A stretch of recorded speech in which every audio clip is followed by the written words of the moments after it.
I'd just like to say, stop it. Did you hear me? Stop it. Don't you know that Arabs love their conspiracy theories? For over 100 years, Arabs have leaned on conspiracy to justify their geopolitical shortcomings and strategic failures, especially in terms of Zionism and Israel's resounding successes. Whether it was the Balfour Declaration, the Sykes-Picot Agreement, the British Mandate, or the partitioning of Palestine, many instances scream conspiracy. The West, though, sure doesn't make it easy to believe otherwise. It's the West's fault, actually. The West keeps feeding the world with tangible proof to the contrary, that there is something foul in the air, keeping that fire alive. And it's not just rumor or subjective stuff that they generate. No, it's real, official, and hardcore evidence that is black and white. Official discourse that is referenced and quoted by various government institutions and their leaders. The topic of this video is a prime example of the Western conspiracy fodder that is reflective of a bias in blindly supporting Israel at the expense of Arabs, regardless of the means. We'll be dissecting a product of the Institute of Advanced Strategic and Political Studies titled A Clean Break, a new strategy for securing the realm. I'm going to jump into a quick digression from the outset. The last word, realm. Really? You're going to start the conspiracy theories even before we have a chance to go through the document. Why use a word that has connotations beyond a single country or nation? One that is more conducive of a group of nations that has a monarchic/imperial twist about it, like a kingdom. Securing the realm? Whose realm? Israel's realm? Anyways, who is this Institute for Advanced Strategic and Political Studies? I'll explain briefly, as it's not the institute that is important, but more critical are its members, who are the real eye-opener. The institute was an Israeli think tank based in Israel in the 1980s, but with a more important and critical office in Washington, D.C. The members of the think tank who would be responsible for the generation of a clean break was comprised of a group of 7 that would include many up-and-coming neoconservative politicians, as well as academians who most, if not all, happened to be Zionist. Richard Perle was an assistant secretary for defense in the Reagan administration, and later on in his career, and under George W. Bush, would serve as the chairman of the Defense Policy Committee. Perle, throughout his professional career, would be accused by the FBI of being an Israeli agent of influence. At the beginning of his career, Douglas Feith would work in the Reagan administration. Feith would also soon follow his mentor, Perle, into George W. Bush's second administration as an assistant undersecretary for defense. Feith, after an investigation by the Pentagon's Inspector General, was accused of fabricating intelligence claiming Iraq had weapons of mass destruction. David Wormser is one of the leading neoconservative thinkers who first became a special assistant to John R. Bolton at the State Department in the late 80s and early 90s. By the turn of the millennium, Wormser was appointed as a foreign policy advisor for Vice President Dick Cheney.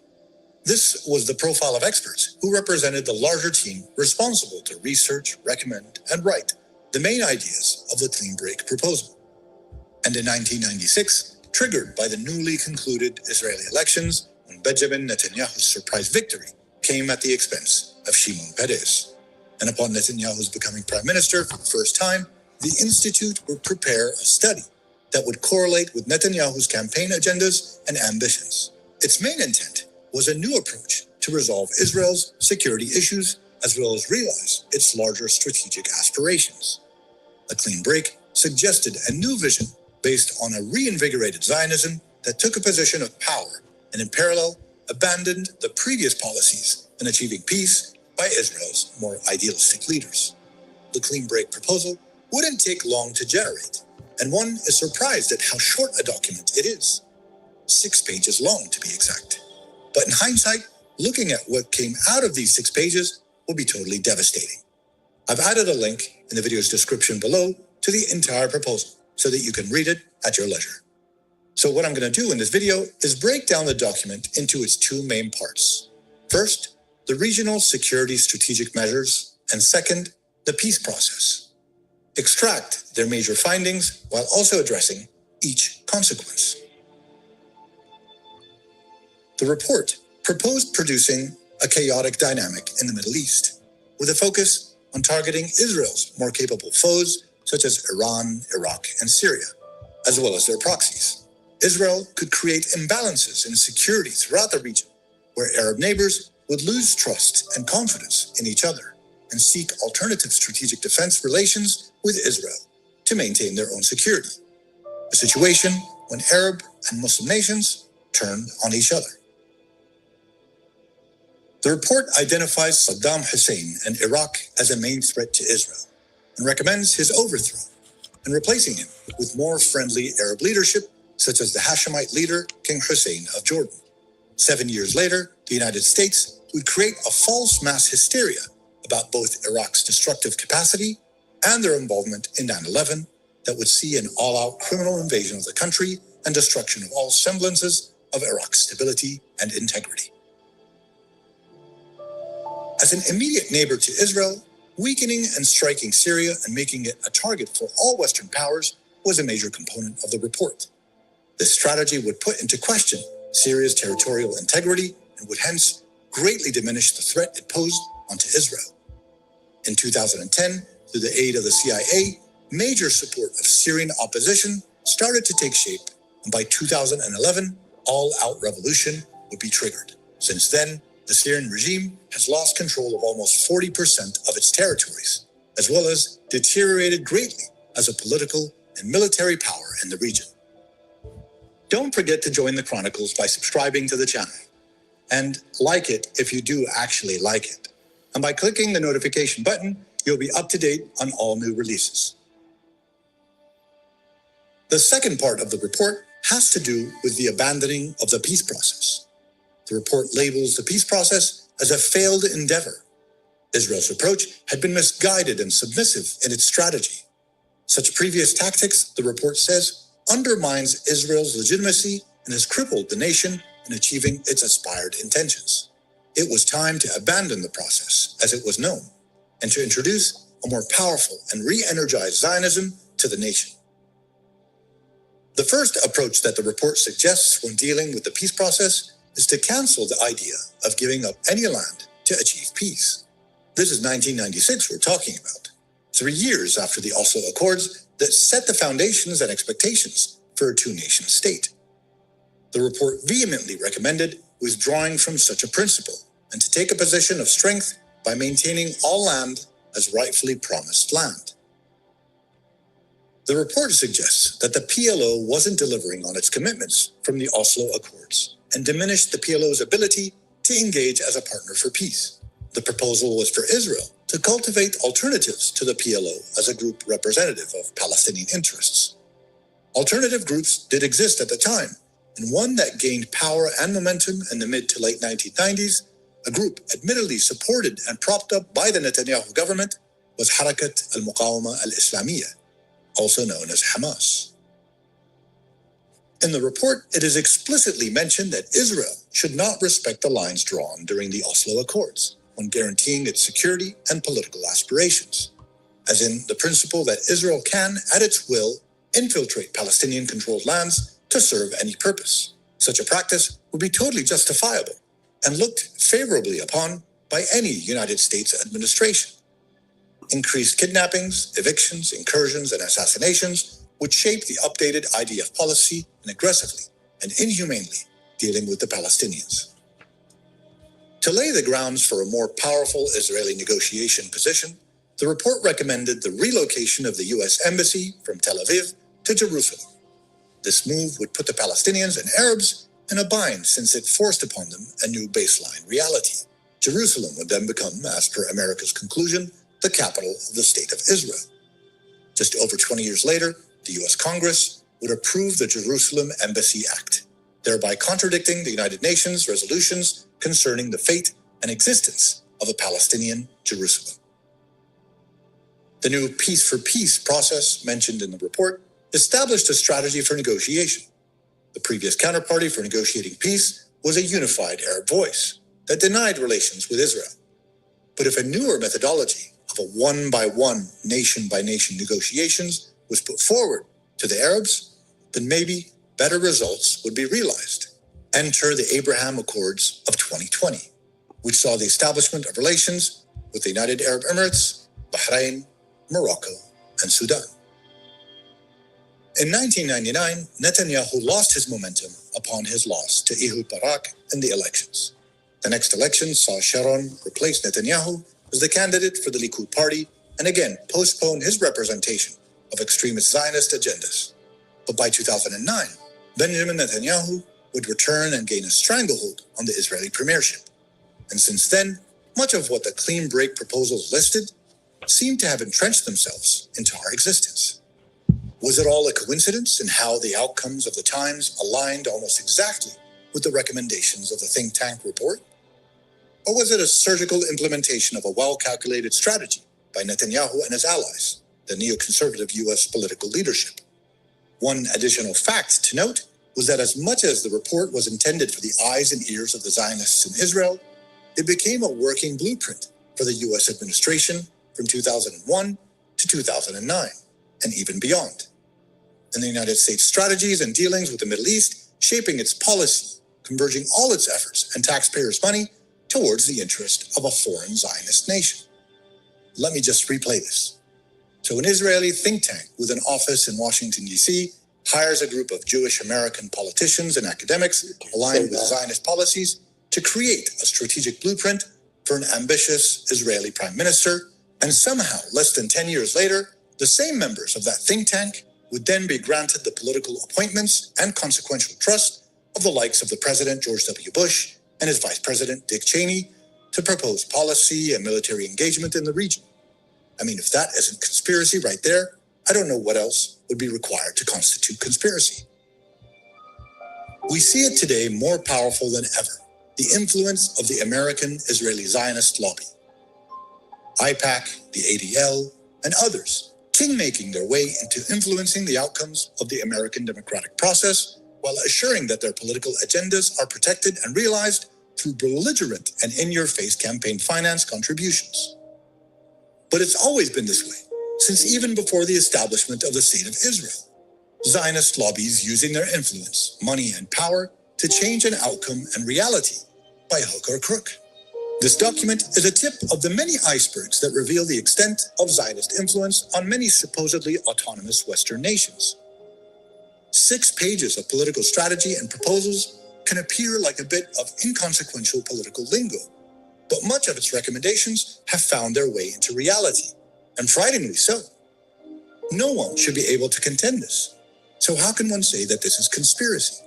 Unless we want to term what has been written in the Clean Break report as prophecy, a divine foretelling of what was to come, like in a promise of what was to be, the same way in which Zionists reinvigorated the narrative of the promised land and the promised people. Then, of course, no one can question this promise through rational means, not the Western powers, not the United Nations, and definitely not the Arabs.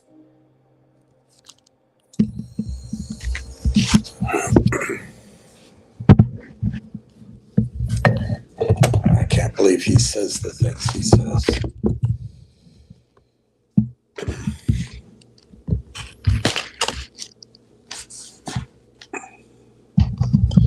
So before I start, I want to welcome everybody here, but I also want to pray.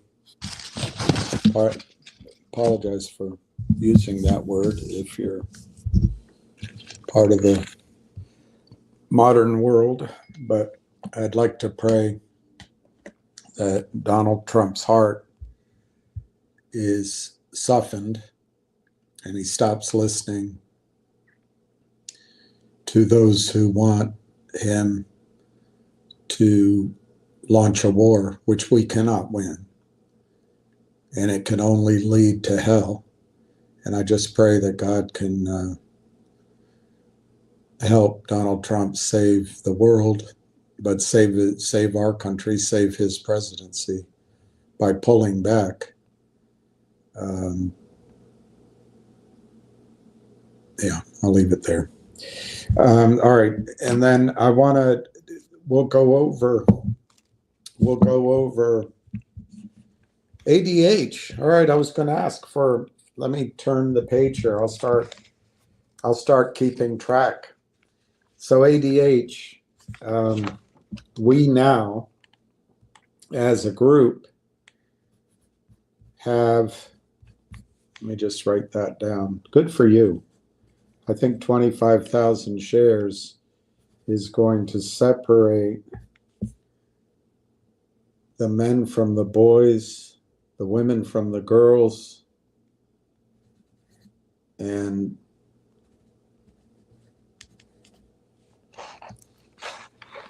it might clean out women's sports. I don't know.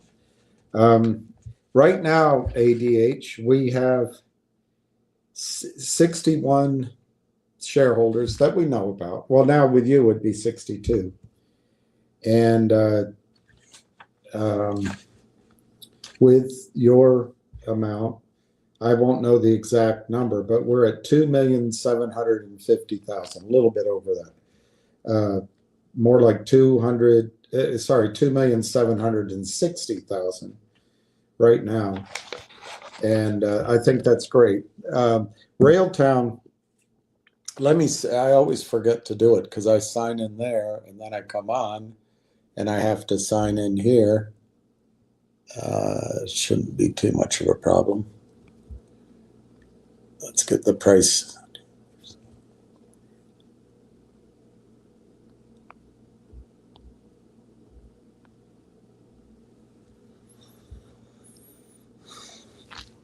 Okay. Not getting any quotes. Okay. There I am. Okay, so Railtown's actually down 2 cents. I think it was Pete the Greek over a week ago said he was going to try to buy some at 36, and I told him I didn't know if he'd get it off. I was probably right in my caution because, you know, they haven't announced the completion of that merger, and you know, maybe I'm wrong. Maybe it's not June or something. I don't know. I think it's any day. But, oh, he has a chance now, but also he was right. And that shows that, I guess it just shows that anything can happen. G-Bucks is actually up. It was down earlier. I don't know if there's a reason, but it's 195 to 2. I don't know if there's any news or anything. No. But it was down on very low volume. So I think you can probably get a better idea of listening to Ham's calls. But my guess would be that there might be shorts in trouble, trying to keep it down, shake people out. Now, let me just talk. I got out of my G-Bucks because I just couldn't stand not being in Railtown. I really believe Railtown is that close to being repriced upward. And but I may find out that G-Bucks runs. Well, does that make my original decision the wrong decision? Well, you know, with the benefit of now knowing that 15 days of June have gone by and there's been no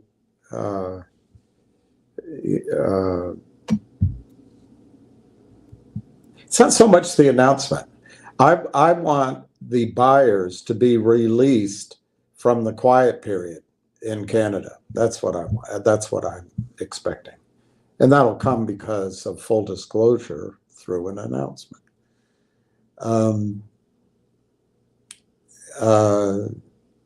So if G-Bucks runs and I go, darn it, I could have made some money there and come back and purchased Railtown, I think that's just how events unfolded. I didn't want to take the risk that it'd be back assward, and I'd picking a date, you know, June 3rd. They announced that after 4 months of working on the merger, which was announced on February 11th, they've come to complete agreement on all working points, and the stock opens up at $2. I'm making the numbers up. I have no idea where it's going to open up, but I think it could open up much higher than that, by the way. But I think I'll show you something today. I think we may have a clue the next price levels of the stock from their news announcement today. So anyway, if it turns out that I could have been more clever in maybe waiting for G-Bucks to go up and then I could come back to Railtown, I think that's a gamble that looks like it might work out. On the other hand, it doesn't make my original decision, as far as I'm concerned, it doesn't make my original decision the wrong one. You know, it's all about probabilities. It's like putting in Dennis Eckersley to hold the game, and he gives up the home run to Kirk Gibson, I think it was. Railtown is down 2 cents, as I said. I think that gives us a great time today. There's Juneteenth coming up to celebrate something very important. And it comes on a Thursday, so that means here in my city, people will start going away for vacation tomorrow, and they won't come back probably till Tuesday. So I don't know if up in Canada, Juneteenth has any bearing on business. I don't know if Canada benefited from the slave trade. They're certainly British, but you know, I think they got an exemption for being white and largely white, but it's okay. They're woke, eh? They're already woke, eh? So anyway, depending on how Juneteenth affects this Canadian company, we've got, I think, 3 more days this week that could have news, you know, but maybe Juneteenth will interfere with that. Finger is flat, basically. It's slightly down. GTII, I really commend Julie Kim and Mall. I forget what Mall's first name was. Marvin Mall. I commend you guys for selling GTII and getting into Railtown. GTI has no value. And if you think whales and kindly CEOs are going to come into the shell and just give you 20 cents a share, I mean, over time they could have that performance, but they're not going to start out of the gate like that. I mean, anything's possible. You don't know. Nixie's down 180. I think with Nixie, the issue is not revenues, perhaps not announcements, but that audit's going to delay a lot of things. I don't know. Their revenues are going to be quite robust. So I don't know how to call it, but I ran out of time for my trade in Nixie because I'm telling you, the stock to own is Railtown. If you want to be, I mean, there's no guarantee in the bargain bin basement of stocks, but I think Railtown doesn't belong at the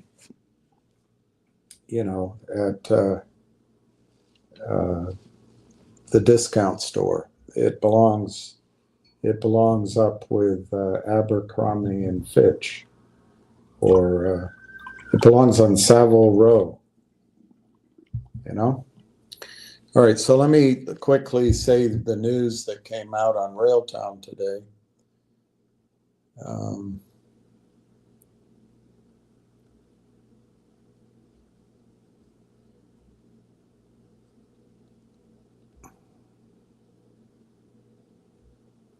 Problem is, you don't have knowledgeable buyers that are allowed to buy. They're just not allowed to buy. So is there some shorting here? Is there opportunistic day trading shorts? remember, all an opportunistic day trading short has to do, sell stock he doesn't own, call up his buddies, get them to sell, collude. Don't borrow, maybe borrow the stock. Or if they're working from offshore, don't even borrow the stock. And you don't really need any capital to do it, particularly if you're maybe working with either a fund or a sponsor of day traders. And so you place your bet. And there's news, just sell into it. Always just keep selling. So that there may be some of that kind of shorting in Railtown. But today, Railtown, I don't know how, the duration of that short. They may cover, just as an example, if they sold, what's the volume today? And a lot of the volume doesn't show up on these volume grids. 88,000 shares volume today. Let's say they sold 50,000 shares and they can cover it down 2 cents. They make 2 cents on 50,000 shares. Bob's your uncle, they've got $1,000. They can go buy oysters and cigars and, buy some daisies for the wife when they get home late. Make 1,000 a day trading, that's 20 grand a month. It's not too shabby. It's not digging ditches. It's not painting houses. It's not going to war. But Railtown today, the headline is Railtown AI Technologies, Inc. announces strategic partnership with Quantum IQ and a private placement. Railtown, a leading innovator in AI-driven developer solutions, is pleased to announce, I'm sure, that its wholly owned subsidiary, Railtown AI Tool Corporation, that's a good name. That's like Howard Hughes's Tool Corporation, Hughes Tool. Is it a good omen? Railtown AI Tool Corporation has entered into a licensing agreement with Quantum IQ AI Technologies, Inc. That might be how Quantum Software did it. Maybe they set up a separate company, like this is Railtown AI Tool. Maybe they set up a separate company, used that company as the aggregator of software companies, but kept the parent company at 20 million shares. I don't know. We'll find out. I don't know how they do it. I'd like to find out. So it's quantum.iq. And I guess IQ is a hot new domain designation. I don't know what it would stand for. Intelligent quantum IQ. Or it's just IQ. This marks the beginning of a strategic partnership aimed at expanding Railtown's application, General Intelligence, which is trademarked, platform into the rapidly evolving field of quantum computing, infrastructure, and development. The partnership will specifically extend Railtown's conductor platform to power a first of its kind hybrid quantum cloud platform designed to assist developers in seamlessly integrating quantum computing into real-world applications. Under the agreement, Quantum IQ will license and extend the Railtown Conductor platform to enable intelligent orchestration, that's the name of their product, I looked it up, intelligent orchestration between classical and quantum computing resources and bunker Ramo machines. The system will help developers identify, transition, and optimize, you always want to optimize, sections of workloads for quantum execution. But first, a little cheat sheet. While maintaining critical non-quantum components on all traditional infrastructure, whether local hardware systems, public cloud infrastructure, or an accelerated AI platform such as CoreWeave. Quantum IQ's platform will serve as a critical enabler of the emerging, we're early days, emerging quantum-ready software development lifecycle, offering developers a comprehensive toolkit to bridge the complexity gap of reading this bloody news announcement, to bridge the complexity gap between classical and quantum systems. This platform will include modules for code analysis, algorithm optimization, runtime observability, and workload decomposition, all powered by Railtown's genetic AI framework.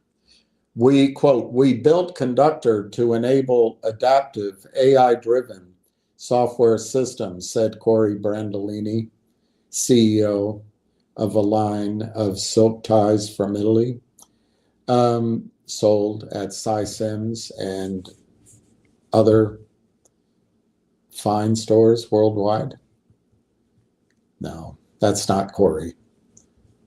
There is somebody that does do that, though.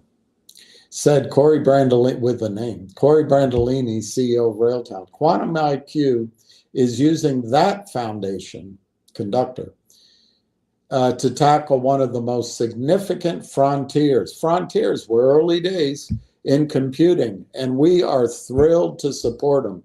As quantum moves from theory to practical utility, that's AI 2.0.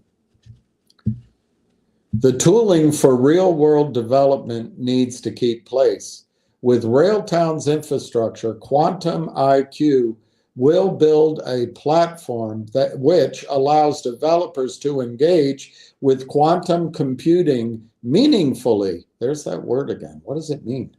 Not as a separate discipline, but as an extension of existing workflows, unquote.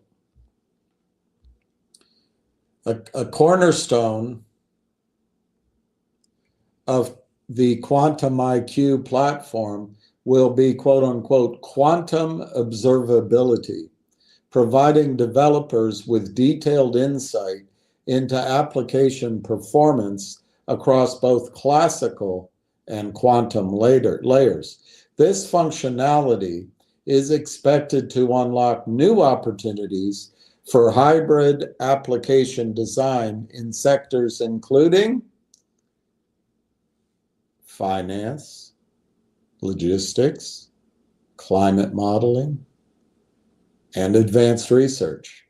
Quantum IQ plans to integrate with current quantum cloud providers such as IBM Quantum and D-Wave, alongside scalable infrastructure from the largest computing industry, quote unquote, hyperscalers, and AI native compute platforms. A developer preview version of Quantum IQ's platform is planned to be available later this year. They're snagging deals with early stage AI companies just at the dawn of AI 2.0. Additionally, here's something this is Jennifer's disclosure. This is an example of what companies do and how promoters, if you want to use that word, how people who go, stocks aren't bought, they're sold. So companies pay people to go sell the idea to investors. Here's an example of how it's done. It's normal, it happens everywhere, and I'm not against it. I wish they at Railtown were paying me. I'd love it. I'd love to have this deal. Additionally, well, I don't have the money. I'd have to go raise the money. Additionally, Railtown would like to announce a strategic investment via private placement of 1,200,000 units at 50 cents, raising $600,000. Each unit shall consist of one common share and one half warrant, one half share, priced at 75 cents for a period. I like that it's short, for a period of 18 months. That's our window anyway, 18 months. So here's a couple of observations. It says it's a strategic investment.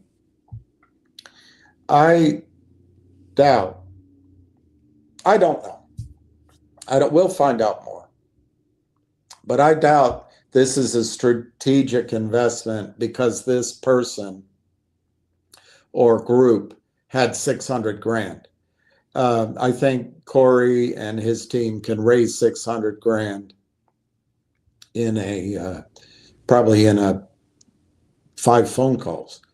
I think what this more is, when you see the word strategic investment, it's about, money is fungible, but it's about drawing in. When you're raising money for a company, you want strategic investors. These would be investors like a fund, or it could be it could be a quantum computing company. But you want to bring in strategic money that brings you more than money. I don't think they need money. Well, obviously they did the deal, but you want to bring in strategic investors who have a stake in the future of the company, and therefore they go to work to make it successful. And that's what Jennifer, she wants to catch out, that it's dishonest. It's not dishonest. It's how they do it. I would guess this could be, some sort of company, a quantum company. It could be an investment bank. It could be a guy like me who says, I'll bring you into the Middle East and I'll raise money for you across, 30 family offices out of Riyadh and Dubai.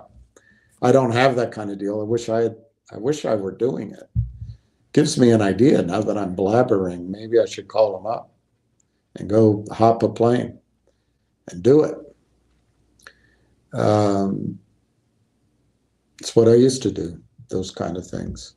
So Jennifer's point probably was, although I don't want to speak for her, it probably was that if people are getting paid to tell the story of a stock with the hope of generating investor interest, that's somehow immoral.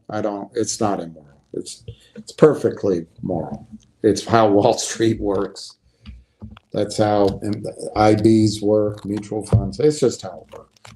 What I think her point probably is much more about disclosure. What I don't know is, because I've made some disclosures over the years, I don't know how often you have to do it and how bold print you have to do it, and I don't know those things. And when I have 40 grand, I'll hire an attorney. I don't have it. I'm not getting rich doing this. Hopefully it'll lead to something that mutually we all have a good experience, but I can't afford the attorney to draw something up. I can use cut and paste. And now's a good time for my Jennifer disclosure.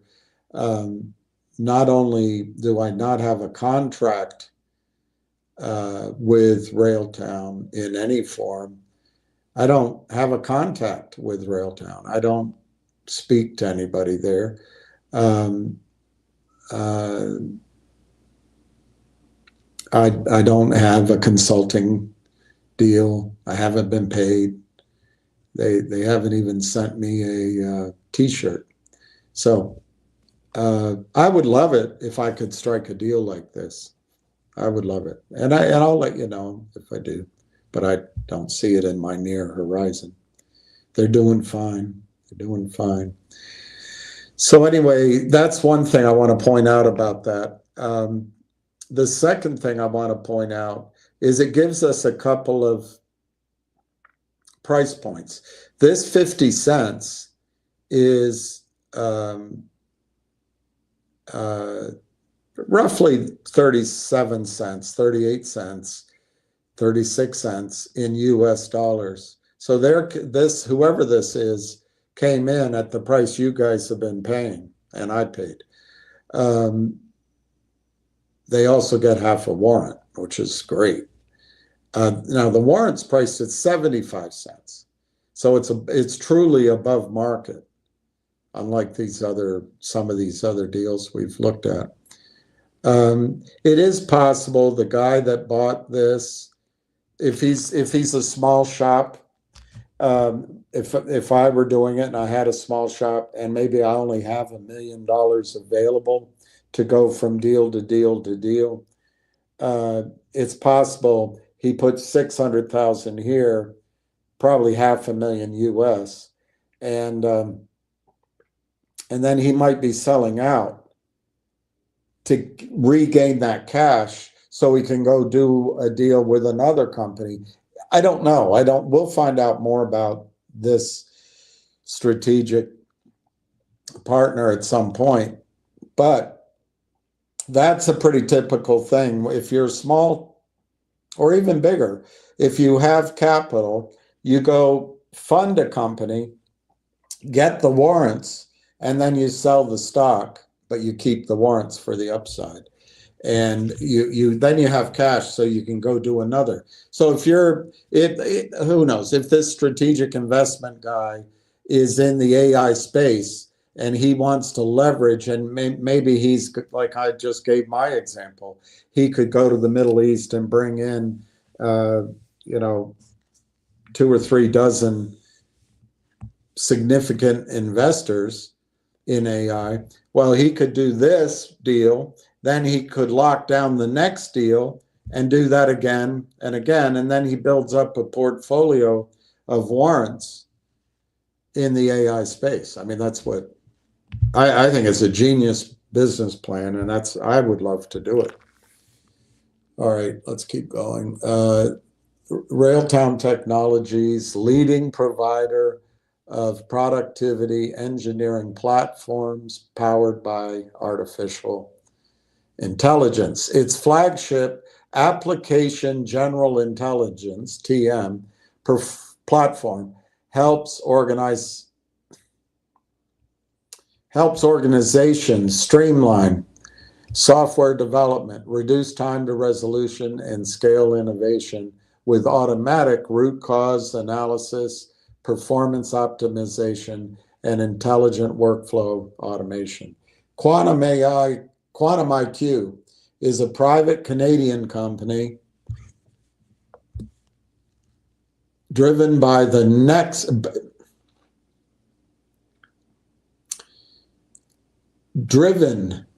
building the next generation of quantum AI hybrid computing solutions.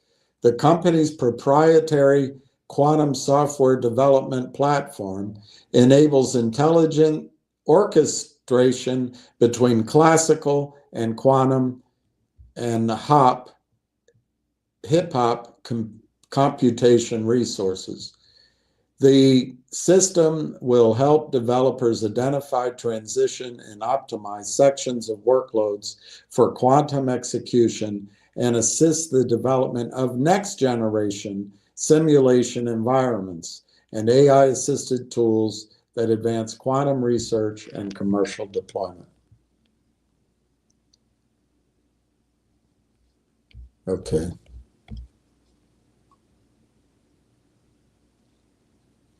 And now I'll quickly say that everything on this you have to assume is wrong. Everything I say you have to assume is not supported by any evidence. So you have to do your own due diligence. I try to do my best, but I can't give financial advice. And I intend to be educational, maybe strategic, certainly editorial, provocative. I'm trying to learn to be provocative without fiery bursts of, let's say, enthusiasm to try to do better. Let's look at prices. Railtown is 36.3 to 37.8. And I think this news, let me just show you something, and then I'll look at some questions. I'm sorry. I just want to show you something. When I first brought Railtown to your attention, I think might have been September, but I'm pretty confident October is a good target. So, yeah, I remember this. They had announced that they were closing a private placement roughly 6 months ago, 6 or 7 months ago. So 6 months ago, here I just read the news headlines. Railtown AI accepted into AMD partner network to accelerate AI-driven innovation. 6 months ago. 6 months ago, Railtown AI to present at the AIN, get it, in BC demo night. And then 5 months ago, after they went to that BC convention, Railtown AI joins AI Partnerships Corporation affiliate network. 5 months ago. And then 4 months ago, Railtown AI Technologies announces MOU to acquire AI Partnerships Corp. Boom, nobody can buy the stock. Nobody involved with Canaccord Genuity, AI Partners, Railtown, they can't buy the stock. I'm giving a broad brush. I can explain it in more detail and more accurately, but you get my point. Then last month, they announced they were going to present at Elevate AI Summit, which they did.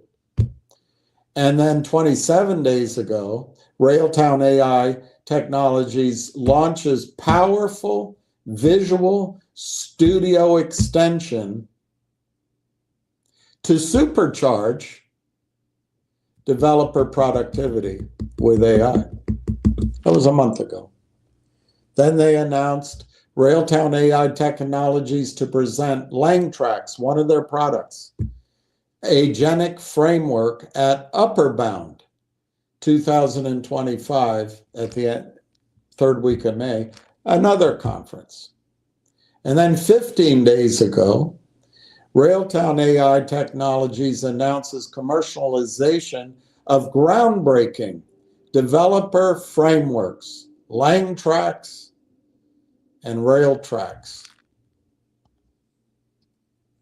8 days ago, Railtown AI Technologies announces strategic partnership with ESG AI Technologies with the goal of rooting out the straight white male from all corporate boards. No, I made that up. But ESG is not just, it's not just social fairness, it's also environmental and governance. That would be a good technology to go after counterfeit shares.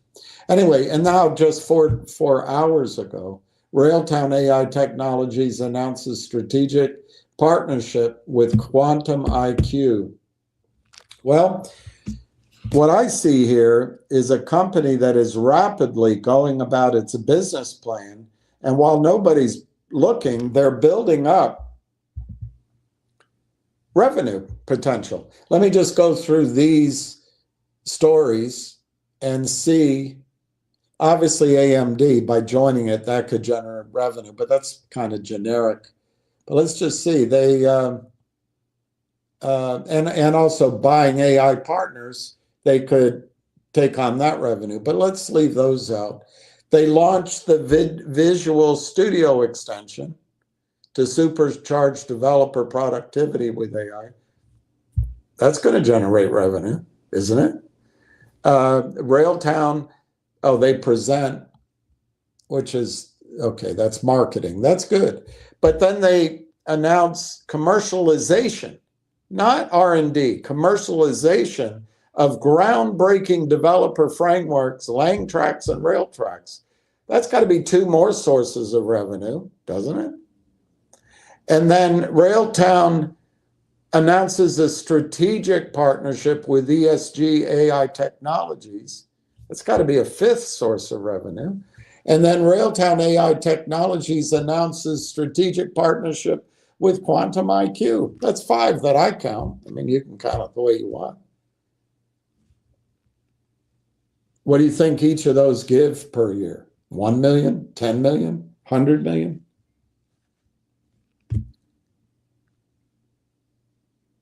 $5 million? I mean, I would say 10 million would be better, but let's use 5 million. They each give 5 million. It's so small, times 5. It's 25 million in revenue exiting this year is all that matters. And since it's early stage, and since I think I'm being low discount, let's use the high end of the valuation model. 150, that gives that a valuation of 3.75 billion. Let's come back. Let's not use 150. Let's use 100 times 100.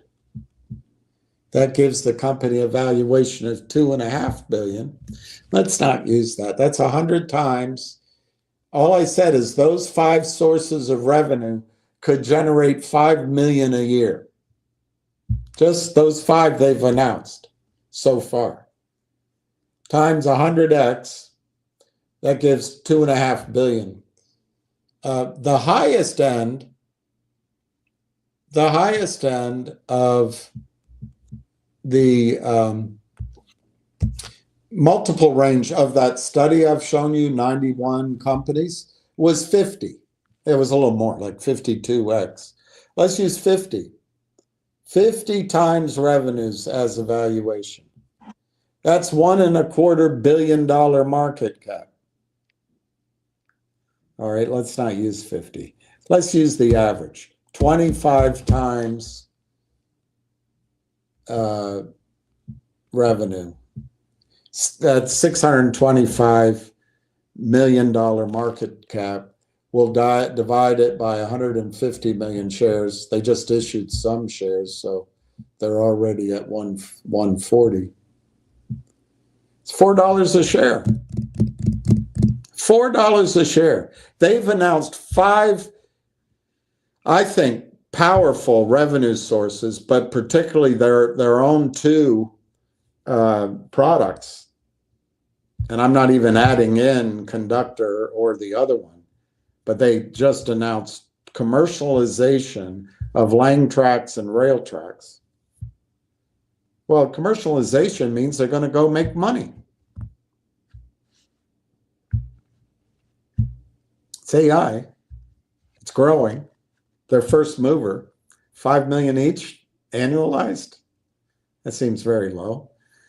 And then they have 2 alliances that are going to make money. 5 million for a year, this seems low, but so that's 4 million. And then I forget what the 5th one was. Let me look it up.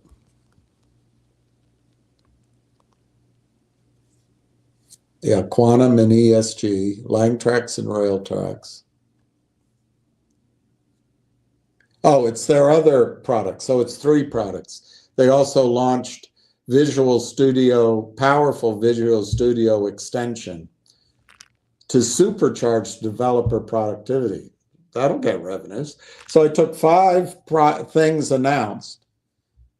Just assume 5 million a year exiting this year on annualized revenue, and multiplied it not by 150, not by 100, not by 50, by 25 times revenue. And I get $4 a share. And the stock's sitting at 40 cents. Guys, this is sitting there to pick it up. This is a $10 bill on the sidewalk waiting for you to pick it up. P-Man. All right, let me go down the list. Oh, my speaker's not on? I've been talking all this time. Talking to myself. Because nobody's home. Dun, dun, dun, dun. Yeah, it seems to be on. I think the speaker is on. Hey, Carnegie's Painter. Good morning, Frank, Gary. You guys can see all these. What happened to him? Ham's working his ass off. He's you can probably hear him twice a day on Twitter, and he's got an excellent producer and hardworking, smart interviewer, Kristen Shaughnessy. I think he has help from Giannis. So you can see. I think they have 3,000 followers. So it's pretty powerful what he's doing, and it's better. It's a better. It's better, bigger, brighter audience than here. So you can go to Twitter, and I would just suggest searching finger motion, and you'll see Ham.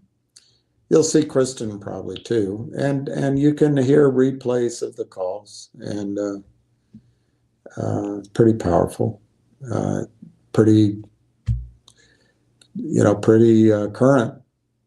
I'd say twice a day, pretty much. So, James, that's where you can hear him.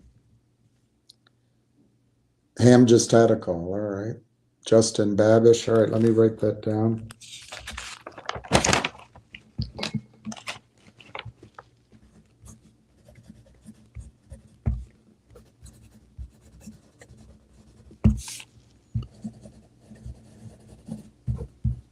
That's great, Justin.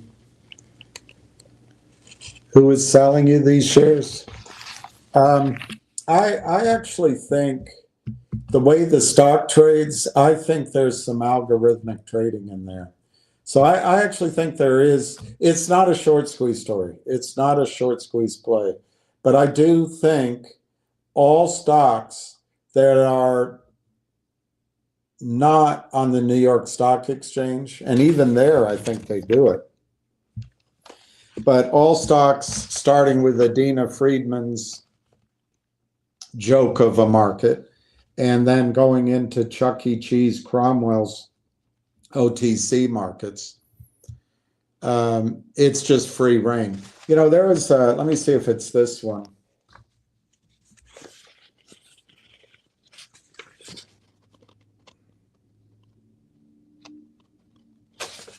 Yeah, this, I didn't highlight this copy,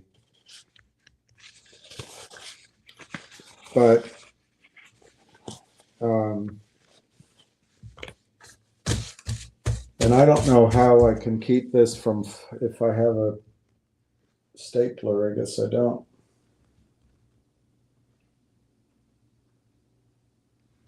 Well, I'm not going to lose it. But on this filing, which was dated, you got to go to the signature to see the date.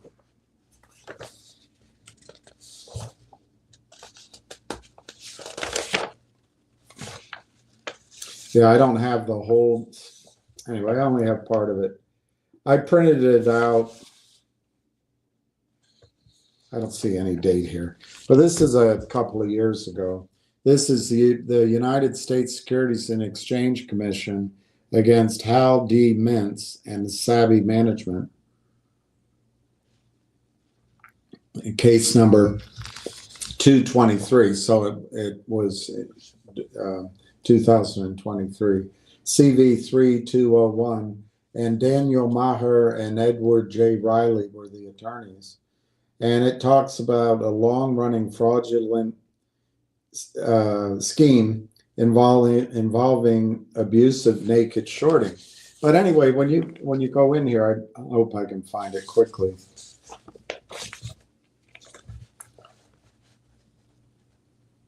Defendant's fraudulent scheme involved two forms of abusive trading. First, defendants knowingly or recklessly mismarked sales of securities as long. I think that can happen in all these stocks, and that's what I think is happening here.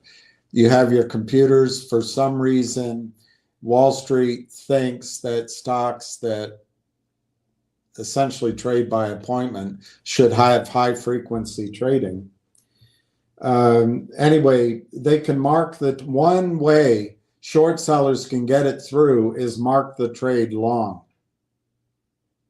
And they can do it, cover the trade later that day, cover the trade a week later. So they can mark this fraudulently. They're lying. It's against securities laws. That might be going on in Railtown. So first, defendants knowingly or recklessly mismarked sales of securities as long, even though the sales did not qualify as long sales because the private funds did not own. The private funds are Hal Mintz's funds, did not own or were not deemed to own the securities being sold. As a result, defendants should have marked those sales as short. Failing to mark the sales correctly was a violation of applicable order marking rules. Because defendants' sales were actually short sales, they tried to disguise as long sales. Defendants had not located, which means borrowed, arranged to borrow, or had reasonable grounds to believe that the securities could be borrowed. They had not located the shares that they sold. The sales further failed to with the locate requirements of Regulation show. Secondly, defendants engaged in additional abusive trading in which they marked and sold shares short when they knew or were reckless in not knowing that they had not borrowed or located the shares. These trades failed to comply with the locate requirements of Regulation SHO.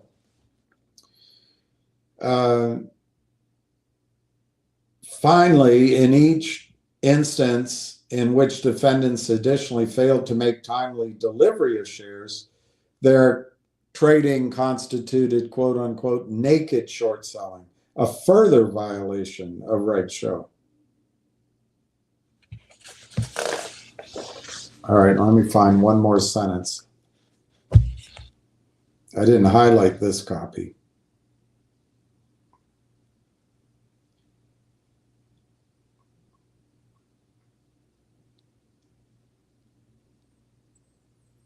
Defendants took multiple steps to conceal their fraudulent schemer and misconduct. They knew or were reckless in not knowing their misconduct violated rules requiring traders to properly mark long sales and short sales and to obtain locates for short sales.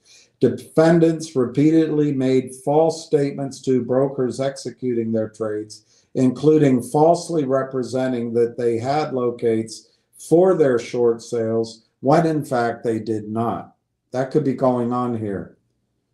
As well, defendants repeatedly submitted fraudulent order instructions to the brokers, identifying their sales as long in an attempt to disguise their naked short sales and their short sales for which they had not obtained locates, when they knew that they were required to identify those sales as short.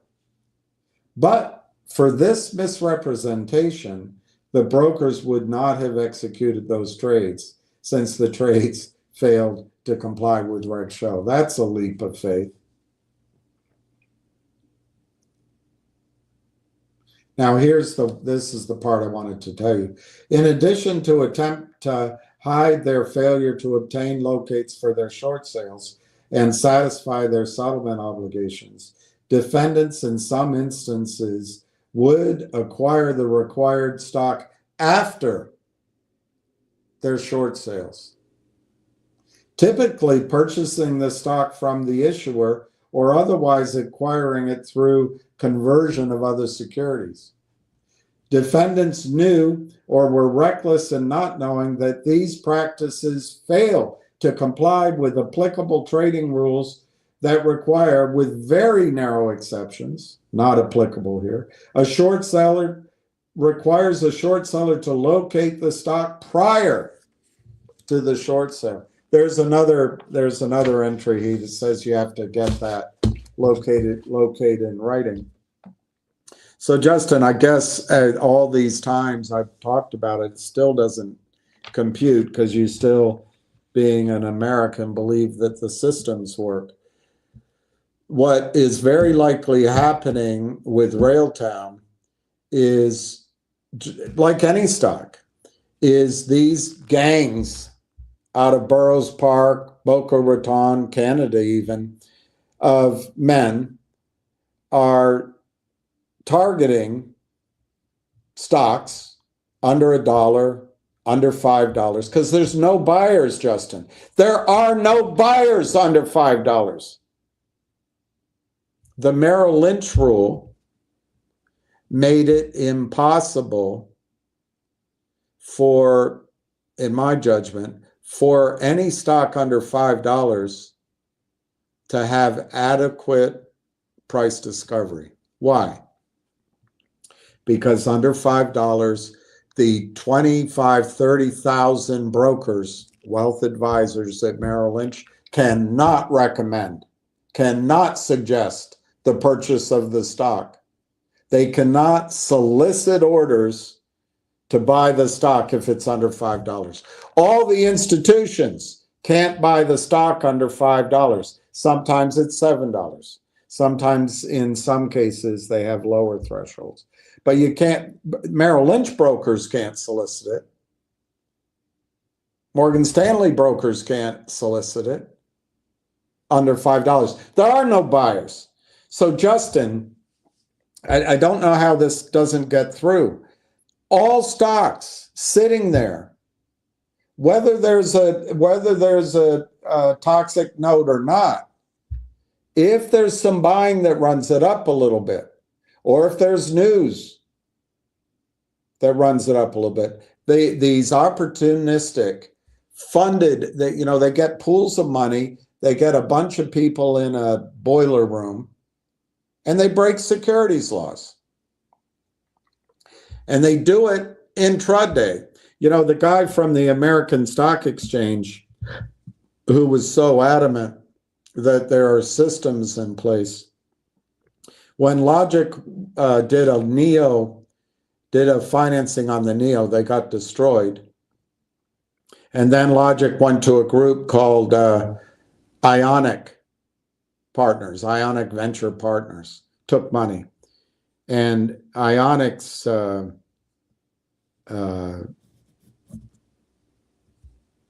lawyer sent me a letter saying, we not only do we not short any shares, we don't short Logic. Well, I guess it's definitional, because according to this, you have to locate the shares before you sell.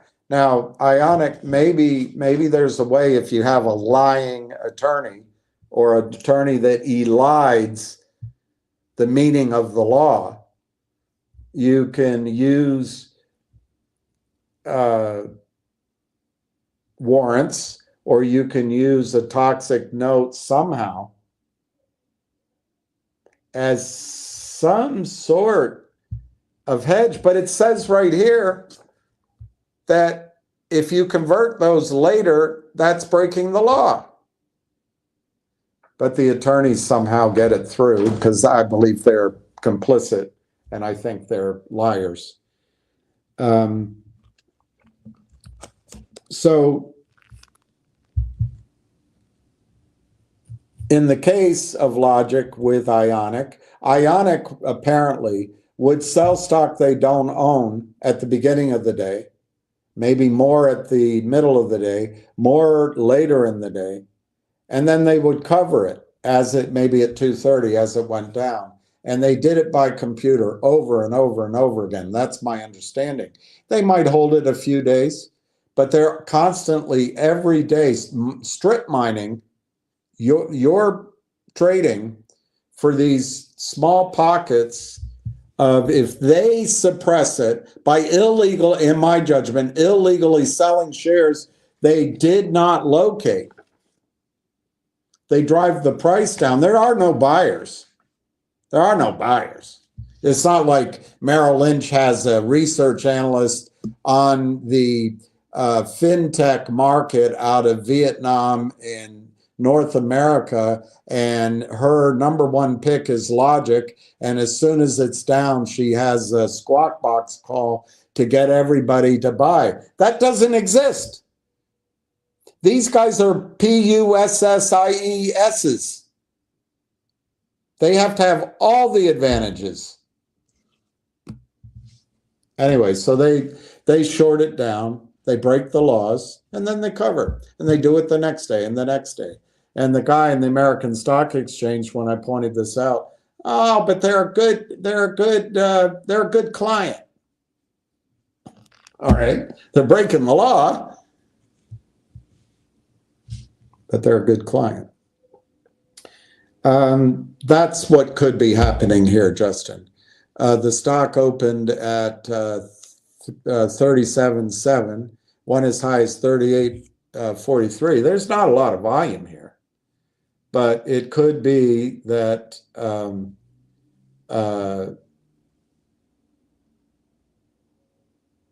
look at it right now.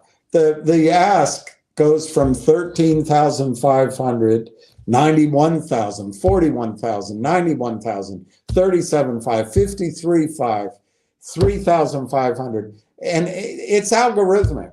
So I think there are guys like Ionic Ventures who I think break the law by selling stock they don't own, but they do it under the fog of an attorney's I don't want to use polite words. They lie. But, you have an attorney. Say, look at it now, 53.5 on the ask, 3,500, 53.5, 53.5. And it keeps changing price, keeps changing, 13.5. But the volume doesn't really move. So when you go in to buy computerized, they fill your order. And they probably do it, if you go in at the ask, they probably do it below the ask because they don't want that spoofing to go away.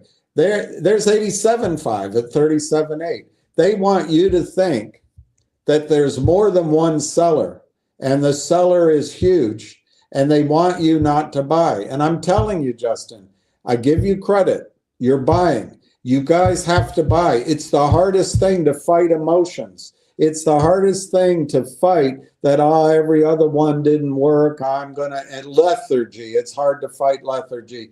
It's hard to fight, oh my gosh, there's all this stock there. They're not selling any. It's illegal what they're doing out right there, but nobody enforces it. And Justin, I don't know how many shares and I don't know how many, I don't know if they day trade the shorts, or if it's a bigger problem. But Justin, buy all you can while they're giving it to you. Buy all you can. It's probably, in the terminology that we all use, it's counterfeit. What it really is, I don't know if Dr. Trimbath uses that term, but it's a securities entitlement. And you're not getting that. And neither, I'm not picking on you, neither did the guy that worked his whole career at the American Stock Exchange.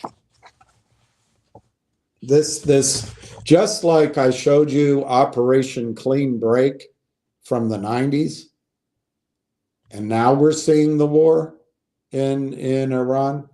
These gentlemen have been strategizing this takeover of our financial markets over decades. They push.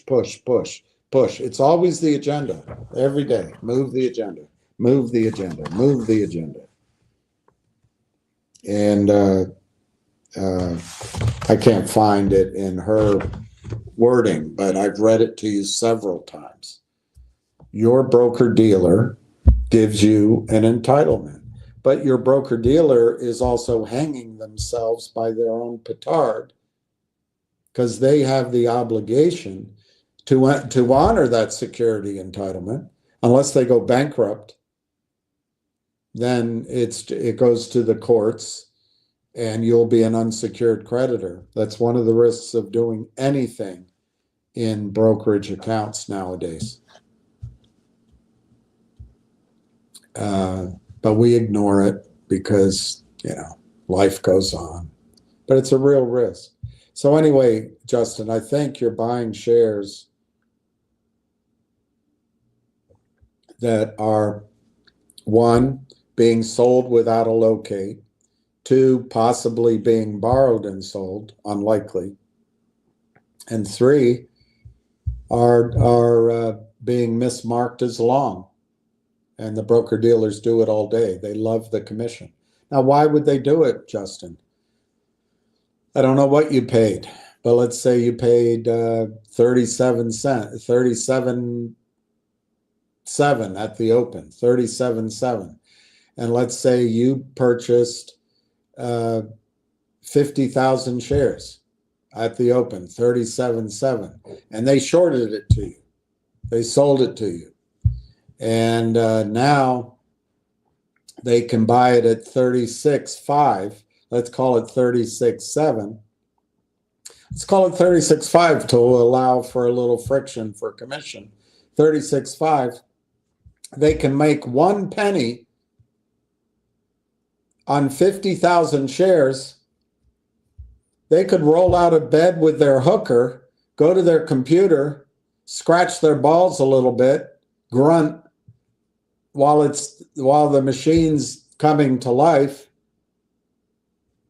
put the trade in. But actually, in actuality, they have computers to do this for them. And so when there's news, like news on Railtown today that says strategic acquisition or whatever I just read to you. Let me see if it's down here. No, it's not. It's never on E-Trade. And I've tried to explain this to you as well, because you still believe the system works. It's all fraud. It's all fraud. On behalf of these guys out of Burroughs Park and some hedge funds and maybe some guys out of Boca Raton. It's all fraud. Anyway, if you could, Justin, instead of being a programmer or driving a truck or having to write a novel or being a lumberjack, if you could get up every morning and turn on the computer or do it yourself and sell stock you don't own and have attorneys working for you and using other people's money, and just be disciplined so that when it's up a bit, you sell it. On news, you sell it because you don't want news to look good. And you could make a penny on 100,000 shares a day, 50,000 shares a day. You're making $500 to $1,000 a day. That's why they do it. That's why they sell you the shares, because they're trying to rip off the system. They're breaking the law. But I'm telling you, Justin, it's better than working. $1,000 a day, 20 grand a month, and that's just doing small stocks like this. What if you get involved in a use an example we just experienced? What if somebody came in as a day trader and sold 100,000 shares of Finger at 5, and they waited, but they didn't locate. They just marked the ticket long. They had an attorney lie for them. They lied. And now they're buying it back at 2. They make $3 grand on 100,000 shares. $3 on 100,000 shares. I mean, you can do that arithmetic, can't you? They get to sell stock that doesn't exist, and no one stops it. And you ask me, who's selling you your shares? I guess it's just very hard to accept how totally corrupt the market is for these stocks under $5, the Merrill Lynch rule. And you're going to hold me to $5. It's different numbers, but it's $5 at Merrill Lynch, or was. It might as well be $20 at Merrill Lynch and Morgan Stanley. All they're going to do is give you managed accounts and ETFs, so these guys can steal. And then we come in and we buy. They can get a guy like a kingmaker like Lou to come talk about a stock, and I think his motives were good. Maybe pay him or not. They can get a guy like me to talk about a stock. It runs up, and they sell it down. But you need good CEOs to fight it. I'll use the example of Logic. Again, I did all the due diligence I could, I thought. But I couldn't get into the mind of Minolta.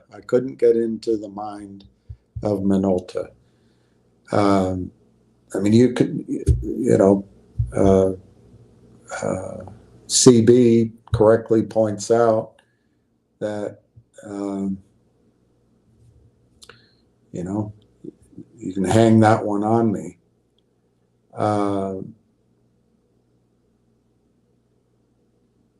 But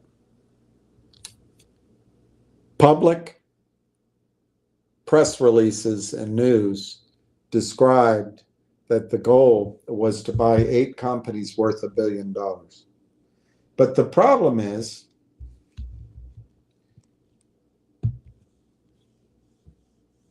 I don't remember how many shares Logic had at that time, because he destroyed it. The genius that is Brent's son tripled the amount of shares outstanding. I just don't get it. I don't know what he's thinking, that's going to somehow work. It never worked before. But anyway, I think he's a good man and hardworking guy, honest guy, but there's something up in the mind of Minolta that doesn't click when the shutter is opened. But let's just use one of the numbers that was out there. I think there were 150 million shares at one point. Let's just use, well, actually, I think it went to 300 million. Anyway, let's use 300 million.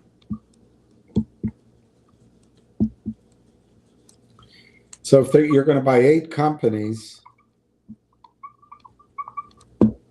for $1 billion market cap, 8 companies, that's pretty good. So you make your deal with the 8. If it were one company, you make your deal. You're a shell. So you have 300 million shares, and you make your deal, and you say, look, we're clean, we're mean, we're ready to be your machine. and you say, all right, well, we'll do it 90-10. So you with one company, there's 300 million shares.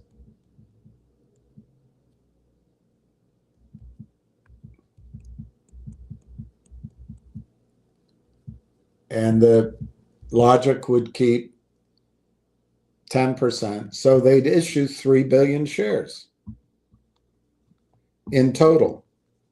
I mean, they'd issue less, but there'd be 3 billion outstanding. If this were just one company worth $1 billion, be one company worth $1 billion, that's the shell logic. They'd issue whatever the number is to get to 3 billion. So you'd have Logic owning 10% and the new co owning 90%. That's fine. That's how you come out of the gate. That's great. But if you're going to do 7 companies or 8 companies, you do the first one, and that first one's going to say, hey, I want 90% of the company. So he gets 90%. The first one, you have 3 billion shares after you're done. The second, I'm being extreme. The second company comes along and they take the 3 billion. They say, I'm going to the extreme. I want 90%. So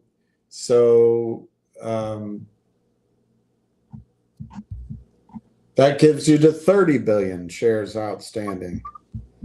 And the third company, same thing. That gives you to 300 billion shares outstanding. Do you see? So what happens, and this is what Brent did, because he's not a strategic, I don't think he's a gamemanship guy, which speaks to his goodness. But once you do a deal with an Israeli company that was created at the same time as Aubrey, and you expect that guy to be honest with you, you should have your head examined. But so if you're going to buy 8 companies and you don't do it all at once, you're going to have this massive dilution. The first company is going to get their deal done, and the next guy's going to say, look, you need to issue, or certainly by the third time, we got to go to 30 billion shares, or the third time 300 billion. They're going to say, I'm not, we could make a deal here, but this doesn't interest me anymore. You have too many shares outstanding. You've already got the first guy in. Who's going to run the company? I want to run it. I'll go to another shell.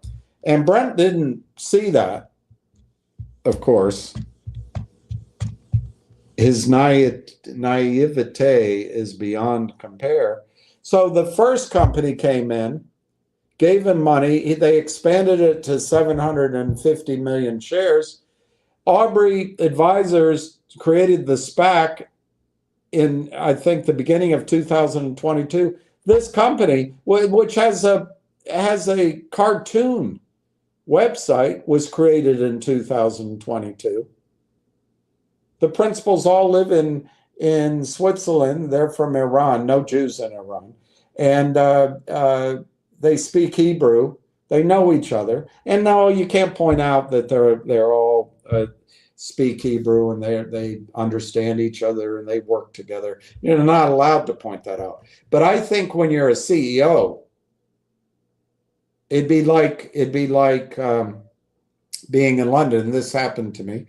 Being in London, and a guy comes in and asks your associate, Prince, Nigerian Prince, and he wants to borrow $500,000 from your friend, and he drives a roller, lives in the best part of town, apartment full of it, great entourage, everything. You study it, can't find anything wrong. Now, if a Nigerian banker came in at the same time, and a Nigerian attorney came in at the same time, and then a Nigerian company came in, you'd start going, am I being taken advantage of? But we're not allowed to do that if they're all Jewish. If they're Nigerian, we're allowed. If they're Irish Catholic, we can't notice it. We're not allowed to notice it. But that's what happened with logic, Justin. So the reason I go through that whole example is I think what's happening here with Railtown, they've already announced 2 licensing agreements. I don't find those 2 companies listed, but they might be part of AI Partners. But I think the reason it's taking 4 months, Justin, is AI Partners apparently, and I got the information off of Twitter, it's not there anymore. So you can question it, but I can't unsee it.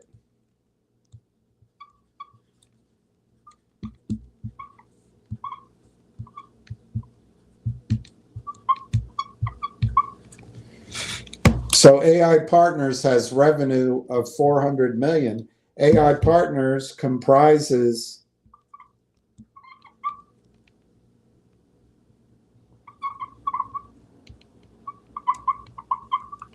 $163 companies, roughly, all private.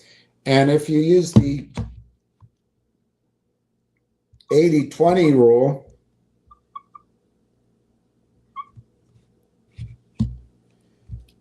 20% of your companies give you 80% of the revenue. So if you have 400 million in gross total revenue and you multiply it by 0.8, 320 million in revenue comes from 32.6 companies.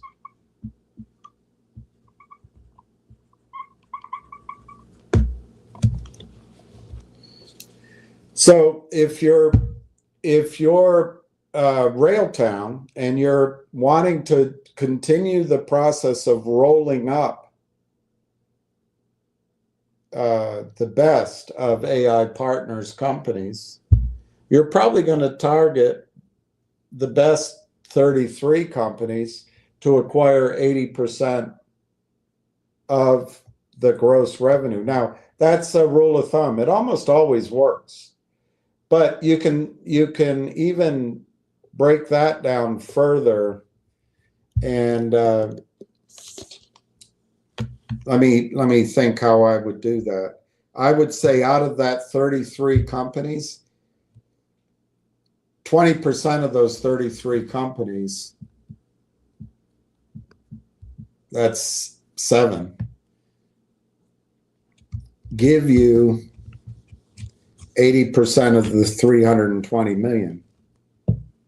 It's not a law of large numbers, though, so now it gets a little trickier. But just for sake of argument here, 7 companies give you times 0.8, 256 million in revenue.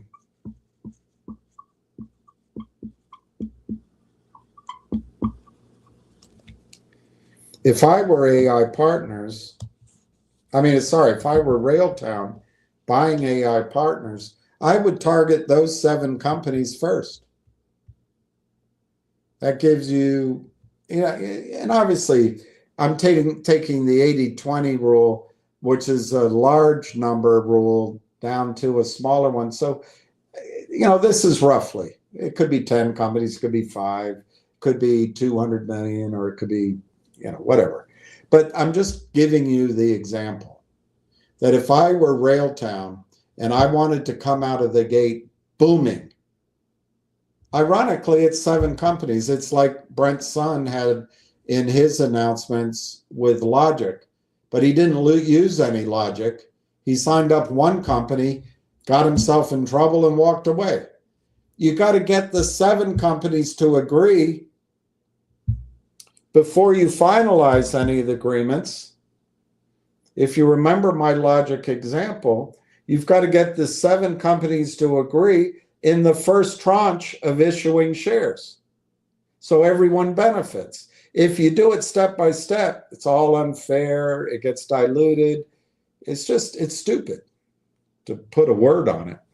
So I think because Corey Brandolini and his team have done this before, I think the delay in the finalization of the MOU is to get these 7 companies, or whatever number, under agreement.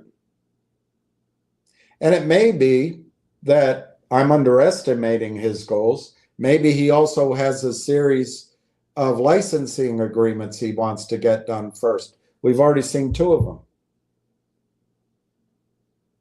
But that's what I think is the delay, because whatever format that they're going to finance these acquisitions, you want to agree while you do it all at once while you're big. If you do it one at a time, as I just tried to show with Logic,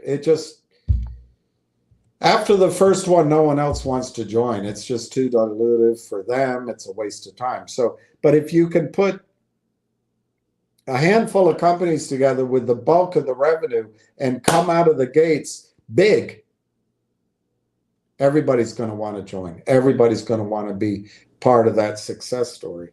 And let's just use this number.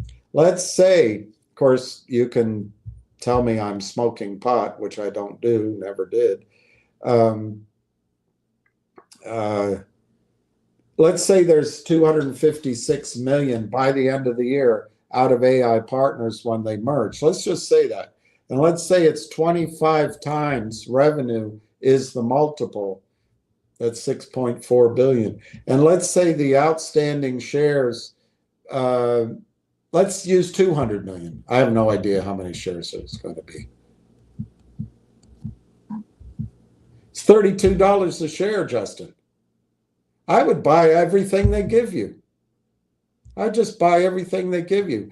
And what's going to happen if you want to discount this for time value, for risk of deals, I think the deals are all going to be done as extemporaneously with announcing the deal. And I gave you my reason.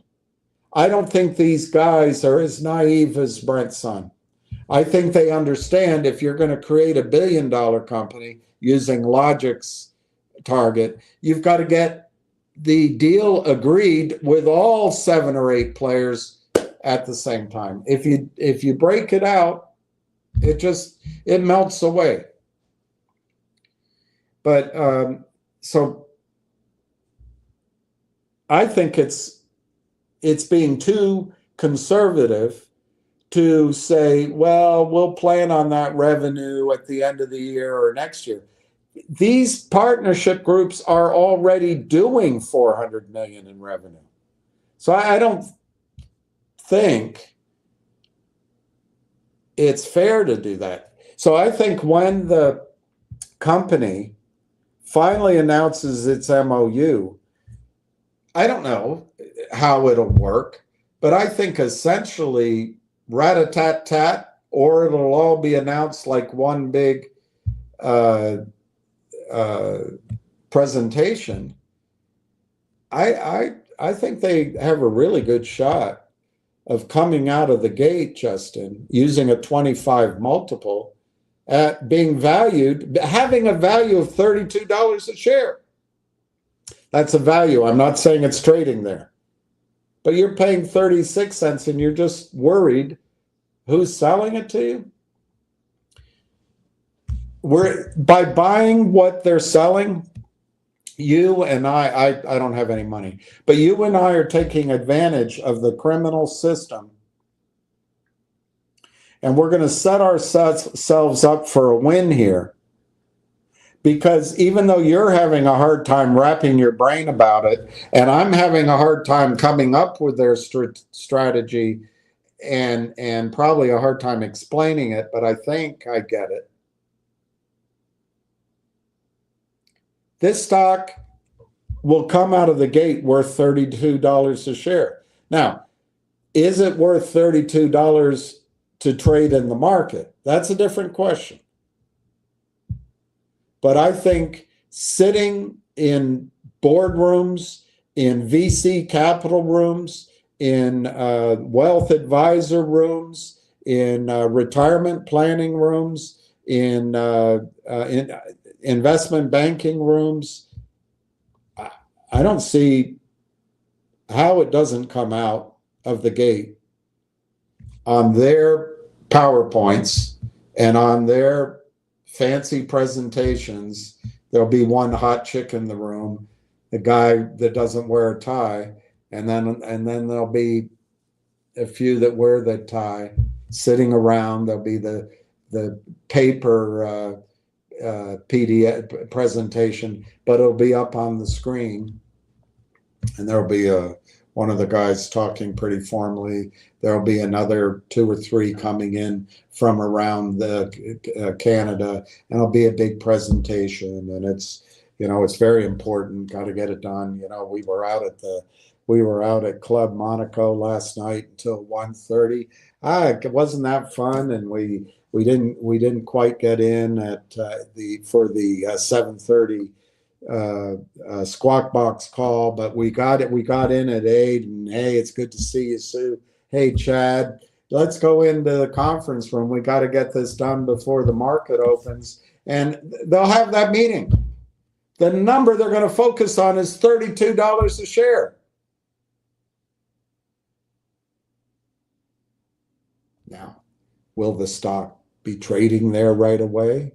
I don't think so, because they're going to want to get a discount on any deal they do. They're not going to want to chase it up, because if they let's say there's a investment committee that they're pitching the deal to. Let's call it the Edmonton Teachers Retirement Fund, and they want to build a position of, I don't know, 2.5% of the company, and they're willing to allocate 0.5% of their overall portfolio. And I can't fulfill this in my head, but that 0.5% is a certain amount of cash. Well, they don't want to chase, they don't want to just buy it in the open market and run it up. They're going to try to strike a deal with the company, or they're going to try to layer in, or they may not be able to buy the Edmonton Retirement Fund, may not be able to buy under $1. They may not be able to buy under $2. May not be able to buy under $3, may not be able to buy under $4, may not be able to buy under $5, may not be able to buy under $6, may not be able to buy under 7, 8, 9, 10. Those are arbitrary rules. You can buy. You don't have those rules. Who's selling it to you? It's the same criminal activity, but the difference here with Railtown, there will be buyers. Just because you don't understand AI, I certainly don't understand AI. I thought ChatGPT hung the moon, and I don't even know how to install it. But AI is going through its 2.0, and we're in the very beginning of it. What does that mean? That means not only hockey stick valuation changes in all AI. It means something more like a SpaceX launch. I wouldn't be worried about who's selling you the stock. You're getting a securities entitlement. That's what you're getting. You're not buying stock. If you're in the American security system, when you buy, you don't get stock. You are not getting stock. You're getting a securities entitlement. That securities entitlement entitles you to a percentage of the pool of stock that your broker has at the DTC in your broker's name. Now, during the day, buys, sells. Another little gimmick that they got past is they net it out. They net it out. So they can break the law all day, which is maybe how Ionic got away with it. And then at the end of the day, they net it out. And that's what they have to work on. No, you don't have certificates. You don't have them. You don't have physical shares. You're not buying physical shares. You're buying a security entitlement. I don't know how many times I have to go over the same subject without it sinking in. And I'm not making fun. It's just we're so attuned to trusting that they wouldn't let it happen. They are letting it happen. They're bought and paid for by hedge funds, by our own retirement funds. That's why when the Kramers go to conferences, they walk around like John Gotti. They don't have a care in the world. They're protected.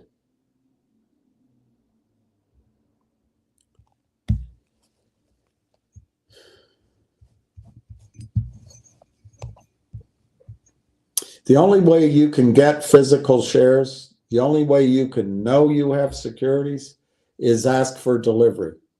Then your broker-dealer will take your securities entitlement and they will say to you it's going to take 30 days. And they will request of the DTCC, we have a pooled certificate with you that we net out each night. We up and down it a little bit. But we have 1 million shares at the Depository Trust Corporation.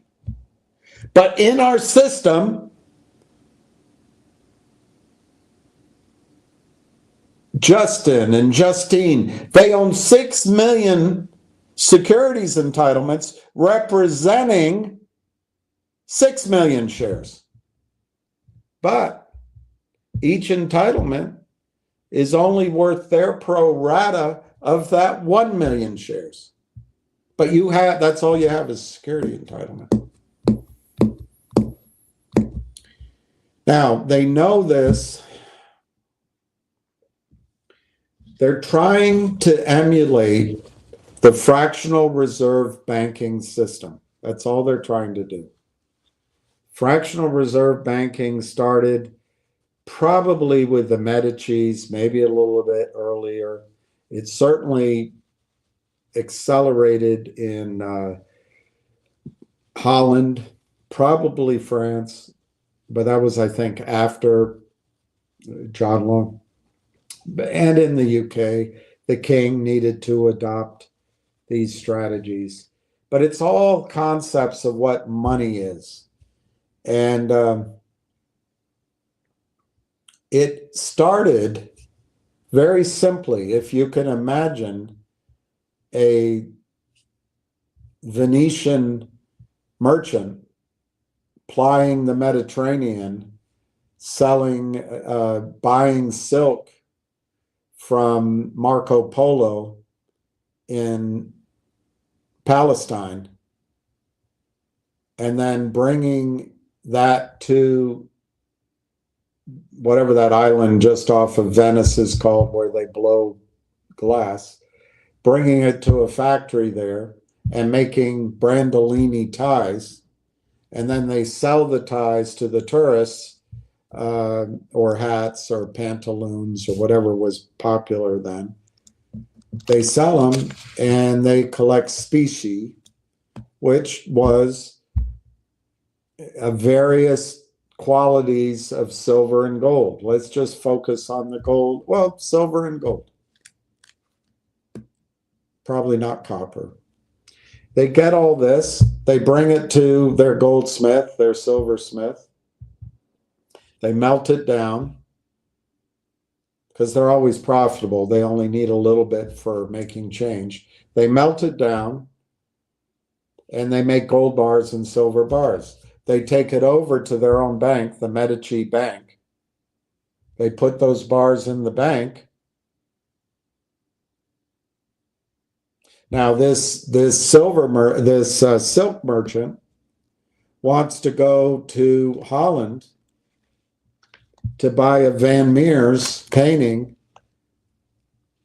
of his mistress bending over and watering a flower plant in a rather voluminous skirt. It's the hot thing. It shows the ankles. So he goes up, brings the chick with him, goes up, meets Vermeer, and they contract of a painting for, let's say, I don't know, 1 million florin. Well, the first time he goes up, he goes to his bank and he grabs gold bars and he puts it on a wagon, and he has to go from Italy through France. I don't know if he had to go up over the Alps, through France, through south of France, which is different than southern Spain. It's not south of Spain, it's southern Spain, but south of France. And then you have to go up through France and through Luxembourg and the British-controlled parts of France, and you get to Holland. And because his luck was with him, at just outside of Paris, a group of bandits came to rob him, but his guards were able to gain control of the situation, and they were able to go lickety-split into town and get the protection of the gendarme. So they brought the bars up. They got that painting asked for, I forget the word, and they took their trip back to Venice or Florence or wherever. Next time, new mistress, he remembers, wait a minute. I brought those gold bars up to buy a painting. I almost lost them. And then when I got to whatever city in Holland, I met with Vermeer, and he agreed. He told me to take those gold bars to his bank. So I had to take them over to his bank, deposit them, and he needed a receipt before he started. I'm lucky I was able to do it. So this time I go into Medici Bank and I say, you know what? I don't want to take those gold bars up there. You have a branch, or you have there's a banker up there that you know very well in Holland. I just want you to give me a script, a piece of paper with your wax on it, with your stamp and your signature, that says this piece of paper represents 1 million florin worth of gold in your vault. I want to take it up there, and I want to exchange it up there for gold that you have up in that bank, or one of your clients has up in that bank, and you guys can do the bookkeeping behind the scenes. So then all he has is a piece of paper that really probably most banditos couldn't even read. So it goes up there. So they do this, and for the longest time, they make sure there's enough gold in the Venetian bank and enough gold in the Holland bank to offset. But the next thing they notice, once they're doing this for a while, no one's asking for the gold. No one's asking for the gold at all. Every now and then somebody dies, and they come in and they ask for 10 bars. But most of the gold just sits there. So being a Medici, they say, you know what? I'm just sending you that piece of paper up to Holland. I can do that 10 times. So then all the merchants in Venice who want to go get a painting, they can borrow gold. Go get it. They borrow it on terms. Money, it's before money existed, but they can borrow it on terms set by the bank. Let's say, I don't know what they had back then, 5% per annum, and maybe it compounds 5% per month, and it compounds, whatever they come up with. Well, Medici's noticed that he's never had to deliver that gold, so he's figured out a ratio that's safe of 10 to 1. He's noticed that he only ever has asked for about 1% of his gold at any one time. So let's do it 10 to 1. That gives me a big buffer. Well, what's happened? What's happened? Suddenly, he's expanded the assets in the Medici Bank by 10 times, by 9 times, but let's call it 10. He's collecting interest. He's loaning out his gold. The other thing that benefits, for a while anyway, benefits society is all of a sudden, it benefits Holland for sure and Van Meers. All of a sudden, I know the last time I called him Vermeer, I know. All of a sudden, he's getting rich because that same little bit of gold is now representing 10 times. The whole society, there's money created. As there's wealth is going up, more taxes, more transaction, more velocity of money, but it's converting the physical gold into paper gold, pieces of paper. And that's essentially where money and commercial banking, it still needed refinement, but that's secret of commercial banking. Now they have credit cards, they lend money into existence, but their asset base is very small. So conceptually, you would think if a bank had $100 million in reserve and they put it all out in loans at 8%, they're going to make $8 million a year. But no, they got $100 million. They put $1 billion worth of loans out at 8%. $1 billion at 8%. They're basically, in my example, they're basically doubling their capital base. I don't think that's how it works, but in my example, it happens to work that way. So that's the commercial banking system. They're able to turn stable, static money, commercial banking at 8%, they turn it into leveraged beyond belief, bringing in huge amounts of revenue on the original gold. And now we all accept dollars as real. Well, the banksters up in New York started noticing years ago, because they started this under Bill Clinton.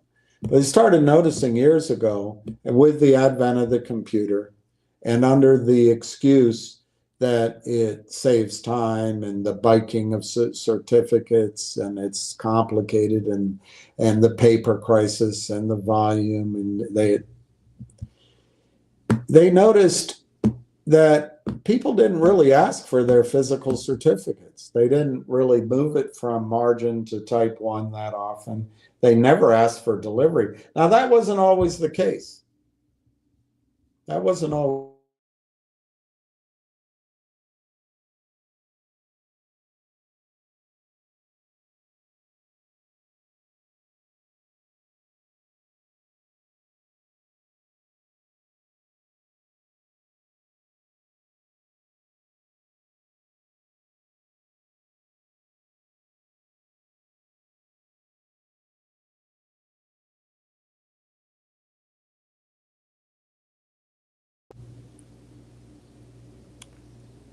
That wasn't always the case.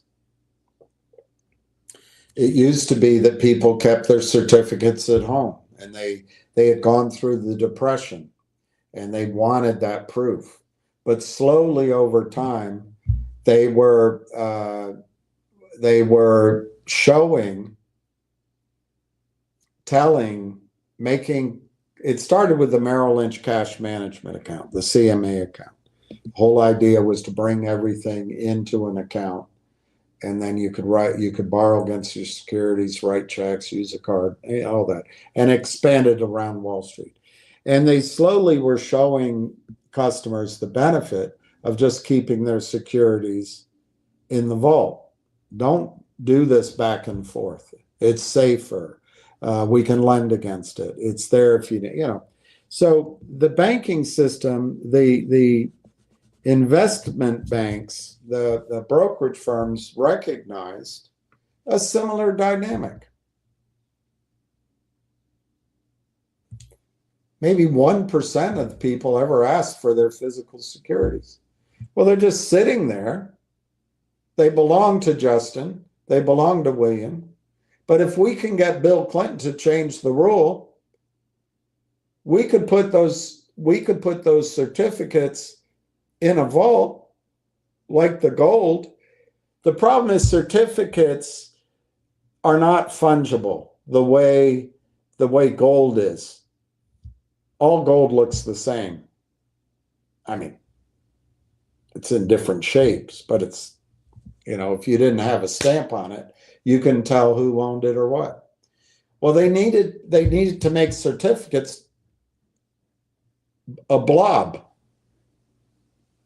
Well, they did that under Bill Clinton, and they turned it into a pool of certificates in the name of the brokerage firm,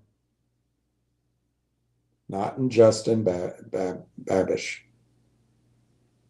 And what you got is a securities entitlement. Just going back to the Medici example, you get a script, you get a piece of paper.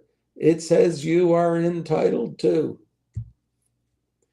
And what does that do for Merrill Lynch, Goldman Sachs, the hedge funds? They get to expand their fees. They get to make money by lending out shares. They get to make money in asset management. So if you look at the same example, if they manage $1 trillion and they make 8% on it, if they're able to lend out stock, get the government to print money, get the government to expand the debt from 1 trillion to 37 trillion. So there's a lot of cash out there. Then they can expand their assets, entice people to put the cash with them, and there's no more collateral. They just expand it, hypothecate and rehypothecate and rehypothecate. So it's a free good. They've just leveraged it up, and it's allowed by Bill Clinton. And the rest. No one changed it. So what are the risks? Well, the risks are somebody wants all the shares. Well, why don't we put some restrictions on it?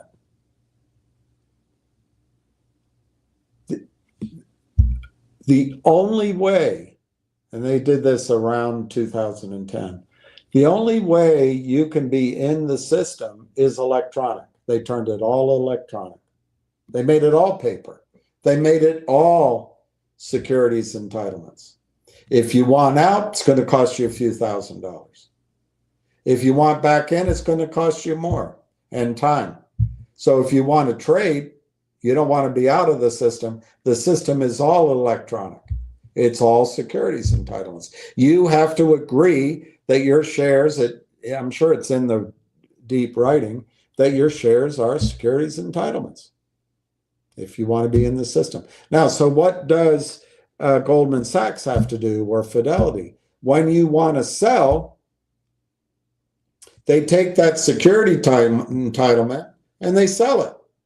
So they got to make sure at that time that they have cash. Now, if there's some sort of problem, if there's some sort of issue, they work it out in the back offices. They have credits because they don't want to be hard on the other brokerage firm, because that firm will then be hard on their outstanding. But they found out over time that all you got to do is give Justin money when you sell. When he buys, you just have to put it on his statement that he has a securities entitlement, and everything goes along swimmingly. Everything goes along swimmingly. When it gets in trouble is when there's a run on the security for some reason. Everybody wants to buy it at the same time, feeds on itself, the price goes up. Then the cost to carry all of that leverage, all of those loans, becomes expenses, and it cascades. This could have happened back in the time of the Medici with gold, and it may have. I don't know. It's called a run on the bank in the commercial banking system. In the security system, it's a short squeeze. And there's a lot of other reasons for short squeezes, but that's one of them. So Justin, the system that you trust is a fraud. But it works as long as they give you black and white, black and green, black and purple entries on your statement, on your phone, on your computer. They give you an entry that says Railtown AI Technologies. And then when you sell, and they put it there every day when you look, every day when you look, every day when you look, every day. You don't know that up top, they only have 1 million shares in their pool, but they've put 6 million shares in their retail system and institutional system. And it goes along fine. It could go along for decades, fine. No one ever asked for there's no demand for physical certificates, none. Because they made it a rule, they made it a monopoly, they made it expensive. There's no demand. But if there's a squeeze, or if the price changes, or if the cost to carry these hypothecated and rehypothecated shares changes overnight, they're in trouble. So they modulate it. They have some rules, and you get squeezes. Well, in the case of Railtown, that trading shows me there is some of this going on. There is some of it going on. Well, now it's dead. It's not, oh, there we go. 37.88, 40,000 offered. There's nobody selling 40,000, Justin. There's nobody that owns this stock who's selling it. But you don't believe it because your eyes tell you it's happening, and you still believe in the system. And that's what they rely on. I hope, Justin, by buying Railtown, this is going to get all of us out of this system, and we're going to move on to other strategies. I think by the end of the day, we're going to have 3 million shares. And if 3 million shares went to $10, we'd have $30 million collectively in value. But if it went to, I don't know, if it went to $50, we'll have more. 3 million shares at 10 is 30 million. If it went to 100, we have 300 million collectively. We would become our own relatively small, but we would have some power if we worked together. That's long. I'm worn out with that answer, but Justin, I don't know how to get it across to you. If you ask the question, who's selling, it is opportunistic criminals. Nobody enforces it because everybody makes money. Part of it's legal. Creating the security entitlement, that little piece of paper that says I have gold down in Venice, and when I come into Holland, I can walk into the Bank of Holland and they'll move gold from one sklad to the other sklad.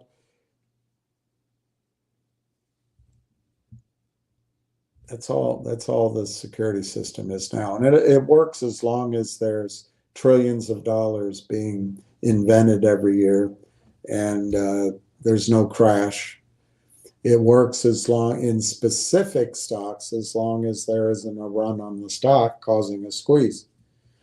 Now let's translate your concern, Justin, to what could happen. And I emphasize, I'm not expecting Railtown to be a short squeeze stock at all.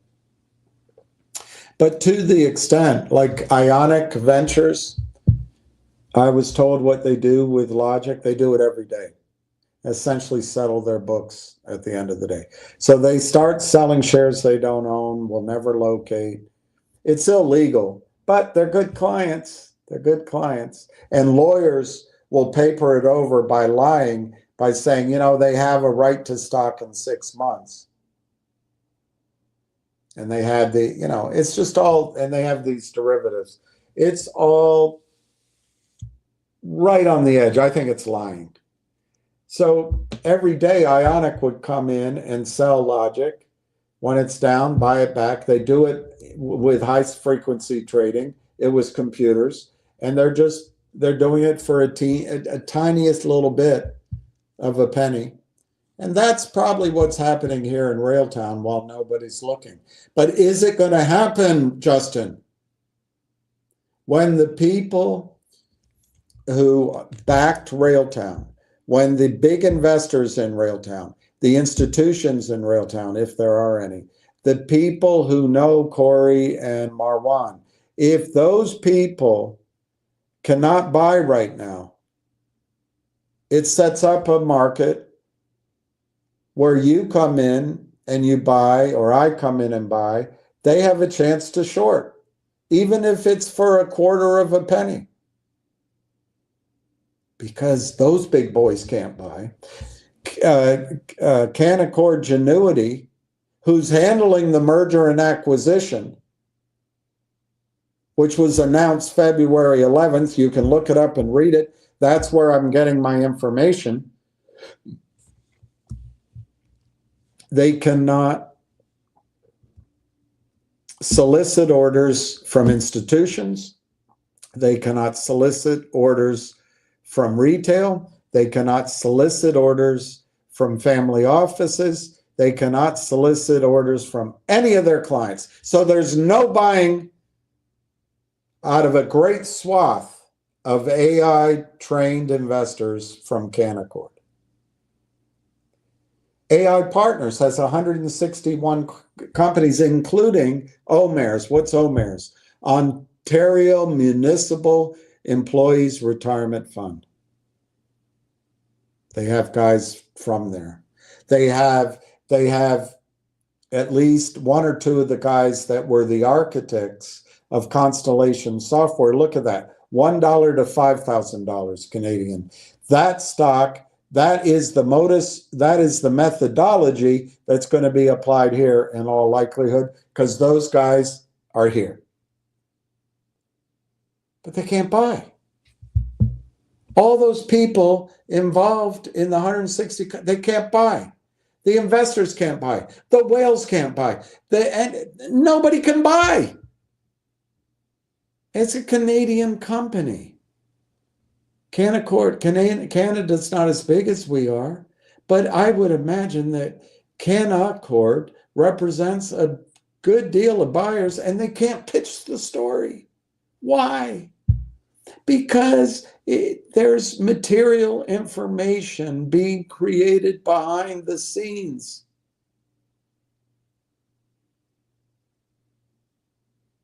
Behind the scenes. That means any trading on that information, you go to jail and you forfeit your profits and maybe more. What's the answer to that? Full disclosure. When does full disclosure come? 2 times on this issue. 3 times. First, they announce on February 11th, Railtown AI announces MOU to acquire AI Partnerships Corp. We'll hit the highlights. An affiliate of over 160 North American AAS companies, vertical market solutions, dynamic, substantial revenue growth, 13 countries. The combination of Railtown and AIP is expected to provide both organizations with an opportunity to leverage Railtown AI's conductor product as a platform of choice for AI application development. And we're at the beginning of this process. By AIP's 161 companies, by AIP's current and future affiliates and their customers. One of the fundamental objectives of AI Partners was to allow AIP to identify and acquire the best affiliates as a broader strategy of rolling up these companies into one company. The transaction is expected to provide the resulting entity with the benefit of capital as it executes the affiliate acquisition strategy. AIP's established affiliate network provides a significant opportunity to grow recurring revenue streams through the acquisition of the affiliates. That revenue could be enhanced by deploying Railtown AI's proprietary technology across the whole network, all those 161 companies and their customers. I'll skip all the key drivers. Well, I'll go through them. The drivers of revenue growth, affiliate acquisitions, integrating the platforms, Railtown's conductor, for example, expanded partnership with groups like Microsoft, NVIDIA, and AMD, recurring enterprise revenue, and they explain that. And then down in the bottom, Canaccord Genuity, largest broker in Canada. Probably be RBC.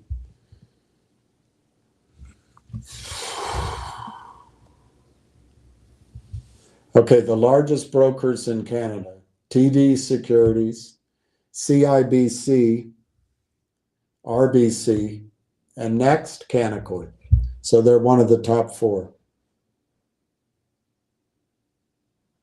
That's a lot of money that can't buy. So these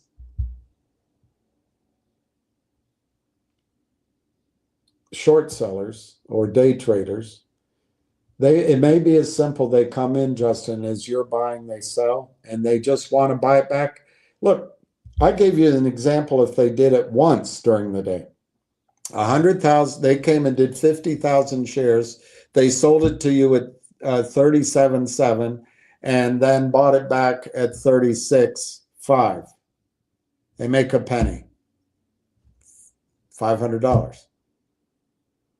But if they do it all day long, back and forth, if they can generate, just like when Lou came and told you about that medical company, trading like a banshee, they're just printing money. They're just printing money. And they're trading stock that doesn't exist. And I'm sure they didn't give a kickback to Lou, because Lou probably didn't know about it. But they're making a ton of money. And that's what they're trying to do here. But they're not just doing it in Railtown, they're doing it over hundreds of names. So I would just say, Justin, take advantage of it. Buy what they give you. Because imagine, I gave you a scenario of $32. Imagine all those brains saying it's worth 32. Let's buy all we can up to $3.20. And then they have something in their portfolio that they can charge 2% on the asset value every year. And when the value hits certain targets, they can take 20% of the profit in that account for themselves. They want to own this. Anyway, I'm worn out with my brain isn't connecting with any clarity anymore on that subject, so I'm going to move on.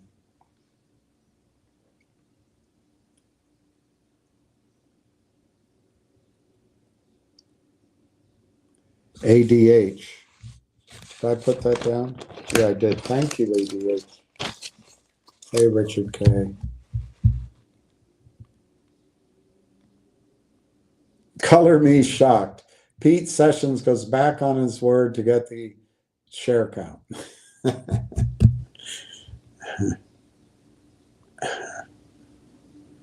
P-Man. I added 1,000. Oh, this is great. We're going to get to 3 million. P-Man added 1,250. Dirty Red. I came in late. Can you explain why oil hasn't skyrocketed yet, and will it?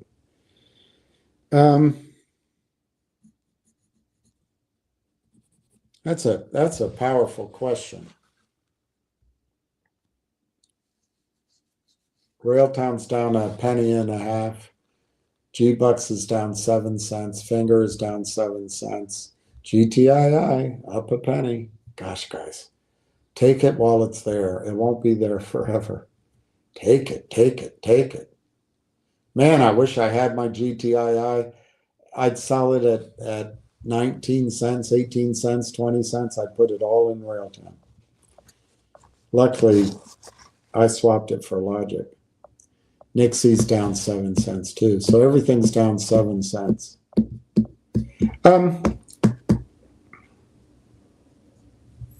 I think you're specifically talking about war.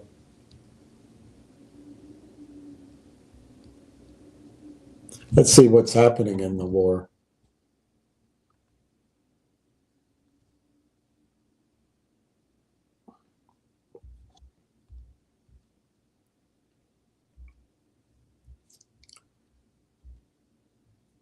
Oh my gosh.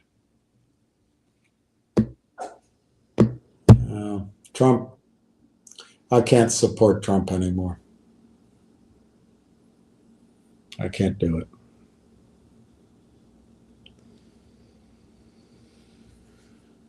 Trump issues terrifying death threat to the Ayatollah and hints at decisive strike plan. So the Ayatollah go to Russia. We will not have a relationship with Russia. The banking system will get the strength of the United States to do their agenda in Eastern Europe and in the Middle East. And it's not going to end well. This is it. Trump just ruined American standing in the world. And that's fine. It was going to happen at some point. But he just accelerated it. And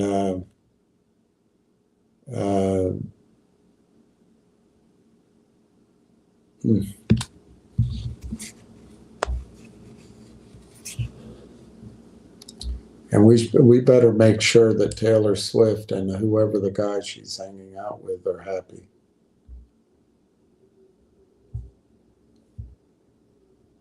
We now have total control of Iran's skies. Trump demands unconditional surrender. He's a war president.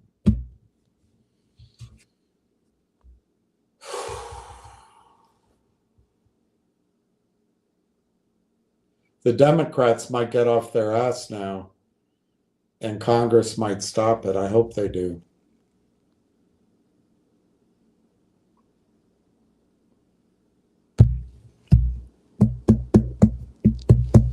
All right, so what I think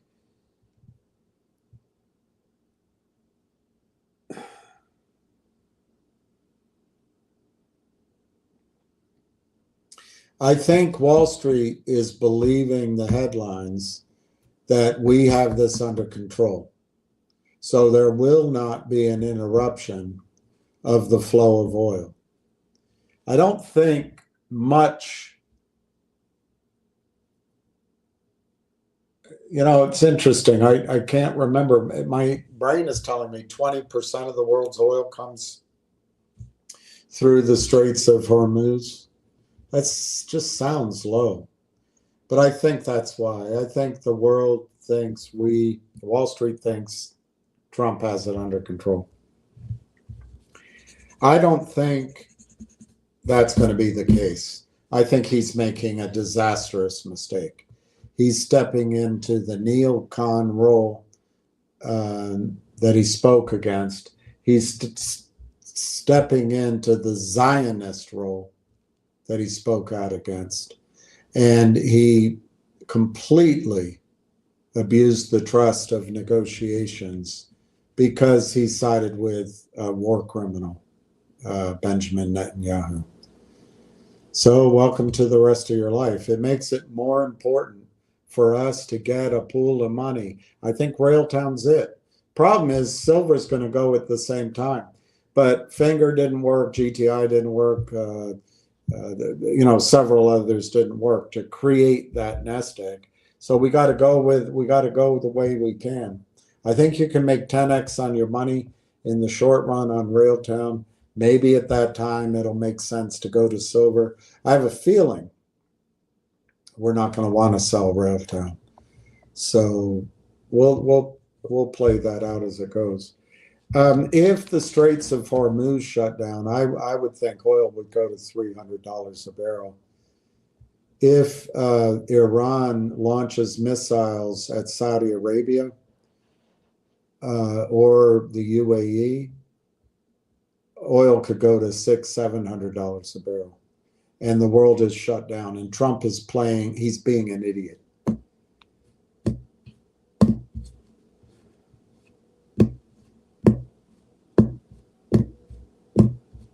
Unless he knows something, unless he already has a backroom deal with Russia and a backroom deal with China.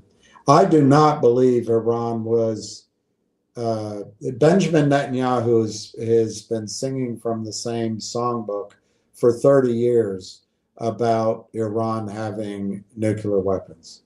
They were open to having Russia, even Americans come in and inspect. They were negotiating. And they wanted whatever the percentage was of enrichment. I think for their own domestic power plants. Maybe Trump knows something that I don't know. But then Trump said zero. Zero. You know what's going to happen? And they couldn't do that. And then he bombed. So this was the United States all along. We are going to go down in the world in infamy. Netanyahu is Hitler. And I don't know what Trump is. But that's how we'll go down in the world, in history. This is terrible. This is terrible. We got to focus. You got to focus on getting in shape, getting your finances order, make friends with your neighbors, fill up your tanks. Fill up your tanks of gas. To my memory, the majority of Americans drive on a quarter of a tank of gasoline. If there is a panic about oil supply and every American goes and fills up their tank, we'll drain the gasoline system in less than 2 weeks. And then it takes months, if not longer, to fill it back up. So the just-in-time delivery of gasoline becomes a thing of the past. Fill your tanks. Drive around on a full tank, not a quarter of a tank. That's number one thing you can do this weekend is fill your tanks of gasoline. This is a nightmare. This is a nightmare. This is an absolute nightmare. What it's going to lead to is a new proliferation of nuclear weapons.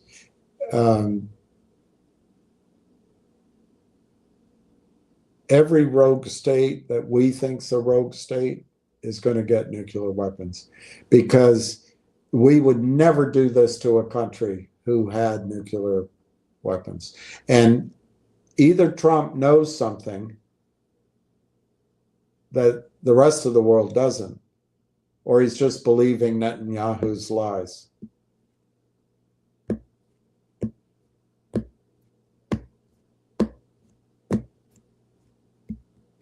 Why does Israel have a right to exist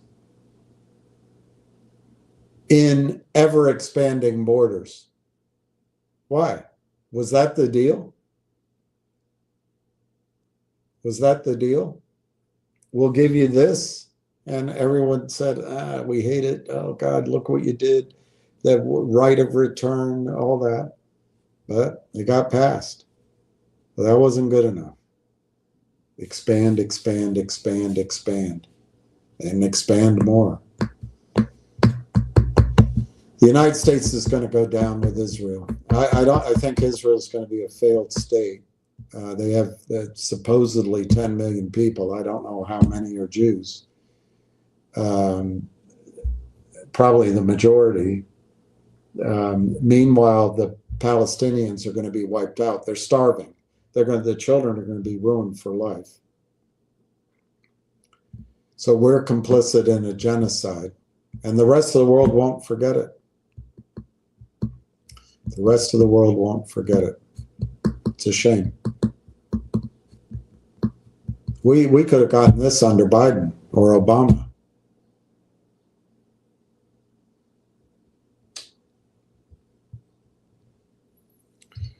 I'm sick to my stomach. Let's focus on what we can. Let's focus on what we can. Malcolm Gilchrist.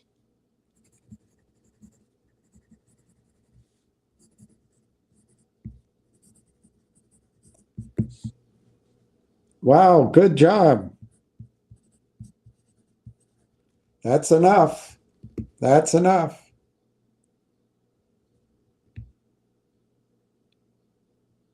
The Merrill Lynch shit is probably why Finger gets emergency short sales. It's possible. Yeah, it's possible. Absolutely. It's absolutely possible. They call it the Merrill Lynch rule, but I think it's pretty much spread around. And You know, there's an aspect of it that makes sense because you have fewer compliance issues and fewer lawsuits, etc. Dirty Red. I heard you say Railtown could be SOLF. Oh, sold or bought later. Maybe you can be the go. No, Finger. I'm telling you, this isn't the same. I like Finger. I'm not trying to trash anything, but this isn't in the league. This, if you guys can't believe the potential of these revenues, but if Railtown were to be bought, I think, number one, I don't think it's for sale. You know, I'm trying to learn it as I teach it, I guess, but I'm trying to have you see this is a bull market in AI. This is the early stage acceptance to the massive. This is NVIDIA from a penny to whatever it is. This is Bitcoin from under $1, which I had a chance, to whatever it is. This is radio before anyone used radio to wherever it went. This is trains once they were built in the United States from next to nothing to wealth. This is Apple computer, the little odd little shaped things that did a little bit to wherever it went. This is getting in early. And you're getting an extra benefit with Railtown because nobody can buy it. The price is wrong. The price is wrong. Now, it doesn't mean that the price is going to be changed to where it should be instantaneously, but I think it'll go up to a percentage of that. If I use that $32 number I made, you know, I did a calculation, 10% of that is $3.20. I think it'll go to something like that very quickly. Anyway,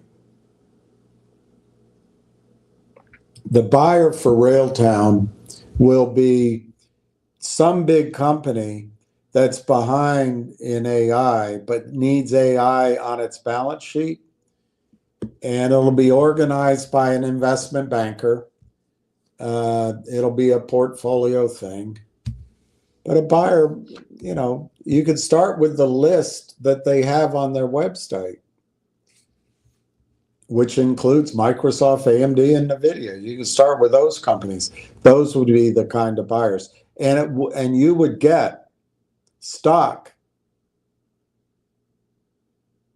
in those companies. And so you're no longer in this.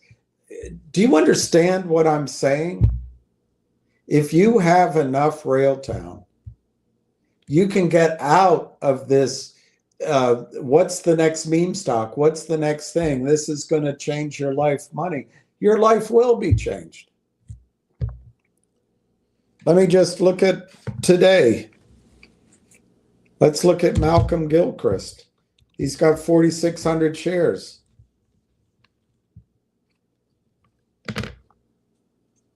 Let's look at ADH. He's got 25,000. Well, we'll do Malcolm first.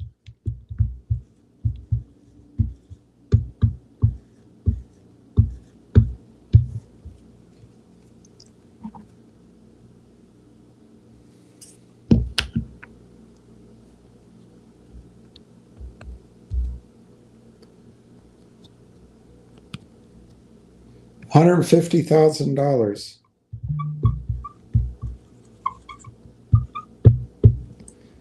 If the stock goes to 32, which I think can happen. I gave you the example. I think that can happen easily. And that's still early on. That's still early time. You have 150 grand and maybe you keep the stock and it keeps going. That changes your life. And you don't have to be looking at the next COSM or the next Genius. They're all crap. They're all bullshitters.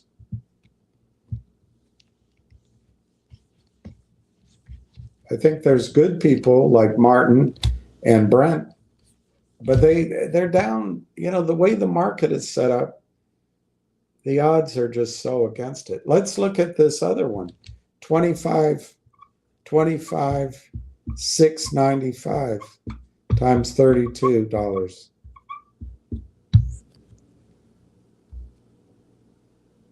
$25,695. These are not promises. 822,240. You don't think that would change your life? And you might not want to sell it there. I mean, you might want to trade it on the margin, but you might not want to sell it there because the news out there might be telling you, it's going NVIDIA-like. Also, if a NVIDIA came in, or a AMD, or a Micro, those are the three names that probably know them the best. If the stock's trading at 32 and it's got growth, maybe they exchange stock at $80 a share. It happens. So I think Railtown is a stock that can make you, particularly if you can start thinking differently if it does what looks like it can.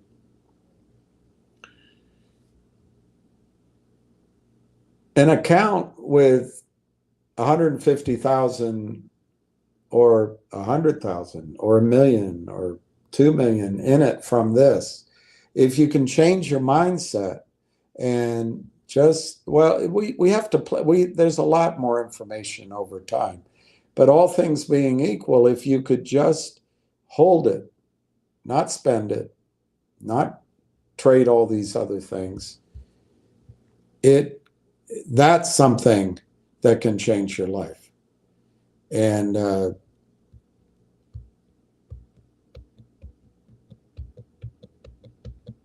anyway, I'll talk about the oil later. Let's just keep going on.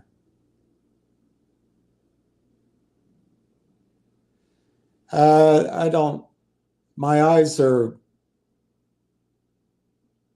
not blue, but they won't leave you. Lisa left you long ago.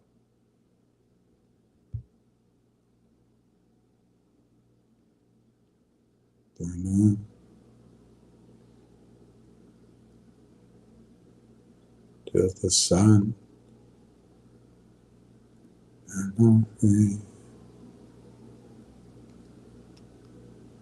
My name is Julie. Lisa left you long ago.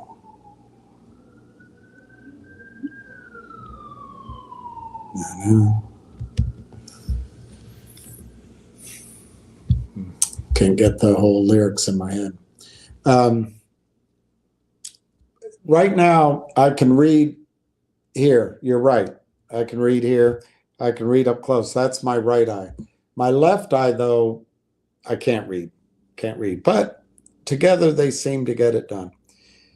Distance is better, but if I go much further than, I don't know, the room, I don't know. It's like I have two different eyes trying to see. So I still need glasses. I haven't gotten them. But yeah, my vision is much better. I don't think I would drive at night. So I'm going to get glasses. The surgery was not successful. Well, it's successful now. I guess that's right. But initially it wasn't successful. He didn't put in the lens I wanted. And I didn't see well for a while. But now you're right.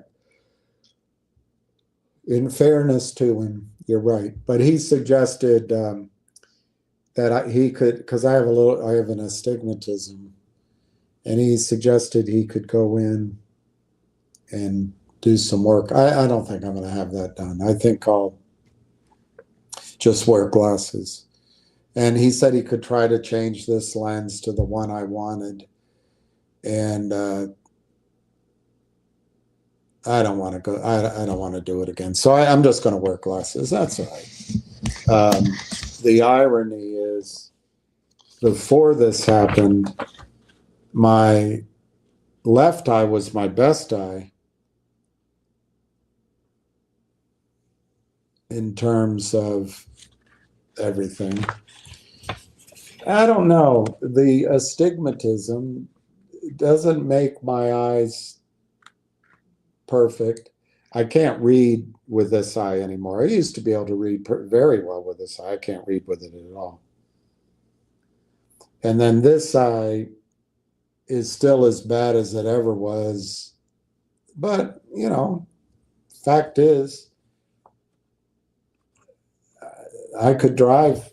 I could drive with this eye. I did for a long time. For a couple of years, it was essentially like this. But I can read with this eye pretty well.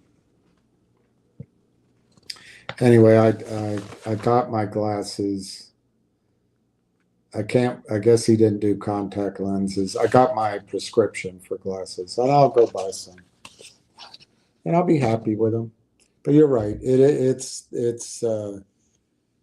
much better. I'm very grateful. Much better. At one point, my left eye went completely blind. It was complete. I couldn't see a thing for about a month. No, a little longer. About 2 months while I was waiting for the surgery, and because they rescheduled. No, so I couldn't see anything. Now, anyway, it's good. I'm very happy, but I wouldn't say it's perfect. Yes, I say a prayer of thanks almost every day about it. I understand just how you feel.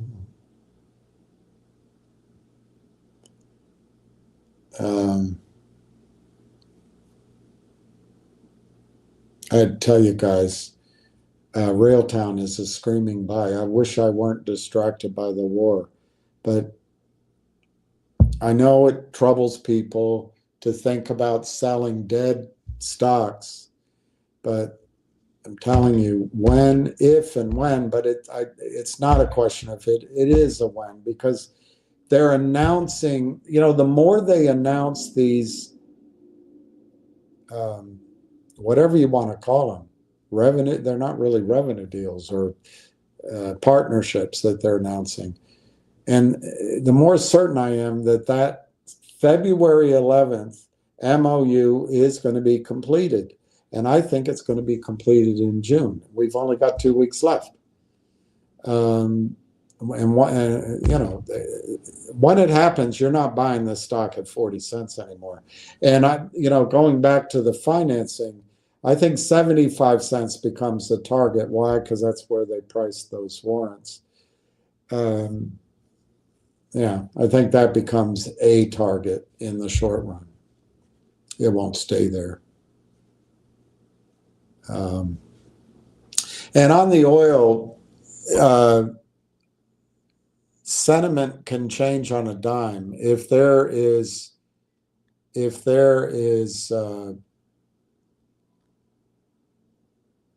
destruction of Saudi facilities, I don't think you can pick a peak in oil. $1,000 a barrel, and the world's over. Your life, I'm telling you, this is bad. What Trump is doing is disastrous. We're not as powerful as he thinks. And the rest of the world's completely turned against us. What, we're going to line up with the Canadian? Well, we probably will. It'll probably come down to Canada, maybe Mexico. Have to get rid of the cartels, Greenland, Alaska, against the world. The UK,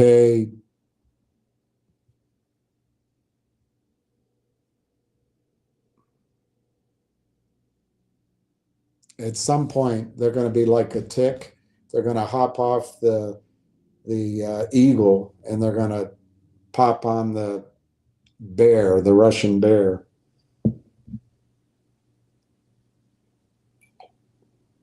Or the Chinese dragon.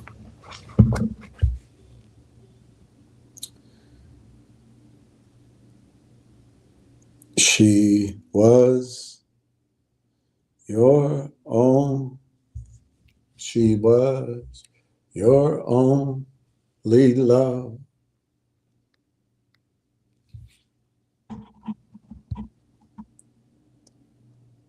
I gotta look it up.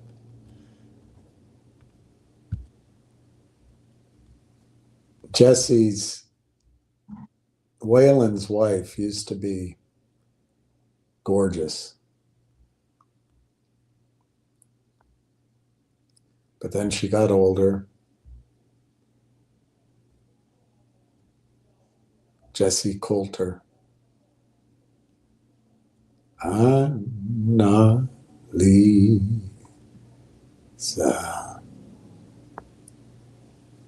My name is Julie.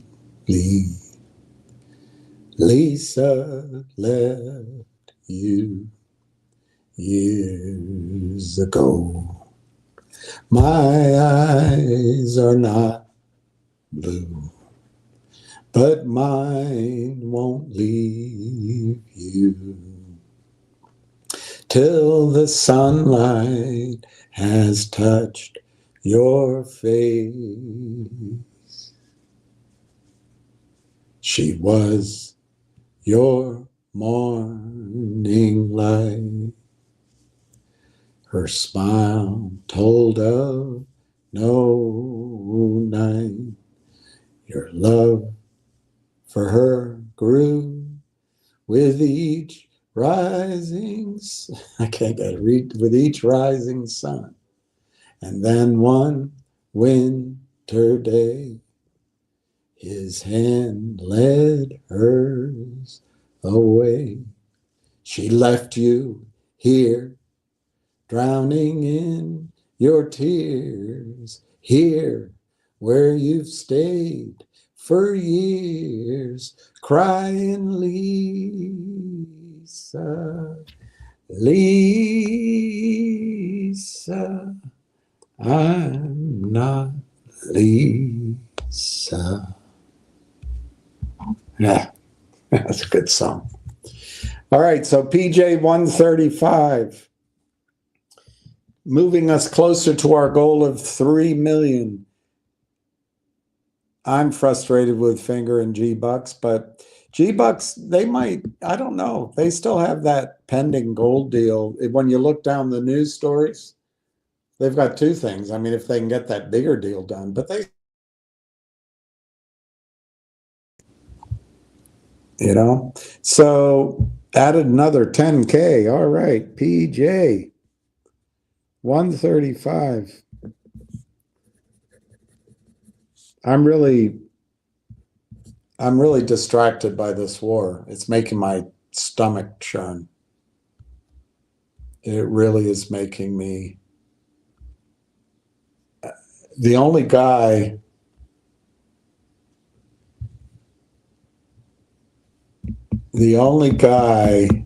that can rescue us here is Putin. General Flynn is saying that it's a good policy because of China. It's a big gamble. It's a big gamble.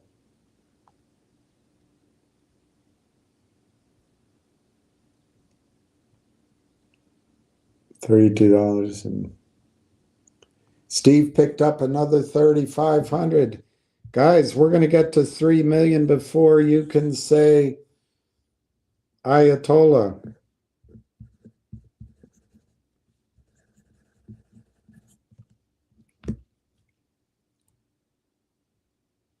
$430. Genus will pass the Senate most likely. XRP on a dip. Look, if you guys want to go play XRP, I can't help it. And of course, a balanced portfolio. keeps you where we are. I would suggest, if you want to buy XRP, that you at least wait till the merger with AIP is finalized. I can't tell you how far up the valuation curve. Let's use that number. I just did that number. I came up with $32 a share. You know, you can spend hours doing it. I think it was a reasonable target.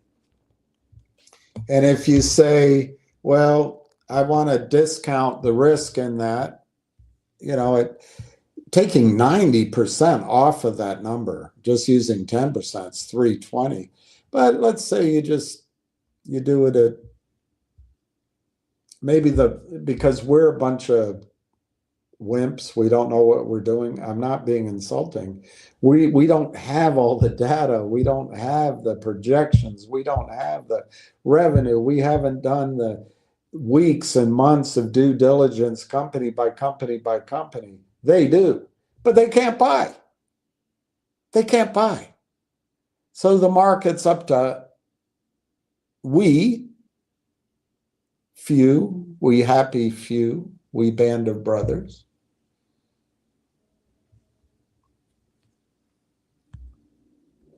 And the shorts, if there are any.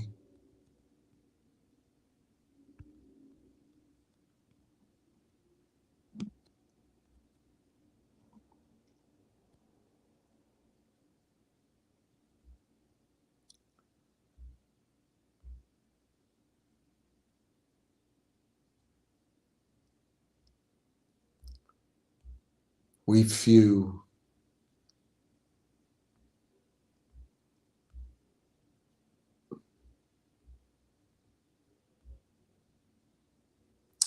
Oh, for a muse of fire that would ascend the brightest heaven of invention, a kingdom for a stage, princes to act, and monarchs to behold the swelling scene.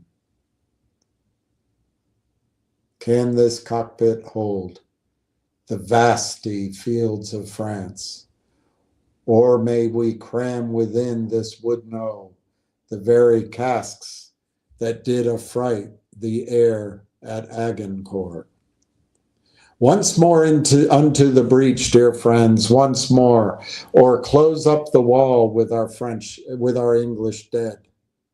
The game's afoot, follow your spirit, and upon this charge, cry, good for Harry, England, and St. George. Men of few words are the best men.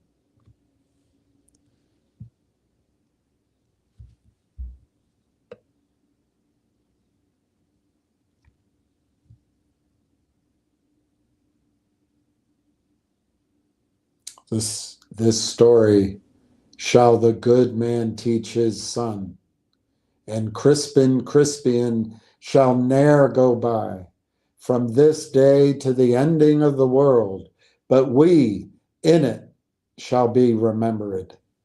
We few, we happy few, we band of brothers, for he today that sheds his blood with me shall be my brother.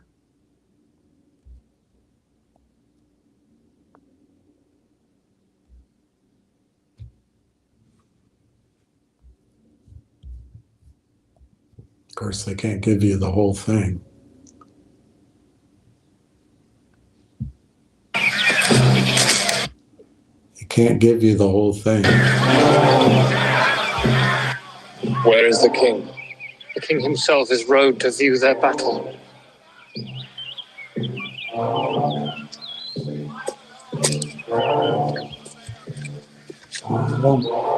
Of fighting men, they have full 300,000. That's 5 to 1. Besides, they are all fresh. 'Tis a fearful odds. Oh, that we now had here but 10,000 of those men in England that do no work today. What's he that wishes so? My cousin Westmoreland? No, my fair cousin.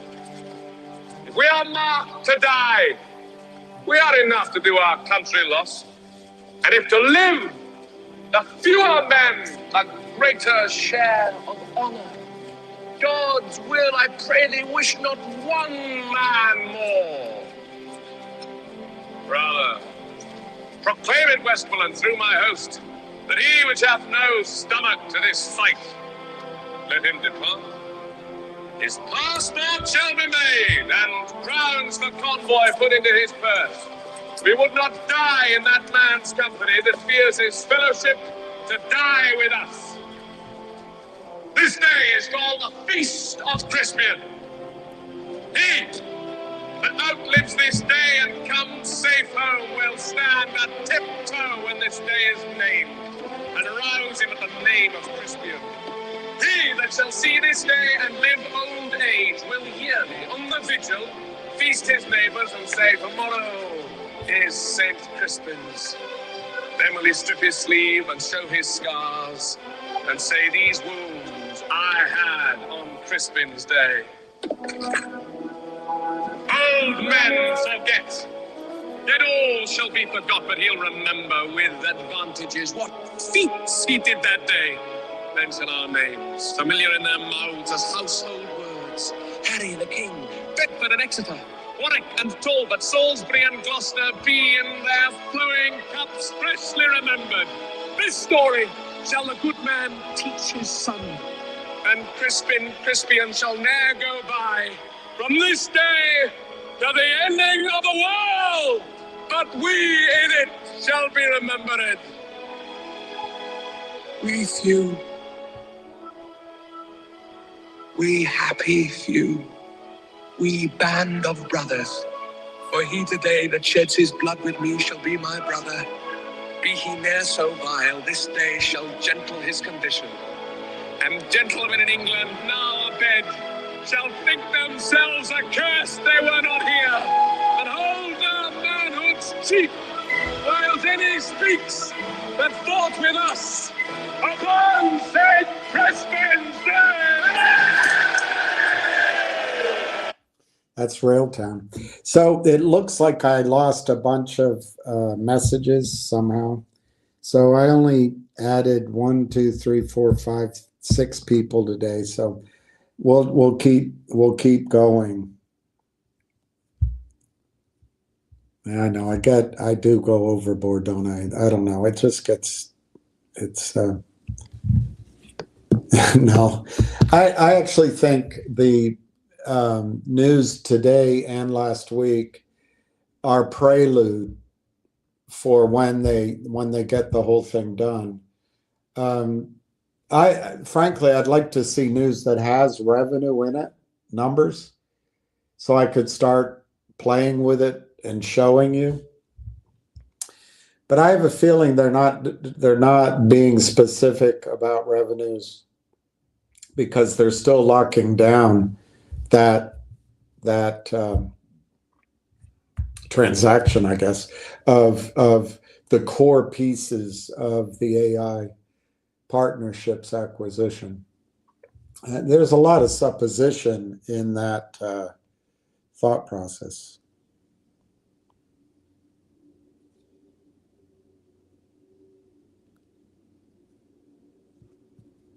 Yeah, that's interesting. That's interesting. I didn't think of that. Let's go. I don't know what to do about this. It frightens me, guys. We're not safe over here either. They brought in so many people from all over the world over the last 4 years. And don't you think for a minute that people within the United States aren't working with these overlords, whoever they are.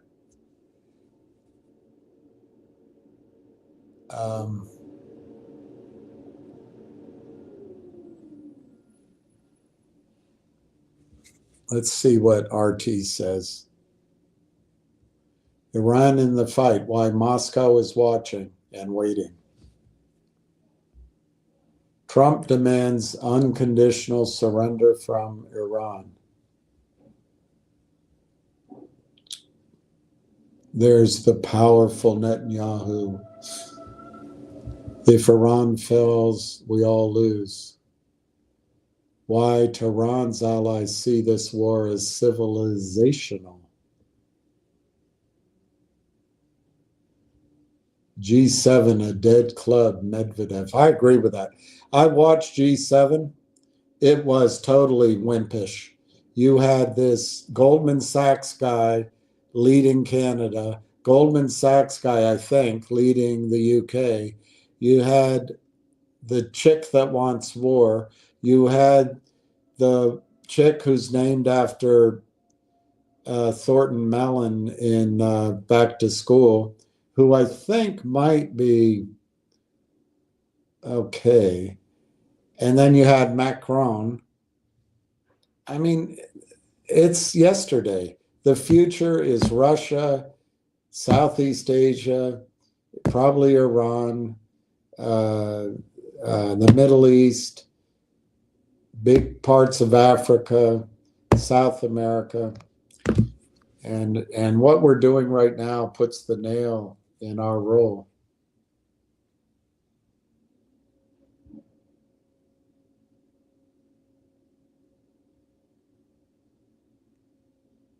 That's the problem.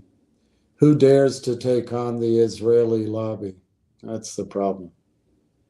That is the problem. We send them $5-10 billion a year, and they send it back to corrupt our government.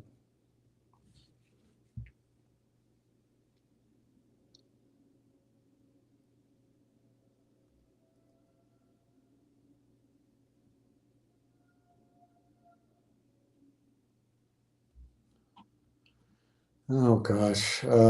Let's look up Al. You can call me Al Jazeera, which is a Western organization. Iran fires missiles at Israel. Trump claims total control of Iran's skies. I don't think so. I don't think so. Iran's a big, bloody place. Iran's as big as the US from, it's as big as Europe. Iran's big. Israel kills at least 70 Palestinians in Gaza's deadliest day at aid sites. They kill them at aid sites. Don't worry. They're just smelly Palestinians. We got a war with Iran. They're going to, by the time that war is over, Gaza will be wiped out. There'll be hundreds of thousands dead. But who cares? They're just Arabs. They have a different God. It's, you know, it's our right to take this land from them. Abraham gave it to us 3,500 years ago.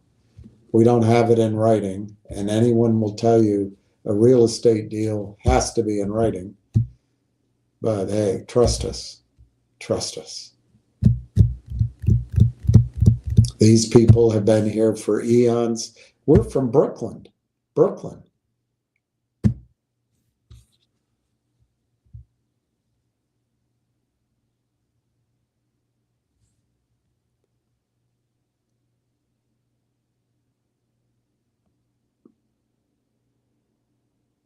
They're attacking the oil and gas sites in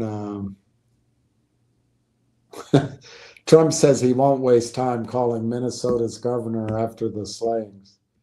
That was kind of my reaction. I said it's kind of a false flag or something. One of you said, no, it's real. So I believe it's real, but it doesn't seem, I don't know. It's funny. Let's see what is being said with a strategist extraordinaire. Oh, gosh.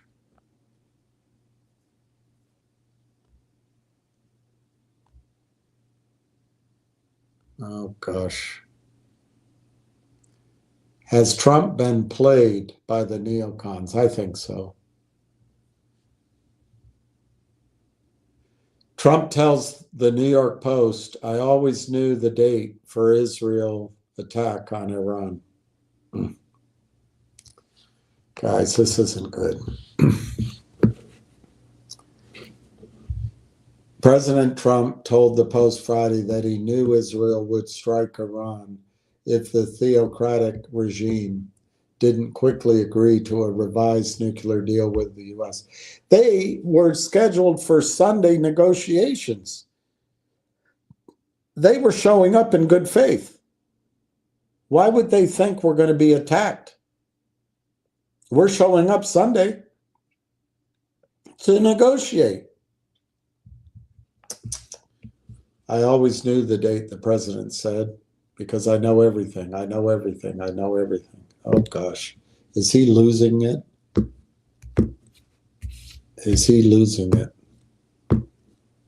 All right, Martin Armstrong says, I believe that the neocons have used Benjamin Netanyahu to achieve their end goal, and Trump may have been against the neocons that they stuffed into his cabinet, like John Bolton and people like Victoria Nuland, she and her sister-in-law, hell, and her husband,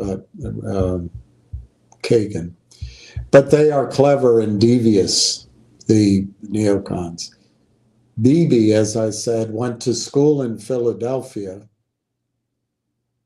and was introduced to this neocon agenda with Bill Kristol's father, who started the whole neocon movement. I don't notice that they're Jewish. It's just a coincidence. Bibi is a wolf in sheep's clothing. I know that Trump was a genuine peacemaker, and as I said, I even had discussions with RFK, and he too asked me what I would do to stop the Ukraine war.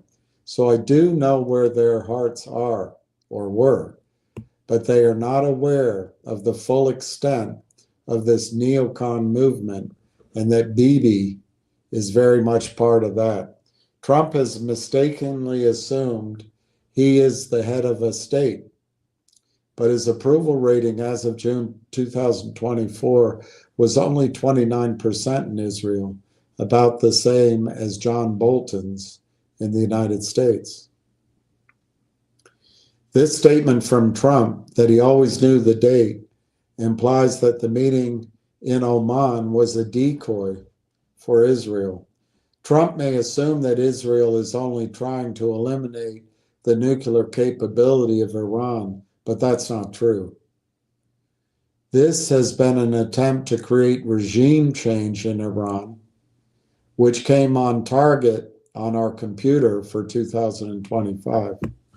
Trump ordered Bibi not to kill the supreme leader, but this was a deliberate decapitation, the attack, of the top leadership in Iran, which is the regime change part of this operation.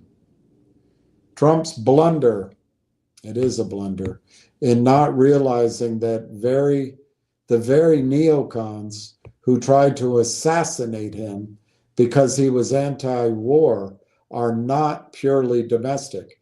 Bibi, I know, is part of the same crew. Trump has been led into the risk of dragging the United States into an unwinnable all-out war, not just against Iran, but one that will involve both Russia and China. History warns us that if the United States gets tangled up in a war with Iran, Russia, and or China, they can see that as an opportunity to attack the United States. And they're already here. This scenario describes Japan's invasion of Russian territories in 1904, leading to the Russo-Japanese War. Russia was engaged in another conflict very heavily, trying to suppress the Boxer Rebellion in China, diverting significant military resources and attention to Manchuria. Japan perceived Russia as distracted and thus an opportunity. Japan invaded on February 8th, 1904, launching a surprise naval attack on the Russian fleet at Port Arthur in Manchuria and landing troops in Korea. This marked the start of the war. Japan decisively defeated Russia on land and sea. The war ended with the Treaty of Portsmouth in 1905, mediated by the United States. I'll skip Sweden and Denmark. These are just two examples that show how engaging in a war on one front can expose one to an assault from another adversary who perceives that rival as weakened or occupied. This is my concern, that the United States can be set up by these neocons who have lost every war since World War II because they are myopic and focus on one element. Israel? I don't know, he doesn't say. And not the risk of broader engagement from others seeing an opportunity. Bibi has placed Israel at risk. He is a neocon, focused on the destruction of Iran, not simply the termination of its nuclear capability, which even Tulsi testified before Congress that Iran was still perhaps 18 months away from creating a bomb. Israel's iron, and I would, maybe Trump knows something there. I'll give him maybe that way out. Israel's Iron Dome is regarded as one of the cornerstones of Israel's defense system, but it has limitation. Russia has better. We squandered our defense under this neocon agenda. The only successful strategy against Israel has to be to overwhelm the whole system. The system is not a computer, but a human monitoring a sophisticated radar system. This is why the United States is helping shoot down incoming missiles over Israel, which Iran sees as the United States getting directly involved. If the incoming rocket is deemed a threat, the command center responds by launching a missile.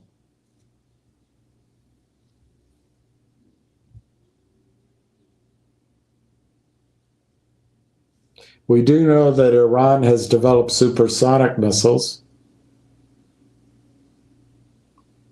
maybe with help from Russia.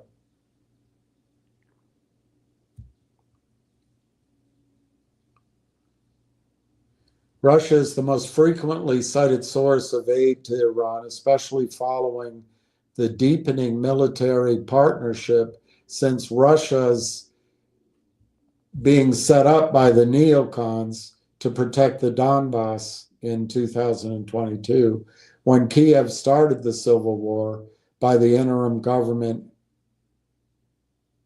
in 2. Iran supplied Russia with a large number of Shahid drones. Russia possesses some of the world's most advanced hypersonic missile technology. Transferring knowledge, components, designs is considered highly plausible. Iran and North Korea also have well-documented decades-long history of collaboration on ballistic missile technology. China has advanced hypersonic capabilities and has historically been a supplier of missiles related technology and components to Iran.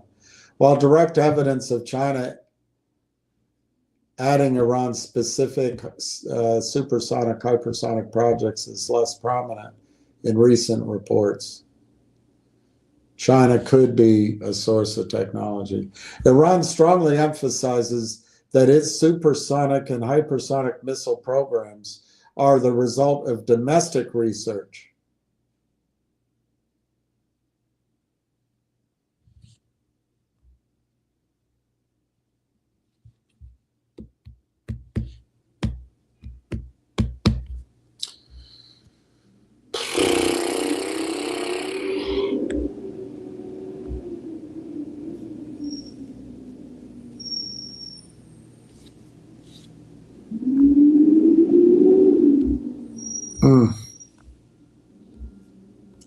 This is just awful. It's worse than I could have imagined. It is worse than I could have imagined.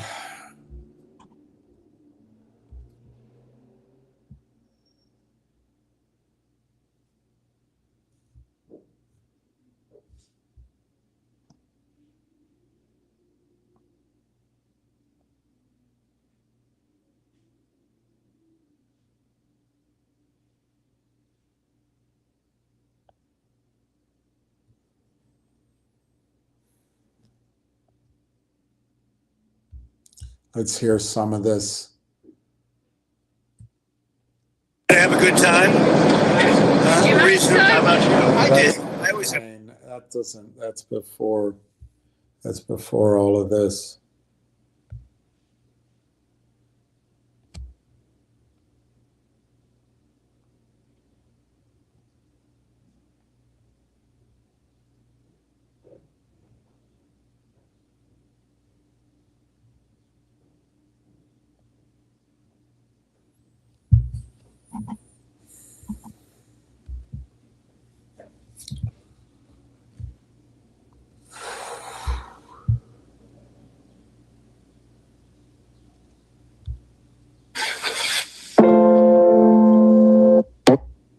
About good old Tucker. He's a deeply humane, kind person. And I am saying this because I'm really afraid that my country's going to be further weakened by this. I think we're going to see the end of American empire. Obviously, other nations would like to see that. And this is a perfect way to scuttle the USS America on the shoals of Iran. But it's also going to end, I believe, Trump's presidency and effectively end it. And so that's why I'm saying this. What do you mean? Yeah, he literally says that this is a very important issue, not a simple issue. Absolutely. I just watched a CNN show. I think it was a fairly fresh caught one, where the CNN individual was asking the question, has everyone seen the March testimony to the Congress of the United States of the DNI, Tulsi Gabbard? Boom, they played it like you do. And up came Tulsi saying that it was the assessment of the IC, the intelligence community, that Iran was 3 years away from a nuclear weapon. Not necessarily 3 years away in terms of 60% enrichment, but 3 years away when you take the other factors in. And I had a lot to do with the AQ-Con network when I was in the State Department. And I know these are true words, that it's one thing to enrich the uranium to the proper amount.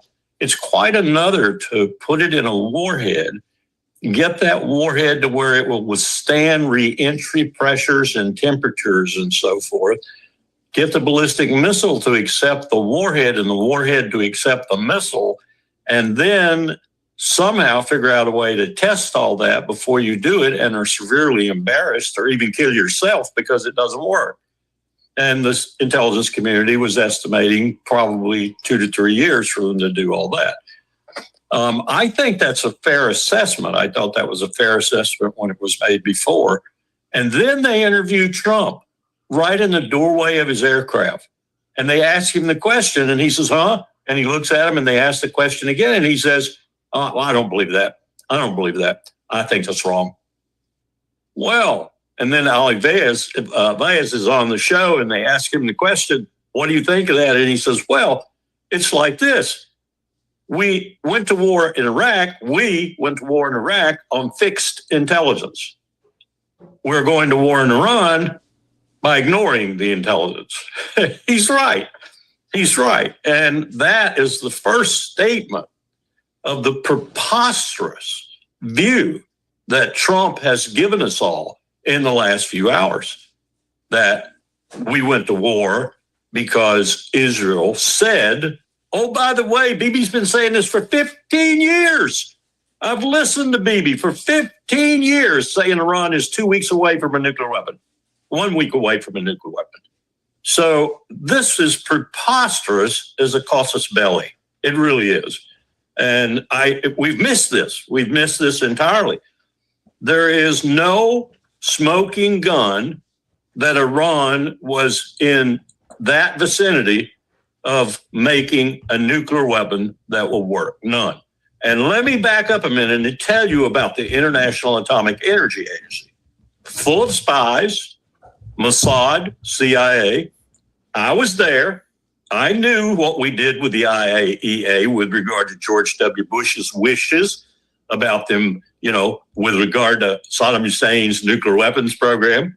We twist the IAEA around our fingers. We even appoint the director general from time to time. We went through 2 or 3 director general candidates before we would accept one, because we want one we can bribe, or we can put his arm behind his back and bend. So you got to ask yourself, why did the IAEA come out as it did at such a propitious time with this latest report? Then you got to ask yourself, did they, and my answer to this question, Nima, is yes. Did they give Israel the last minute specific coordinates for key elements of Iran's nuclear program so they could bomb them? Yes, that's my answer. So this is unfolding. Even as I'm speaking, it's unfolding. This is more nefarious even than I thought it was. I thought it was a Yamamoto, Saddam Hussein attack, and that the United States was complicit with it. Well, I was right about the latter. I'm so right about the former that I'm steaming mad. Here we are, the empire in our waning days, blessing this bloody-minded, tyrant, murderer, genocidal maniac named Bibi Netanyahu, because we cannot escape his clutches, Mearsheimer's view, or because he's doing our wishes, my view. And the latter is far more heinous than the former.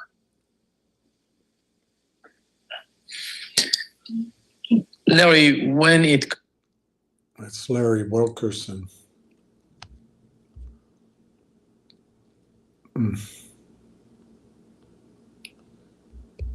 This isn't good. Anyway, we'll talk about the stock and just distract ourselves. We will distract ourselves.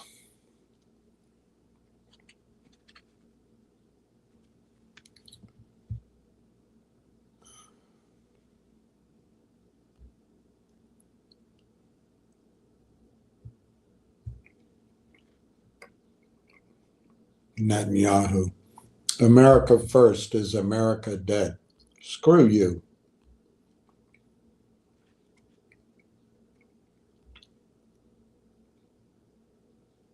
Bull Pullman is calling for a silver explosion. All right. Sorry, I got some cheese to eat because I'm starving. I'll go to 4 o'clock. I do want those of you on the fence, I think this is a good time to take advantage to buy Railtown. 37 cents. It's pretty good. But let me think of what else I can talk to you about. Let's see if there's anything going on with Finger or G-Bucks. No, not now. Or Nixie. GTII remains strong. Maybe there's short covering going on.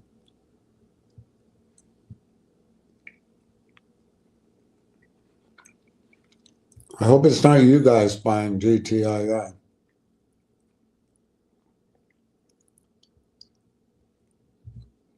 Any trade can work, but the odds are so long against that trade working out.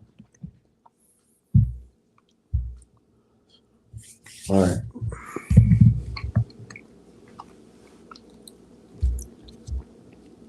There is an interesting story about, I think it's about Barrick Gold.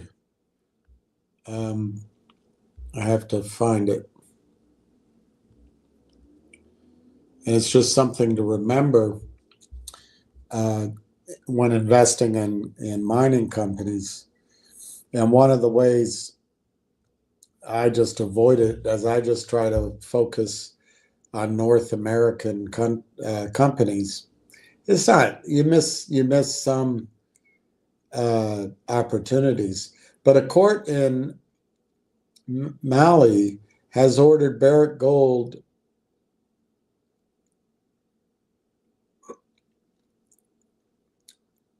Lulo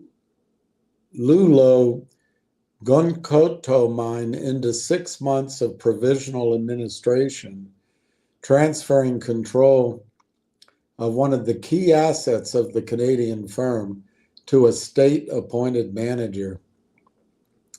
Judge Issa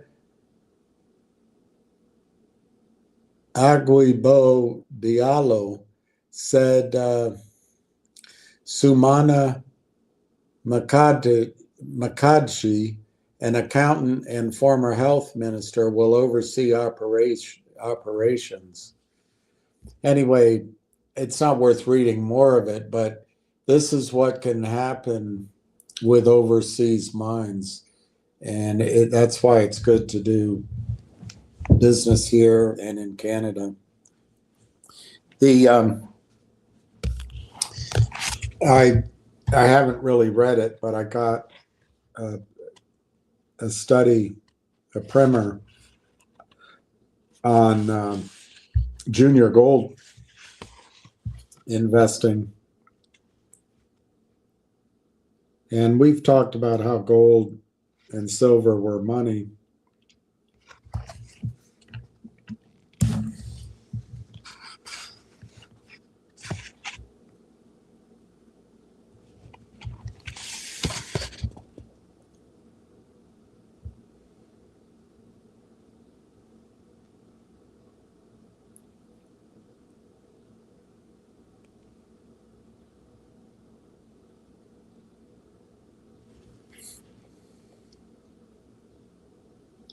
Consider a drill hole grading at 100 grams per ton gold over 10 meters.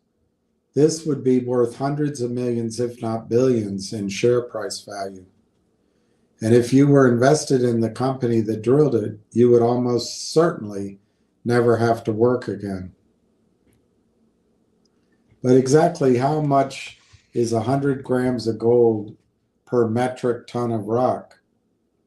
You can't see it because visible gold requires about 1,000 grams per ton. In fact, this grade represents a cube of gold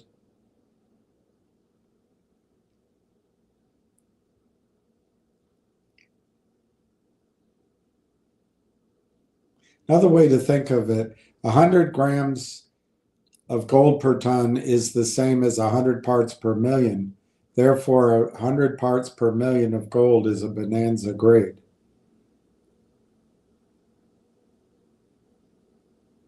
I don't get it. Canada is generally considered the world's leading mining jurisdiction, containing half of the world's mines.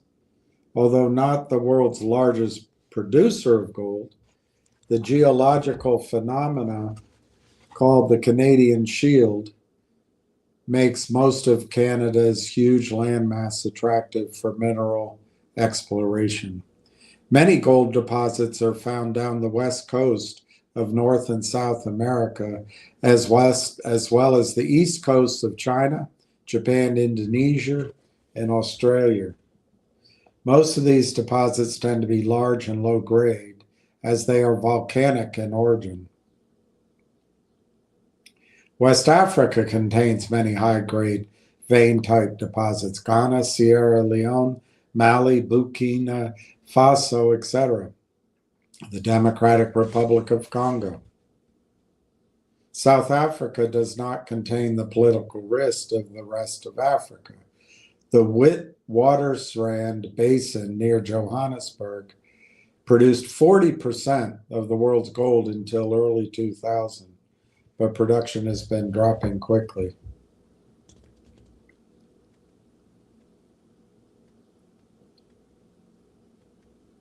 They talk about BRICS, and there's a lot of controls on the exchanges now So it's a lot more credible investing in junior gold. The world's go-to stock exchanges for junior mining are the Toronto Stock Exchange and the TSX Venture Exchange. Medium and large caps will also often trade on the New York Stock Exchange, NASDAQ London, Johannesburg, or Sydney exchanges.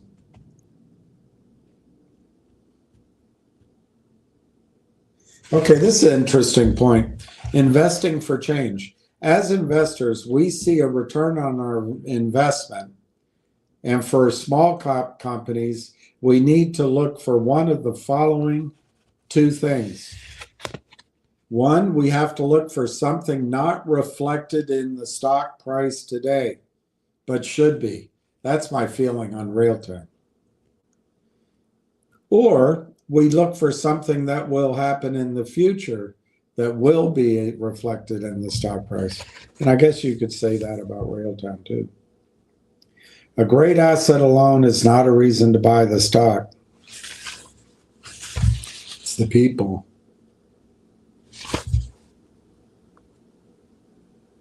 It is the value of the asset in relation to its stock price, or a change in the value of the asset that makes or breaks an investment opportunity.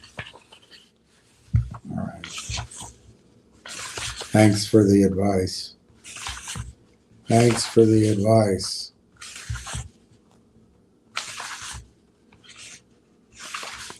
Will the stock go up or down? Whether the stock moves in and in what direction is all about one word: expectation. In order to understand the market behavior, you must know what the market expected from drill holes.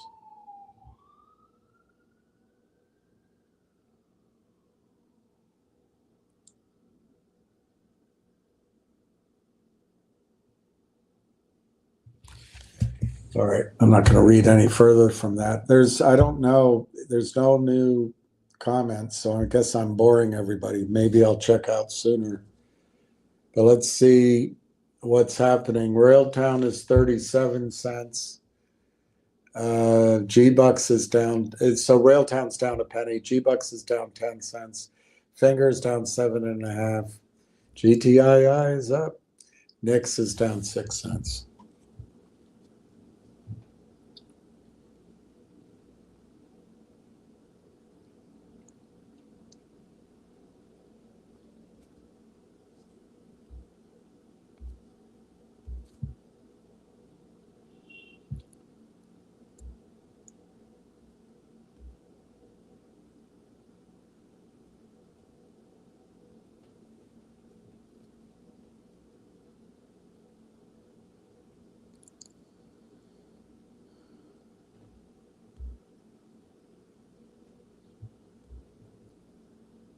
This is not good.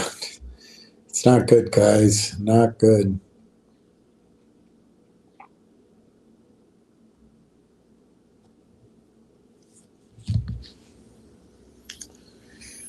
There's no messages, so I guess I'm alone. If I'm alone, I'm going to sign out.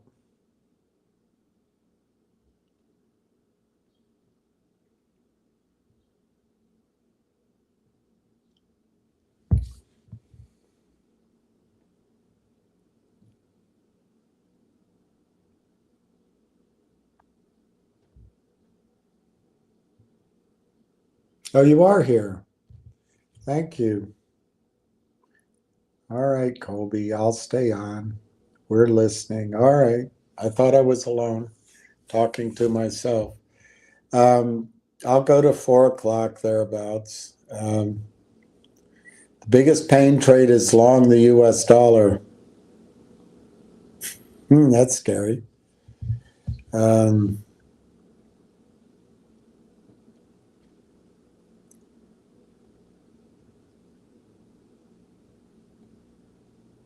JetBlue cuts flights. Ruh-roh. Parks some jets as weak travel demand deepens profit woes. Ruh-roh. Listen to this. We talked about this before, and silver's breaking out, so I'm going to miss that trade. Silver continues higher post the mini consolidation. Massive breakouts like we saw recently create big vacuums. Our call spread logic. Yeah, I'd like to do. Getting excited. You need silver to run wars. You need silver to run AI. You need silver for hypersonic missiles. You need silver for NVIDIA. Just remember that. Just remember that.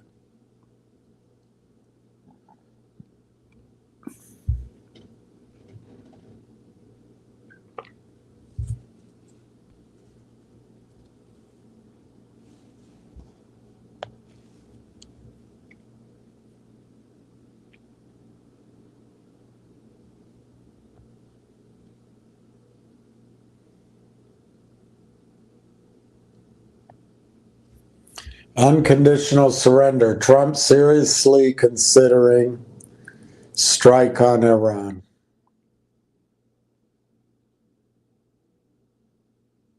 He knows where the supreme leader is hiding. I guess he talked to him in good faith. Tulsi Gabbard breaks silence after Trump publicly refutes her comments. Let's see how she handles that. I hope she handles it. If it were me, I'd quit. Director of National Intelligence Tulsi Gabbard has broken her silence after Trump publicly refuted her earlier congressional testimony. Oh, I hate Caitlin Collins. The firestorm ignited when CNN's Caitlin Collins, ever the mouthpiece and center attention dimwit of the left, pressed President Trump aboard Air Force One about Gabbard's March testimony. Tulsi Gabbard testified in March that the intelligence community said Iran wasn't building a nuclear weapon. Collins prodded, clearly fishing for a gotcha. So he's reacting to Collins. Trump shut her down. I don't care what she said. I think they were very close to having one. J.D. Vance stepped in. J.D. Vance said, first off, Tulsi's testimony was in March, and a lot has changed since then. Second, if you look at what she said, her point about uranium enrichment is consistent with what he wrote.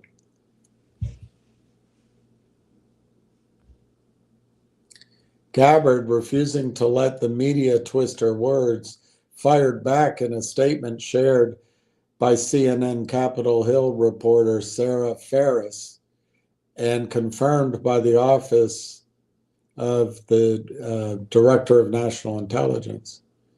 DNI Gabbard tells us she and Trump are on the same page when it comes to the Iran nuclear timeline. President Trump was saying the same thing that I said in my annual threat assessment. Unfortunately, too many people in the media don't actually care to read what I said. Caitlin Collins.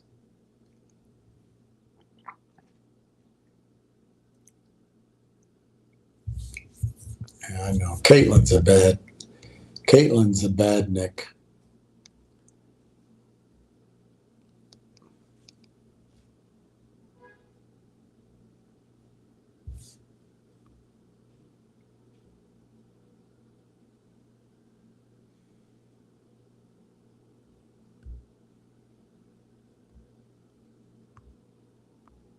President Trump on Tuesday revealed the United States now has control over Iran's skies. President Trump left, yeah, we know he did that.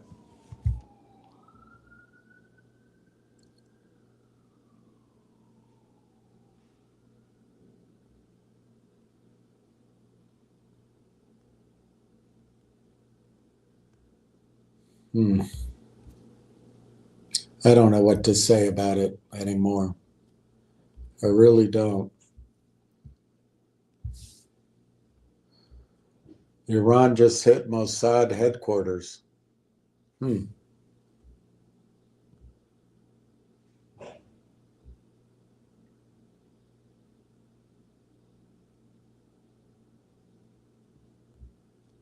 MAGA implodes. Trump lashes out at Tucker.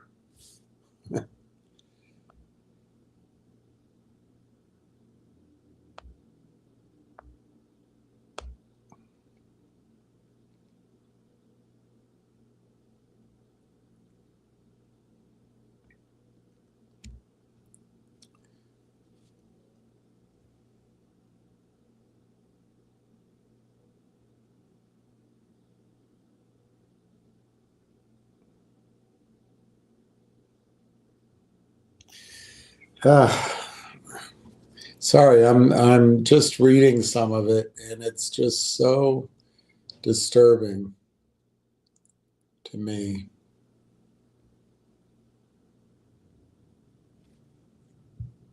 Trump enters situation rooms as 4 B-52 nuclear bombers lie in wait after Ayatollah death threat. Please don't do it, Trump. Please don't do it. Arnold Schwarzenegger. Oh, that's nothing.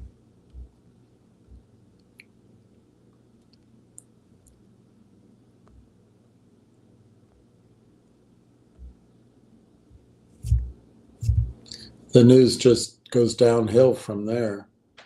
Let me look at the New York Post. They might have something. Of course, I can't get it up.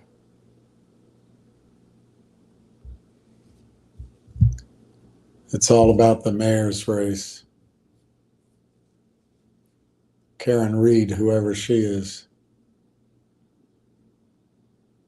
Trump reveals United States knows where Supreme Leader is hiding. Easy target.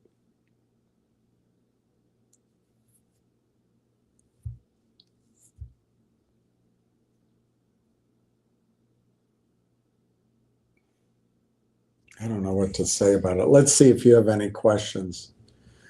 39 are watching. Well, I used to get more, but I guess they've all gone with him, which is fine. You're not alone. South Louisiana. What are your thoughts on RGC comeback?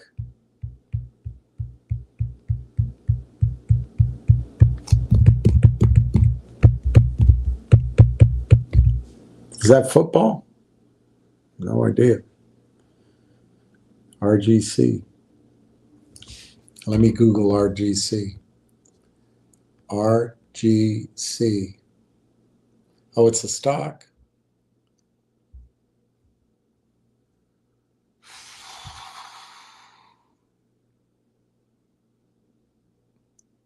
Wow. 77 smackers. I don't know anything, obviously. But that's a nice, that looks almost short squeeze-ish. Regen Cell Bioscience. Regen Cell Bioscience stock skyrockets as 38-to-1 stock split takes effect. You know, I don't know what to say. I mean, that probably won't last. But I did read that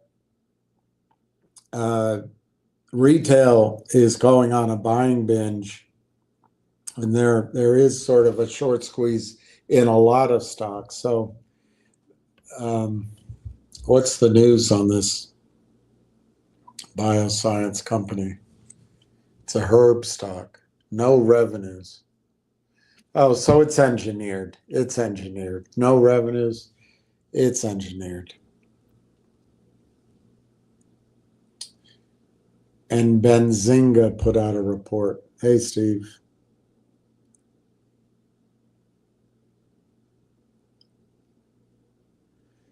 What would be the actual issue for the SEC not to approve? And next bridge is S1. They don't have enough people working on it. The shorts interfere.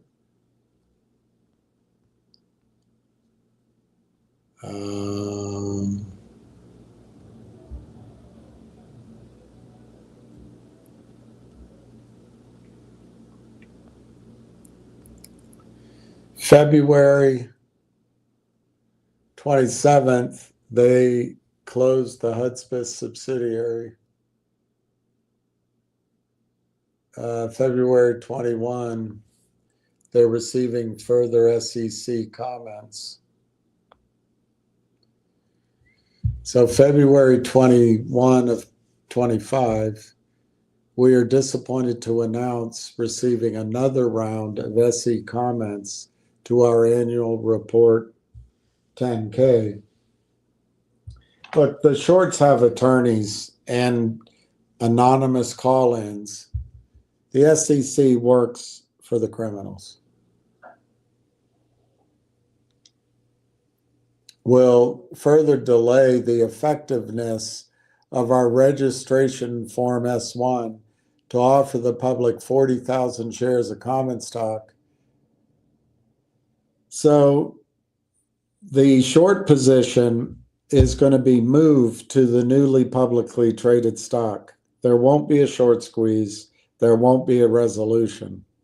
But you got to get on with life, I guess. In September 2024, we understood we had addressed all of the SEC's comments to the registration and planned to proceed to file the final amendment. Now, almost 5 months later, with 4 rounds of comment letters related to our 23 annual report, plus 5 rounds of submittals related to this registration statement, this is all done by the criminals, all costing the company tens of thousands of dollars. It's all orchestrated by the criminals. The SEC has taken the position that we should not have restated our 2022 audited financial statements, which impaired the balance sheet value of our Oro Grande property down to 0,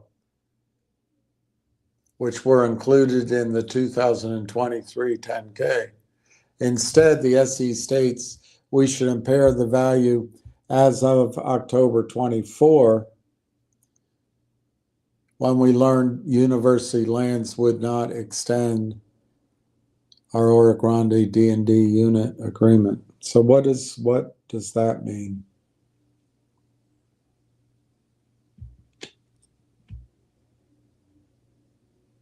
It doesn't trade. So why would that matter? Maybe it's taxes. Maybe it's taxes. If the company is required to restate its 2022 financials to update the impairment analysis, the company would be required to amend 2 annual reports on Form 10K and 6 quarterly reports from this is the criminals interfering. They're desperate. This entire process will likely take numerous additional months and cost several hundred, they're trying to bankrupt the company, and several $100,000 above what has already been spent. So we tried to convince them against this. The company is not publicly traded on any exchange, true. Thus, the existing restated 10K could not possibly mislead any potential investors. That's true. But it's not, it's the criminals doing this. They want to bankrupt the company so they can they can take their profits without a closing transaction. Furthermore, the company made it clear we have already spent 2 years attempting to file an effective registration statement in order to raise capital. The amendment of prior reports will only add to this already arduous process and be financially damaging both to the company and 65,000 shareholders.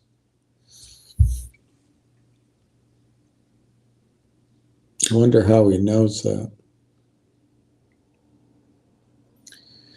We suggested a more efficient solution would be to simply footnote the matter, and that was rejected by the SEC. The debate to impair the value of the Oro Grande in 22 or wait until 2024 is up to interpretation based on the data available at the time. In the opinion of the company's current management and board of directors, restatement of the 2022 financial statements included in our 2310K filed in July of 24 was fair and reasonable. More troubling than the requirement for the company to restate the company's financial statements and refile previous reports, though, is the position the SEC is taking regarding our corporate history.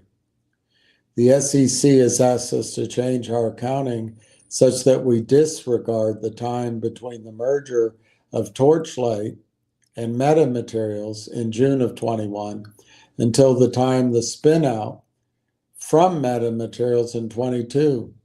The SEC is taking the position that Metamaterials acted merely as a custodian of the identical assets with the identical shareholders during this 18-month period. The company explained to the SEC in great detail that Torchlight Energy and the company are not remotely close to the same entity in terms of management, board of directors, or shareholders. This is the lawyers and the pressure of large criminal organizations to save their hide in this short position.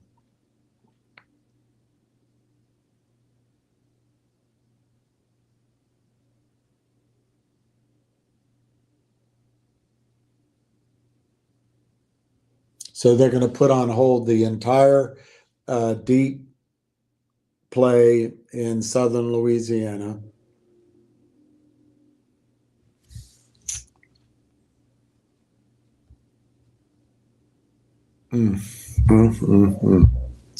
It's not good. That is not good.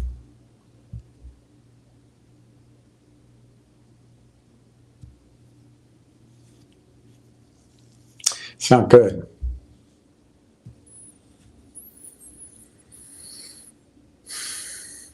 I think the actual issue is they're trying to save the shorts. They're trying to save a brokerage firm. Maybe it's Fidelity. Maybe it's Goldman Sachs. I don't know. But they're doing this under pressure, I think, from the criminals. They're trying to time it works to the advantage of the criminals and the lawyers. And they're trying to run out the clock and make sure that NextBridge goes bankrupt. It interferes with everything Greg McCabe is trying to do. And I don't know why they are bypassing. They're getting advice from, look, the law firms work for the shorts and they work for the SEC. And the people working on the case want a job at that law firm. Gibson Dunn. I'll try to get some answers. Giuseppe. All right, update it. But hopefully before the binding. I didn't know that. During wartime.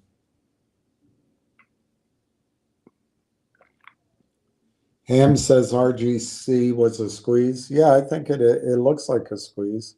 That's what I meant. It was manipulated. I think you had to have had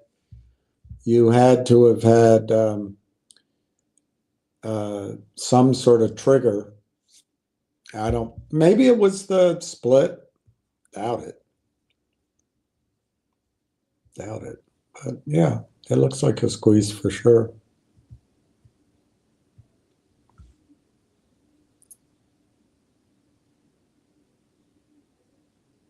What stock? Nextbridge. Yeah, Brandon, it was Nextbridge. If you want to add to the list, I have several guys at work. All right. You're the best. Who own, it's 5 guys, 100,000. All right, so I'll say 5 guys for Brandon, including the limo driver, or that was somebody else. But I will, that's 34.5. Okay.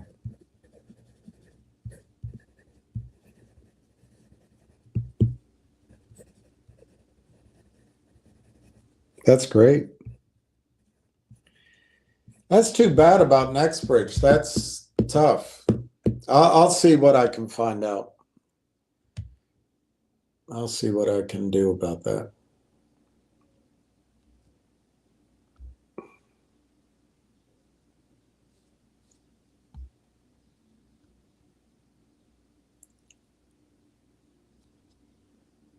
Let's see what, I've only got 15 minutes to go.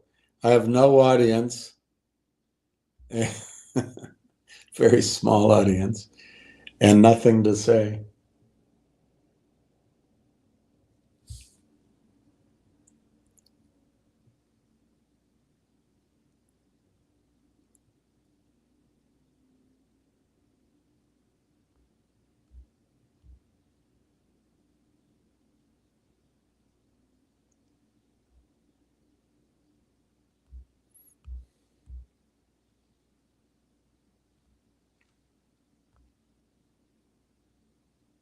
This isn't good. We're going to find out that our weaponry can't stand up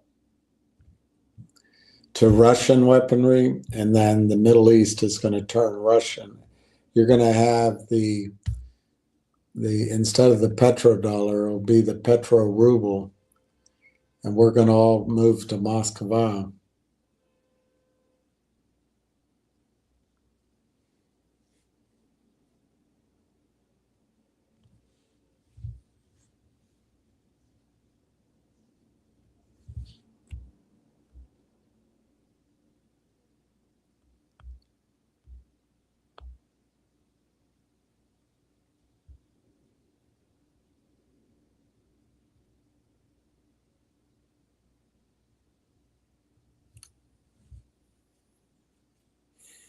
All right, I'll read this to you.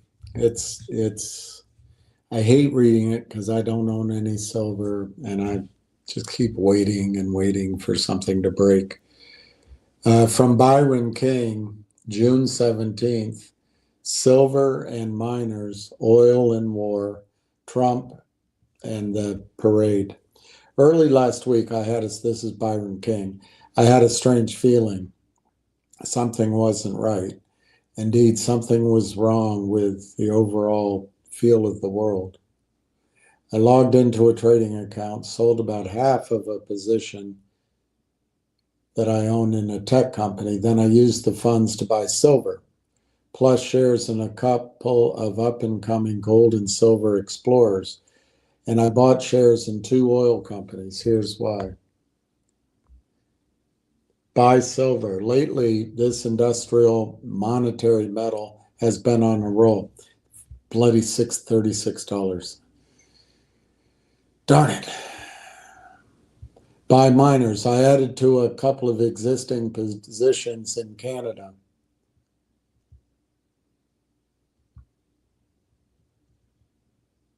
He gave it in the Jim Rickards letter. Man, let me see if I have it here.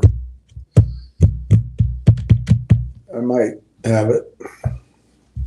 I no, it wouldn't. It if he just did it, it wouldn't be published yet.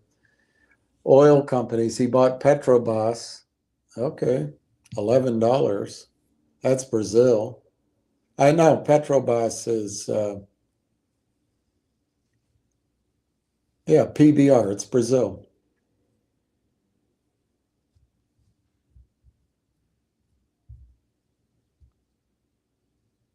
And he bought a small company out of Colorado in the DJ Basin.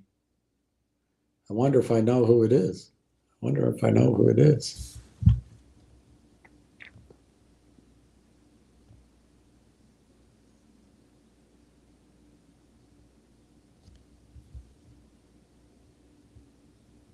Nothing is true until it's been officially denied. When war breaks out, you can't just sit there and do nothing. It's critical to figure out the big picture. And in this case, Israel has moved deliberately and decisively to wreck Iran's nuclear capabilities. Along the way, Israel must degrade Iran's air defense and missile shooting capacity. Plus, there's a strong hint of regime change in Iran behind Israel sending in the jet bombers. All while Iran's forces shoot back. That's the macro idea.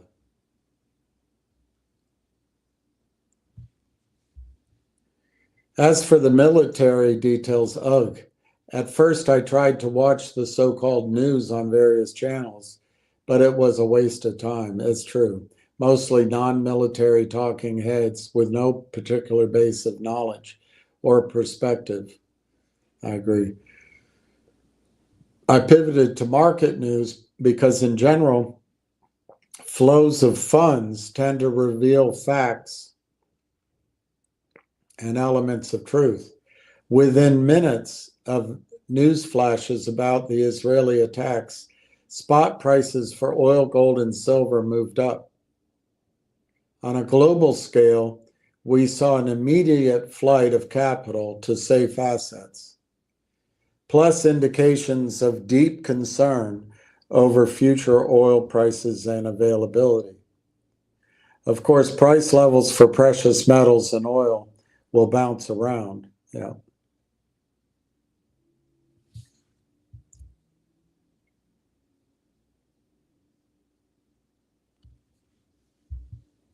Things are about to change, big time.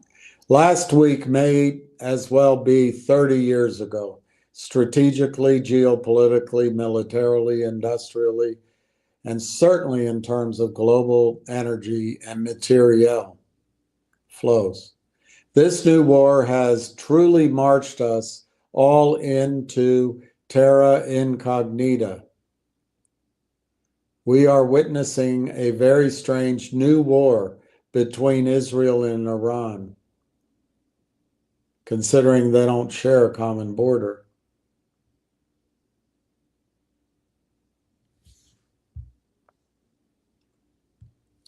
This is a modern model of techno war, rooted in super advanced equipment and systems. We see Israel using long-range air power enabled by tanking, Germany, now America, while on the other side is Iranian air defense and missile power. Another part of this war is unseen electromagnetic waves within a broad spectrum of cyber and signal processing. This all relies on a huge database of intelligence processed by advanced semiconductors running ultra-sophisticated programming. In short, this phase of the war requires massive computer power wrapped inside encryption, often as not working to overcome intense jamming. And it's all based on electricity.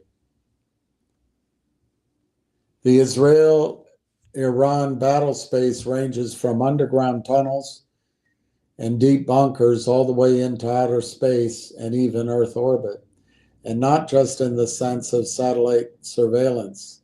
Some Iranian missiles fly up to 60 miles into the blue yonder before crashing back down at hypersonic speed. With internal guidance systems and targeting, which seems pretty good. There's no front line or zone of hostilities. There's no operational depth. Everything is at risk. Targets are not usual assets alone, like radar stations, munition bunkers, and airfields, or industrial sites. The battle space is pretty much everywhere. Western edge of Israel to the eastern border of Iran. And add it to the mix of Yemen's Houthis firing from the south. We're looking at an unprecedented high-tech war waged with bleeding-edge aircraft and missile systems enabled by astonishing levels of cyber and electronic warfare, all based on decades of diligent and meticulous intelligence gathering.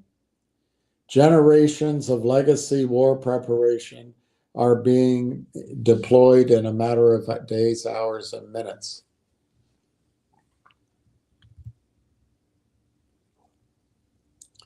Meanwhile, despite claims by either side about limited goals, there's ample potential for this conflict to spread to adjacent regions, specifically to spill into the Eastern Mediterranean, the Persian Gulf, if not farther into the Red Sea, the Arabian Sea, or the Indian Ocean. I thought they changed the name of Indian Ocean to Trump Ocean. As much as I'd like to discuss arm-weaving tales of everything, I'll spare you.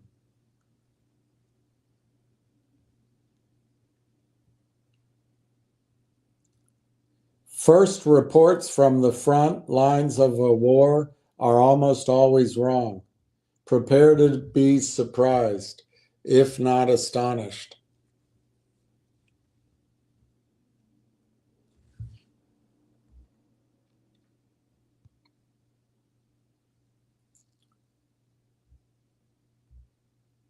And he talks about the parade, which I guess I should have gone to, but I wimped out.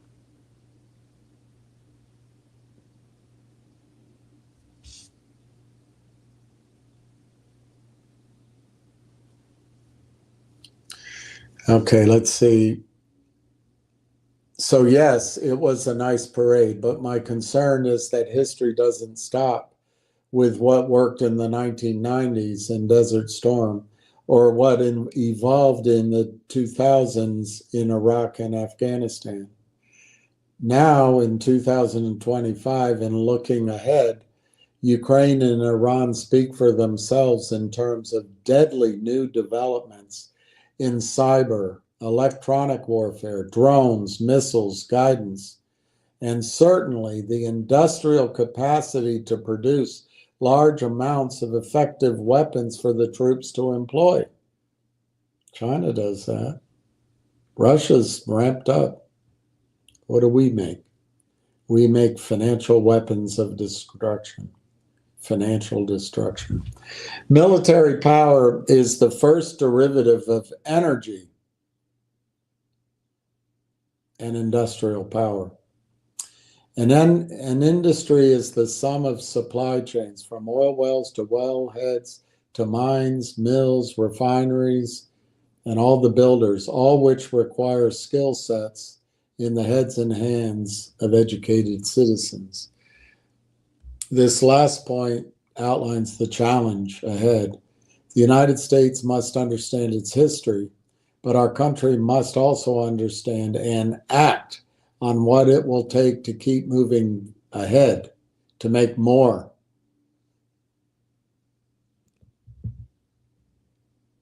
of that history. It's time to buckle down and build supply chains and factories and produce gear in large amounts, because I'm afraid we're going to need it. That's why a lot of the future story, I think there's a lot in that discussion about AI, but a lot of the future story will be reshoring and commodity-based, oil-based mining. It looks like Railtown's going to close down. G-Bucks is going to close up. Finger probably down. Nixie down. GTII's up. Let's pick one of these. Let's look at G-Bucks quickly. G-Bucks is 63,000 shares, 2 to 206, trading at $2. And now they dropped the bid. They want to try to get it to close flat so you don't notice it. That stock's acting like there's somebody maybe trapped in there. Railtown is 36.37, and they're going to try to close that in the red. It opened at 37.7. It's going to be very hard for it to close not in the red unless somebody comes in with a big order. The volume today was decent, 255,000 shares, and we'll see the close here in just a second.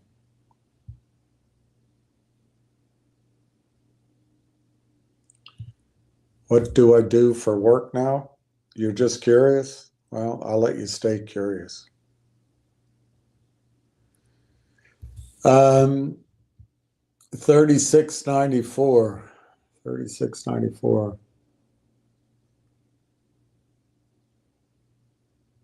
Steve, Mad Greek. Let me write that down first. Mad Greek. And now at 20,000. Good. Good job.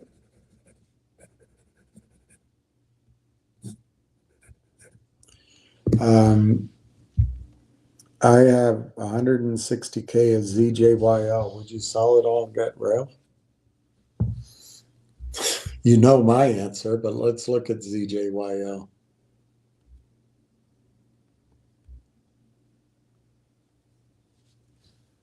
$0.69.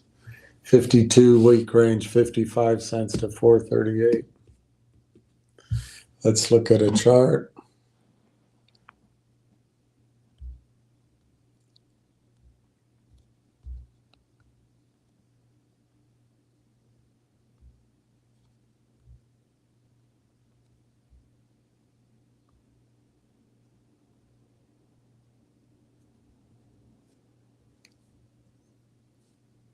Yeah.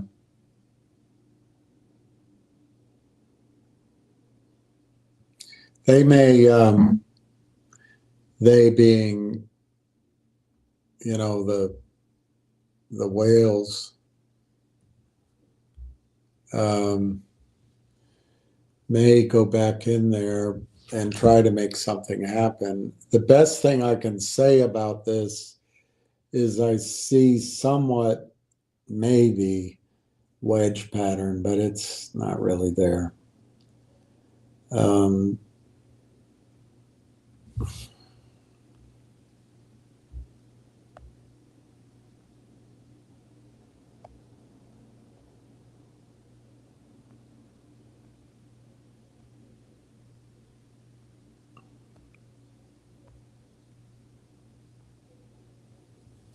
Yeah. Steve, your risk here is that ZJYL at some point could double. I don't think it's going to triple. It could double, but I don't see that either. I think it could just go up 30 or 40 cents and then pause and go back down. If they organize some sort of, the guy who, according to my information, there was a guy who learned information about how ZJYL was the whales were going to organize, and, you know, I think legitimately, they had news, they had the reverse, they had all this stuff, but that the guy put it out, inside information, he put it out over Twitter, and I think the attorneys just said, you can't go forward because somebody talked to this guy, and it's material and it's a big deal. So any kind of squeeze that might have happened just fizzled away because somebody wanted to be able to show that they had news, and they jumped the gun. And so that's how I heard that ZJYL they just backed off. Could they try to do something again? Sure. But I'll make a prediction to you, Steve. I bet the people involved with ZJYL have money placed elsewhere. And I'd even bet that there's time. Now, if you do sell, you're selling near the lows, but it can go lower. You're going to miss out if they organize something. But let me tell you, I would sell it all. How much is it? 160. You're not, see, the problem is now you got to try to do it. I think you've got to try to do it this week, but you're going to destroy the stock price. You might not have enough time to do it. You might, I don't know. 68. Let's say you get 60 cents on, I don't know. You'll probably get a lot off, but if you got 65 cents, let's say, 160,000.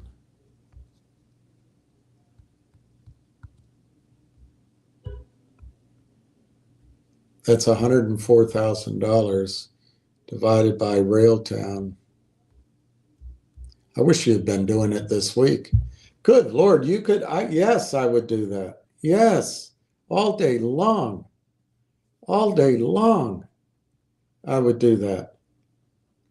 I don't know, depending on how the price is paid, you'll have 275,862 shares. Look, I don't know when they're going to announce that they completed that MOU and made it a binding contract. Then it has to go for shareholders' approval. But I believe once they announce that, a lot of buyers can come in. There'll be some buyers that have to wait, probably by their mandate, 40 days. But that's fine. But as soon as buyers can start coming in, this isn't going to be 40 cents anymore. It just isn't. And you're waiting? If just looking at this amount of stock, 275, if you get in at 40 cents, so let's call it 275. You get in at 38 cents. Let's call it 40 cents no, let's call it 38 cents. I used 37.7. So let's call 37.7. Get in there. God, you've got tomorrow, and then Thursday's the day off, and you've got Friday. You've left it. You're hoping no news comes out this week. You're hoping. But it could. But let's say you somehow get this done. When they announce the merger, when they announce that the MOU is I don't know what to call it, a binding LOI or is completed or the deal is done, pending shareholder approval, that's full disclosure. And I think that stock,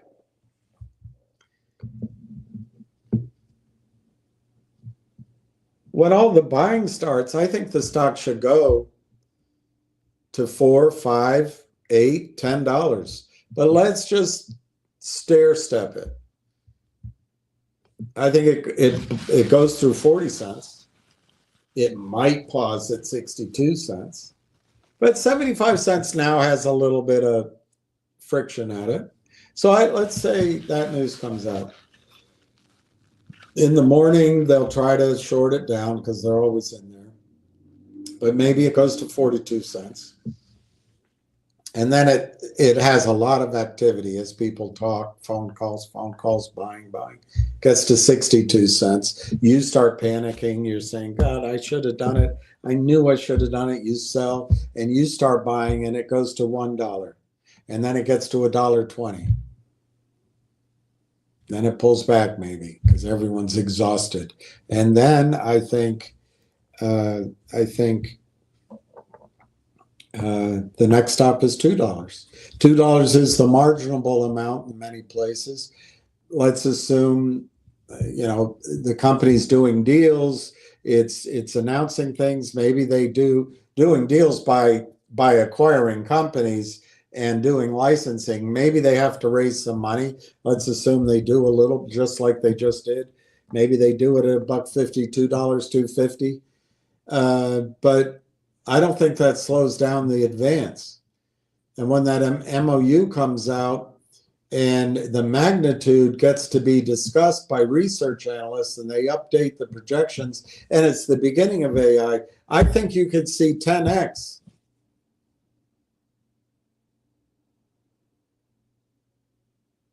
On your 104,000. I think the stock could go to $4. It's $1.1 million. You become a millionaire on that portion, and you'd rather wait for ZJYL. What do they make? Wheelchairs? Do they have a great wheelchair?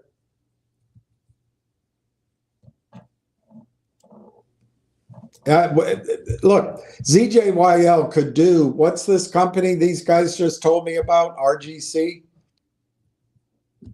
ZJYL could do that out of the blue. It could have an RGC. Absolutely.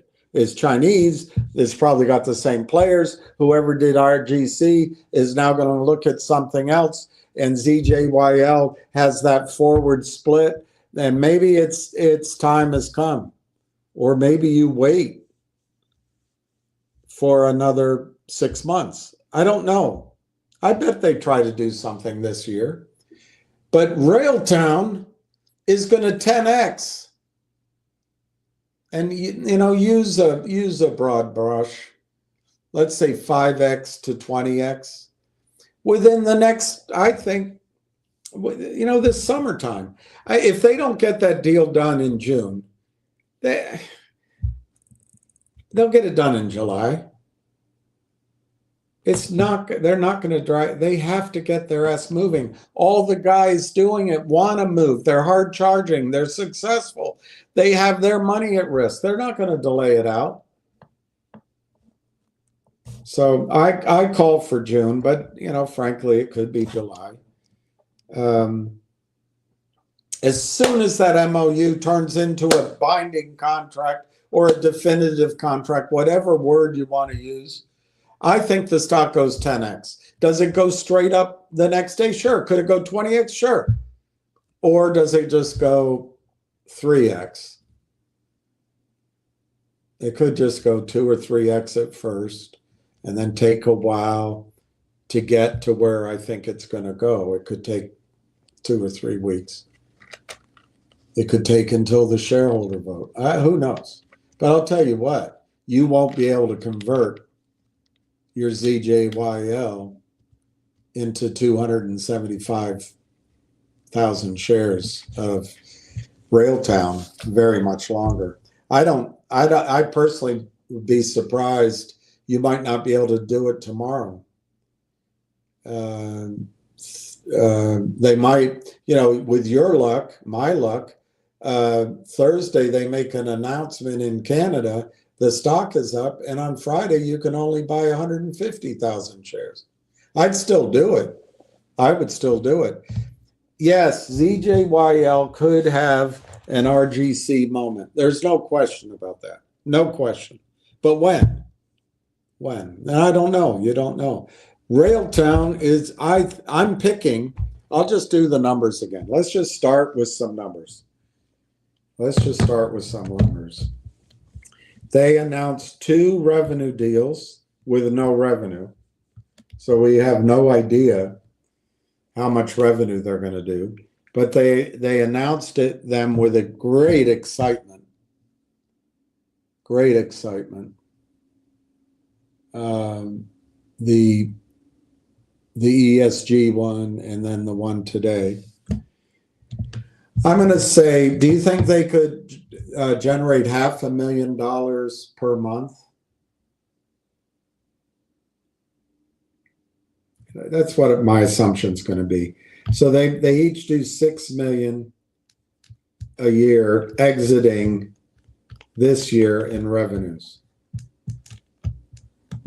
I think that's very low. They also announced with heavy emphasis 2 of their products are now going into commercial form. Lane tracks and rail tracks. I think they'll do much more than $500,000 a month. But let's just go with that. So those each do $6 million a year projected. They have 2 other products, but let's ignore one of them and let's just focus on Conductor. Conductor is going to be used across all 160, all these companies. Let's assume Conductor grows to $1 million a month as it exits the year.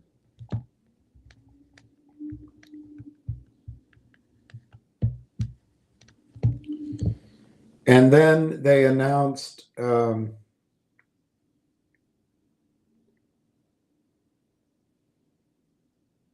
that's it. Let's leave it at that. And I'm going to just ignore the 400 million in AI partners. I'm just going to ignore it altogether. I'm just going to go with the 2 deals they've announced today, this last 2 weeks, last week really, when you take in the weekend in account, and the 2 commercial products and Conductor. It's 3 commercial products, really. So I forgot that other one, that visual board. So I'm going to add that. All right, so it would be 1, 2, 3, 4, 5.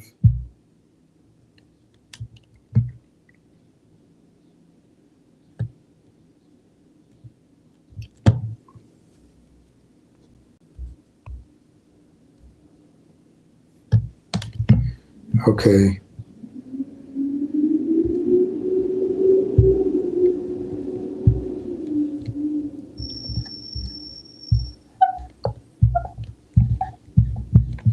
I'm going to assume Railtown will have projected revenues of 42 million for 2026 just from these items.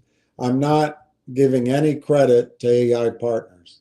So it's the deal they announced today, the deal they announced last week. It's Lang Tracks, Rail Tracks, it's Conductor, and it's the video board that's going to rapidly improve productivity that they announced 3 weeks ago. So that's 42 million. Okay. Now, AI, recent deals, and the buzz, the scuttlebutt amongst investment bankers, VC, and etc. is 100 to 150x on revenue, projected revenue. 100 to 150x on revenue.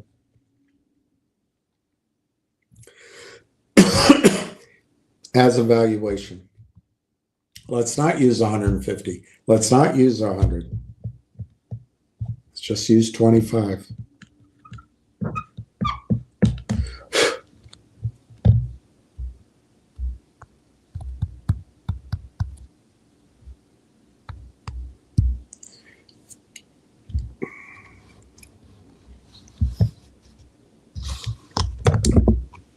And I don't know how many shares to use. At some point, they're not going to have to issue that many shares once the price is up. So I don't know.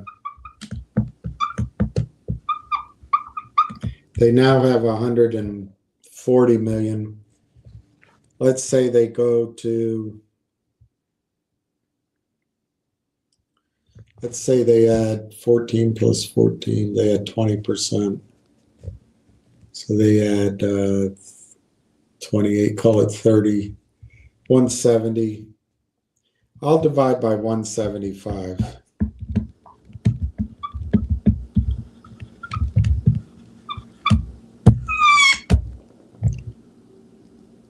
$175 million shares. $6 a share. And I'm telling you, that is that's a low estimate. That's a low estimate. That's a high estimate, the number of shares. And I come up with $6. So if you get $6 on 275,000 shares,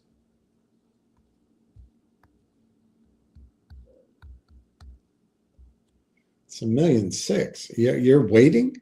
You're waiting? ZJYL, you don't know. What I'm trying to say to you is this stock is going to be repriced and it's going to go up. The only thing is how high in its initial stage. It was an R&D company. That's the price that is reflected in the market. Research and development. Inhale capital, always needing more capital. When is it? When? When do we get there, Mom? When do we get there? Always, always, always. They went commercial last year. They went to tell their story, and it was exciting. They have Microsoft and AMD and NVIDIA. They went out to tell it, and they ran into this AI partners. They joined. And then they bought them. Since then, it's been almost 5 months, 4.5 months. Nobody can buy. So that translates, oh, there's something wrong. Oh, the market's against us. Oh, now I'm going to hang on to ZJYL because it's going to go to the moon. Well, it might. It might. It might not.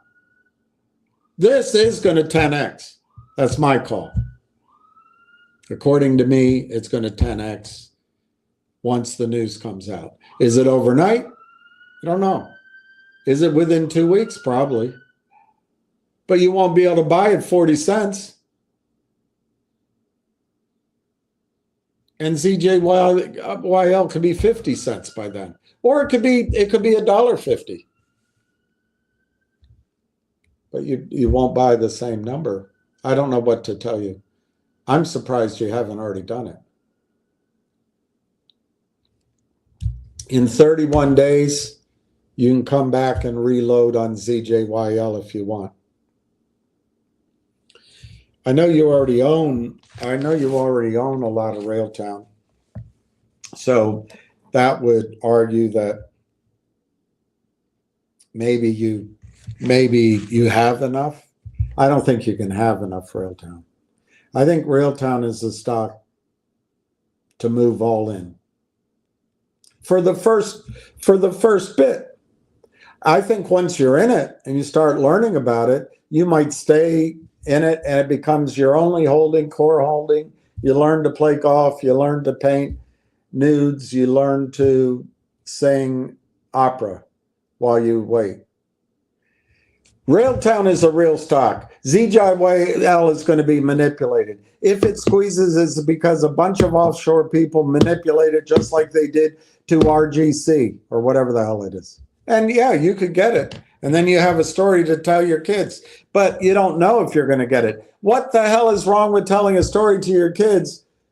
I got out at ZJYL. Maybe it goes to something. And you go, I got out too soon. But you know what? I got into Railtown. I got 275,000, and in a month, in 3 weeks, it was worth over $1 million. And you're waiting? I would, God, I would have already done it.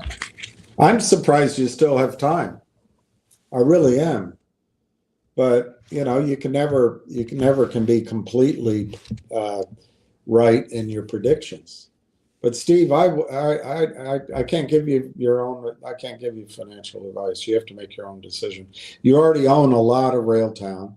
So if you think Railtown is risky, which I do not, but obviously it's a speculative stock, obviously. So there's got to be something risky in it. I don't see the risk. ZJYL. You know there's some whales there. You know they own more than the float. Have you heard this story before? They own more than the float. There's a big short. They did a forward split to try to catch them out, and they sell wheelchairs. It is China, and Chinese stocks squeeze, so you could get that big squeeze. But you don't call, let me just go with this 275 shares, 75,000 shares that today you could have done. I don't know what you can do tomorrow. Let's say it goes to 4. Let's say it goes to 32. That was the number I came up with, 32. That's $8.8 million. You'd rather wait, take a chance on ZJYL? You would rather take a chance on ZJYL and see what happens than jump into this. If it goes to $32 over the next 18 months, you have $8.8 million.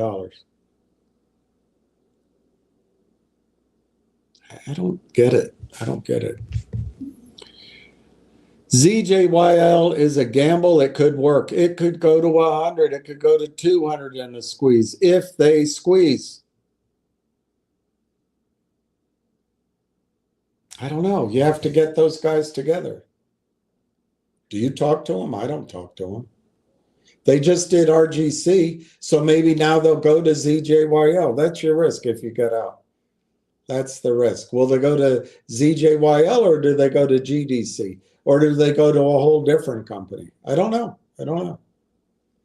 You should probably listen on Ham's calls. He'll probably tell you when it's going. But if this moves in the next 3 weeks, you got $800,000, $900,000, maybe more. Now let me tell you the other part of it.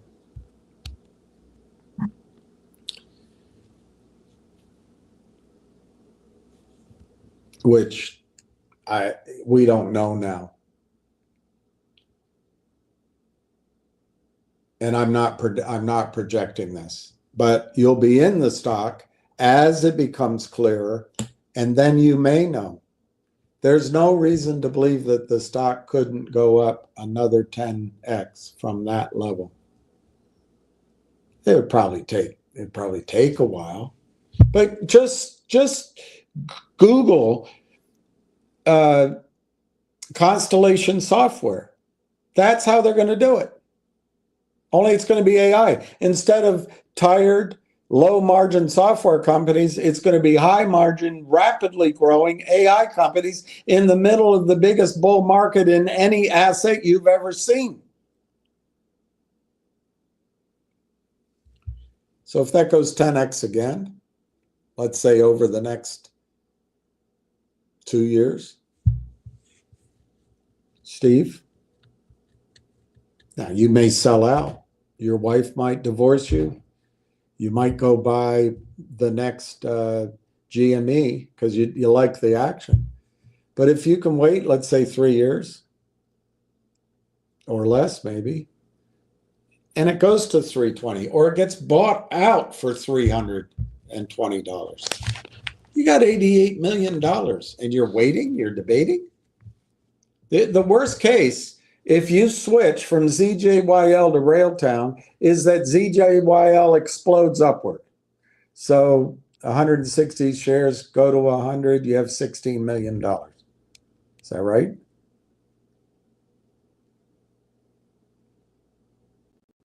Yeah. And you go, damn it, I should have done it. I should have waited. I could have then taken the 16 million, paid my taxes, and purchased Railtown. But you don't know.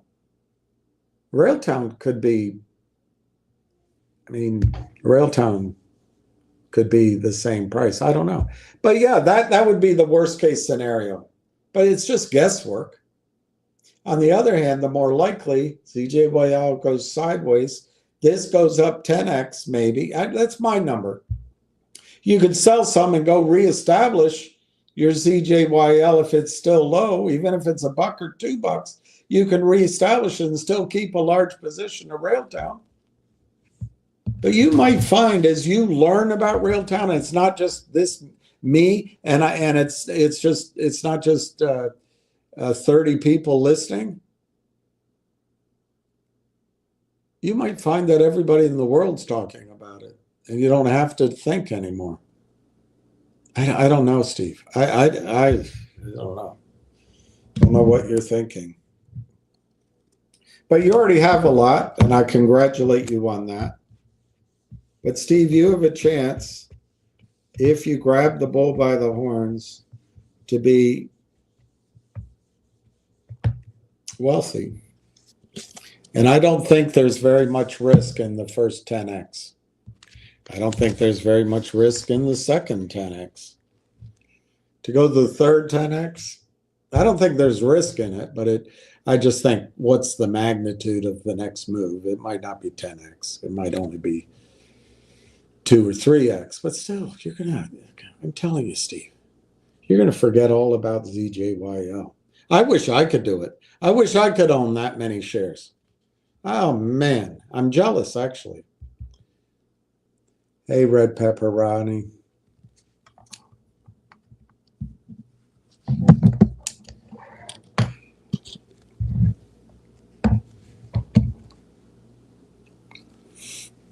Um, 20,000 more.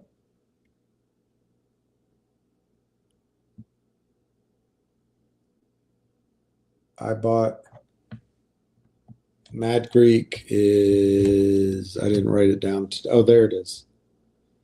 Yeah, 20. That's awesome. Oh, God, I got to go through this again. Yeah, it is interesting that our shares didn't make it go higher, although you don't know it because it was purchased over a few weeks. But again,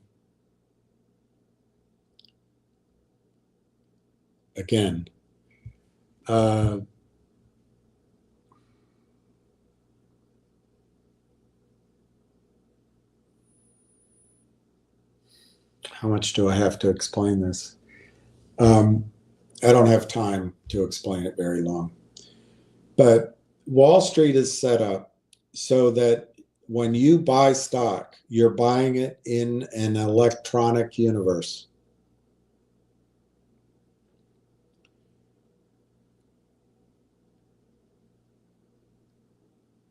In the small price stocks, there are teams of men, mostly out of parts of New York, Florida, offshore, who know that when you buy, you have $1 to buy one share. When they sell, they can sell hundreds of shares against that $1 because they can violate the rules because nobody enforces them.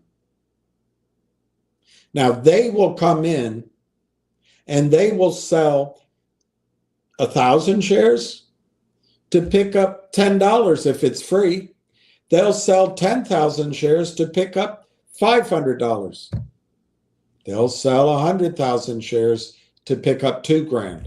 And they do it all day long, constantly. It's mining. It's every day. It never stops. They take it every single day. It's computerized. While they're at the gym, while they're out getting coffee, while they're driving down the highway, while they're sleeping late. The computers are doing it all day, mining, because they're such financial geniuses. It's allowed because they break the rules, but they're good clients. So Ryan, you're buying stock that's being sold to you that doesn't exist.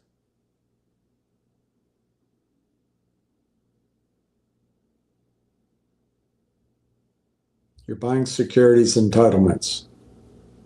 And I don't want to go through it anymore.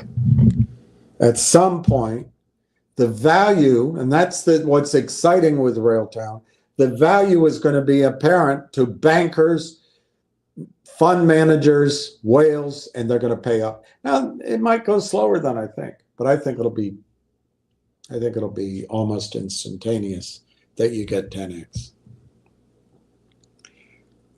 So you don't want to take a loss because you're prideful. Sell it. If everything else is up, I don't know what you're waiting for.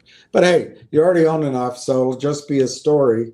You'll be rich on your other shares, and you'll just say, you know, William was right. I kept my ZJYL. I would have had so much more. Because I can't fight that mentality. Oh, I'm green in all my stocks. I want to be green in the last one too. I can't fight that mentality. It just doesn't even make sense. So you have 530. Wow, you have a lot. Good Lord, Steve.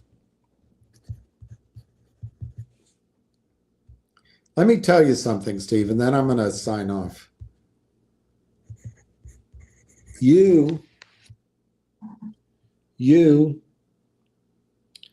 are not diversified by owning Railtown and owning ZJYL, and you must have other things. Those two are not diversification. They're both speculative stocks. It's not diversification. Now, if I were in a situation where Railtown, like I was in January, where you don't know how much longer Railtown's going to be. I still don't know. I don't have a definitive knowledge. But I do know that Railtown announced the MOU on February 11th. Normal approval, 30 days. March 11, 1 month. Potential delay could be competitive nature. April 11, 2 months.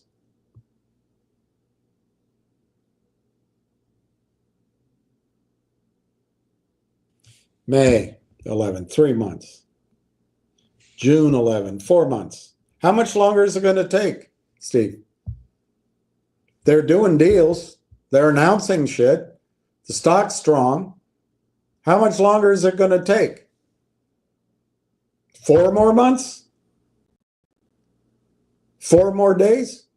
I don't think it's going to take much longer. And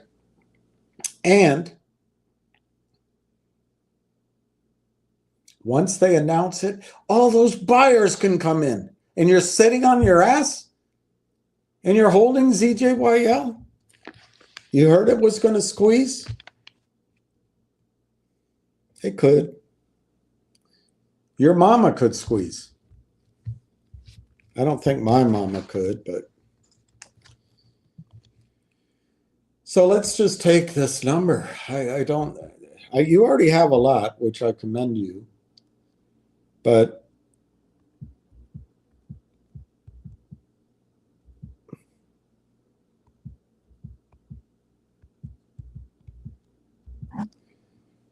you could have 789,000 shares, and I'm sure you have other things you could sell. You could get up to 800,000 shares.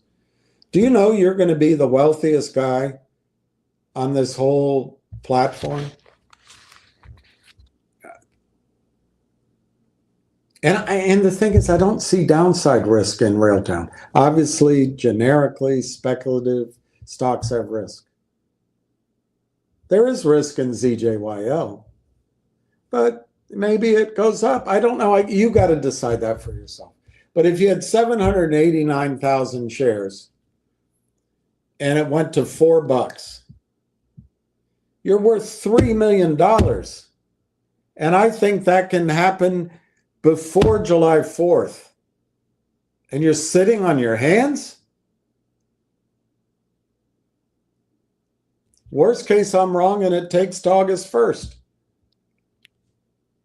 $3 million to me would, I would just, maybe you're just a wealthy guy. $3 million would be rock and roll.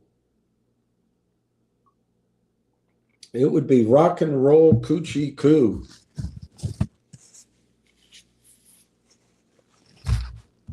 And that's at $4. There are projections out here. You've seen one gentleman here who says he talks to somebody at the company somehow. He says by the end of the year, but let's say by the end of 18 months, 35 to 80. So let's not take 80. If you'll allow me, I'll take 40. Over the next 18 months, you could be worth $31 million. And you're sitting on your ZJYL? Sure, it could go to 16 million in a spike. Maybe. But if you miss that spike and just hold on to your Railtown, you're going to have $32 million. I don't think you have much time to do it, Steve, but I said that to Pete the Greek last week, and I'm surprised there's been this week. But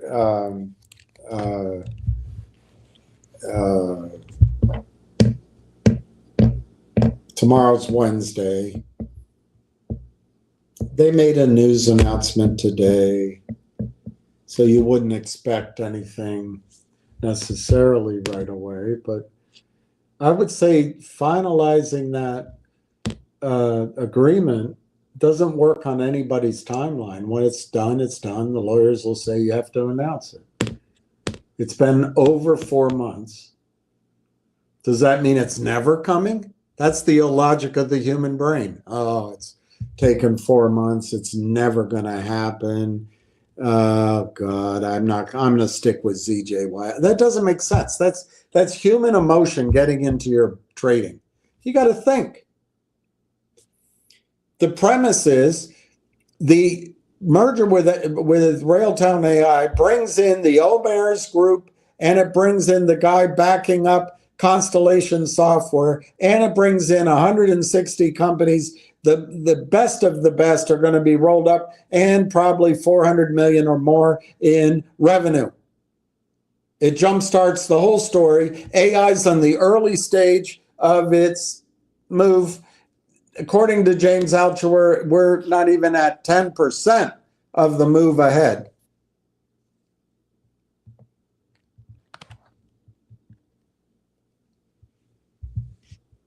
So you jump in.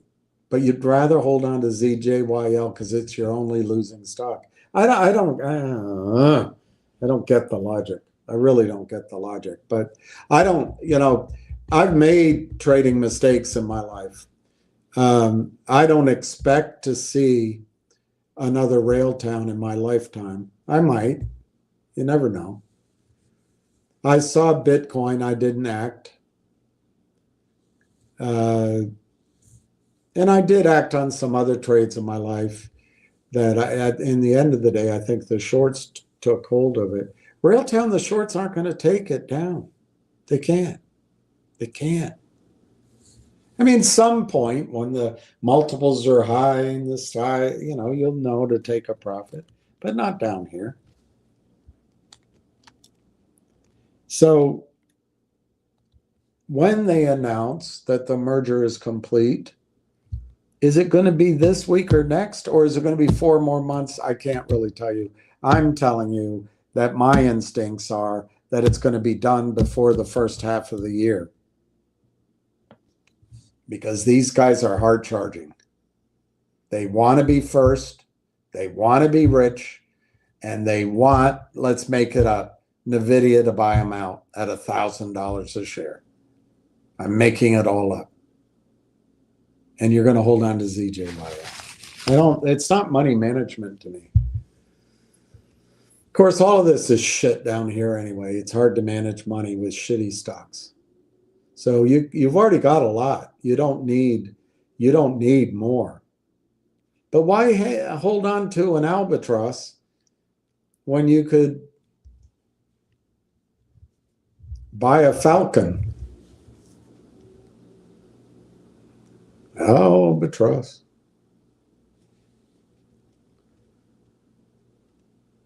You remind me of Kurt Jurgen. I have no idea who that is. You're not going to let me down. You're doing it for yourself. You're not going to let me down. Was that the one with Barbara Bach? She was beautiful. She married Ringo Starr. Mama, don't let your babies grow up to be cowboys. You're 47, 99% 401k money. Do I take this? Why don't you worry about that later? Here's the thing. I think if you buy Railtown, and it works, you're going to be tempted to sell at 4 or 5 or 6. You'll be tempted to sell at 10. You'll be tempted to sell at 15. And I can't help with all those things. My suggestion is, as it goes up, we'll learn together everything. I think you should attempt to hold on to as much of it for as long as you can. So I wouldn't retire right away. I'd wait till I was 50 to see what happens in the cycle. The cycle could be 18 months. It could be 2, 3 years. We don't know. But it's going to be a mania, I think, if I'm right. We'll find out. And then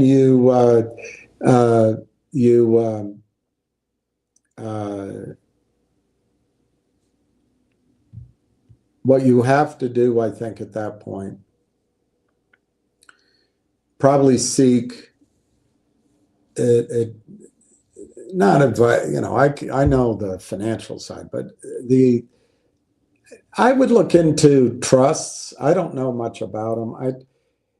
You don't want to be locked up in it, but there may be a way with that kind of money, it stays tax-free.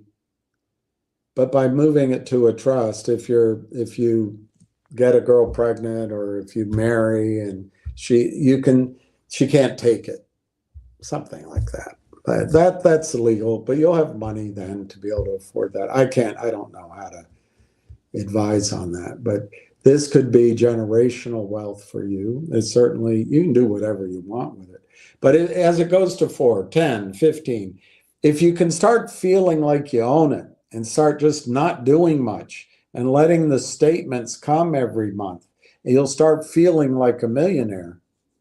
Then when it's higher, there'll come a point when it should be sold or held, but maybe hedged, and then the overall market is going to be difficult. But, people that sold Facebook, any of the Mag 7 stocks too soon, regret it.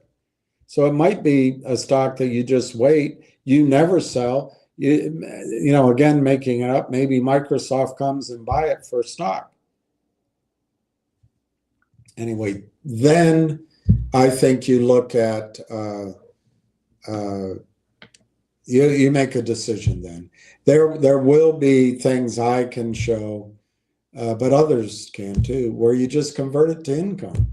If you had $31 million and you made 8% on average, you make $2.5 million a year, you make $210 a month.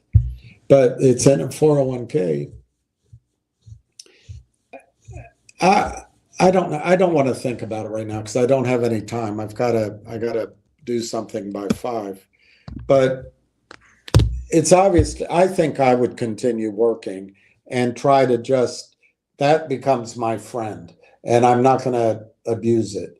And you can borrow against a 401k. You know that. So you could borrow. Not too much because you don't want to get in a margin call situation, but you borrow what you need, or you borrow some and buy income, buy a home, whatever. Don't worry about all that now. Just worry about getting it done, trying to stay the course. But there's a lot to learn between now and then. But that 10x is ahead of us. And I think maybe even a lot more in 18 months.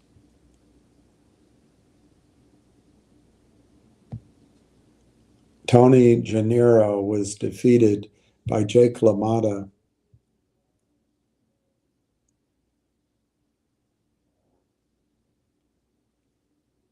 He works for the shorts. He's paid by the shorts. He is paid by the shorts. Look, if you want to stick with Tony no money, you're gonna be without money. I don't look. My audience is so small now. I'm not who he needs to be afraid of. He must be short Railtown. What the hell does he know? But in fairness, because I'm giving you the positives, they're in a speculative stock. Anything can happen. I don't know what it could be here, though. I don't know what it could be. So anyway, I'm going to leave it there. I'm not surprised with Tony no money, but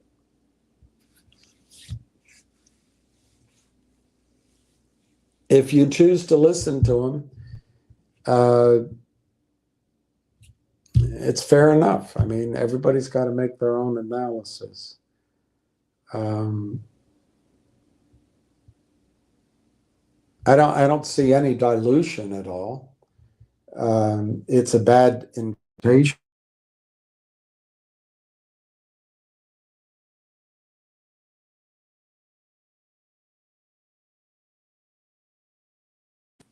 It says strategic.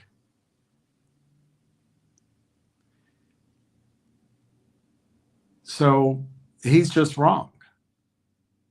And what's dilutive about, I forget how many shares it was, 1.5 million or something on 140 million. What's dilutive? He's working for the shorts. And what's negative about it? It's kind of ho-hum if you don't understand AI, which I don't. But there's not enough information about revenue. But I think that's on purpose because they got to finish the other deal. But anyway, if you want to listen to Tony Nada De Janeiro, I guess that's your choice.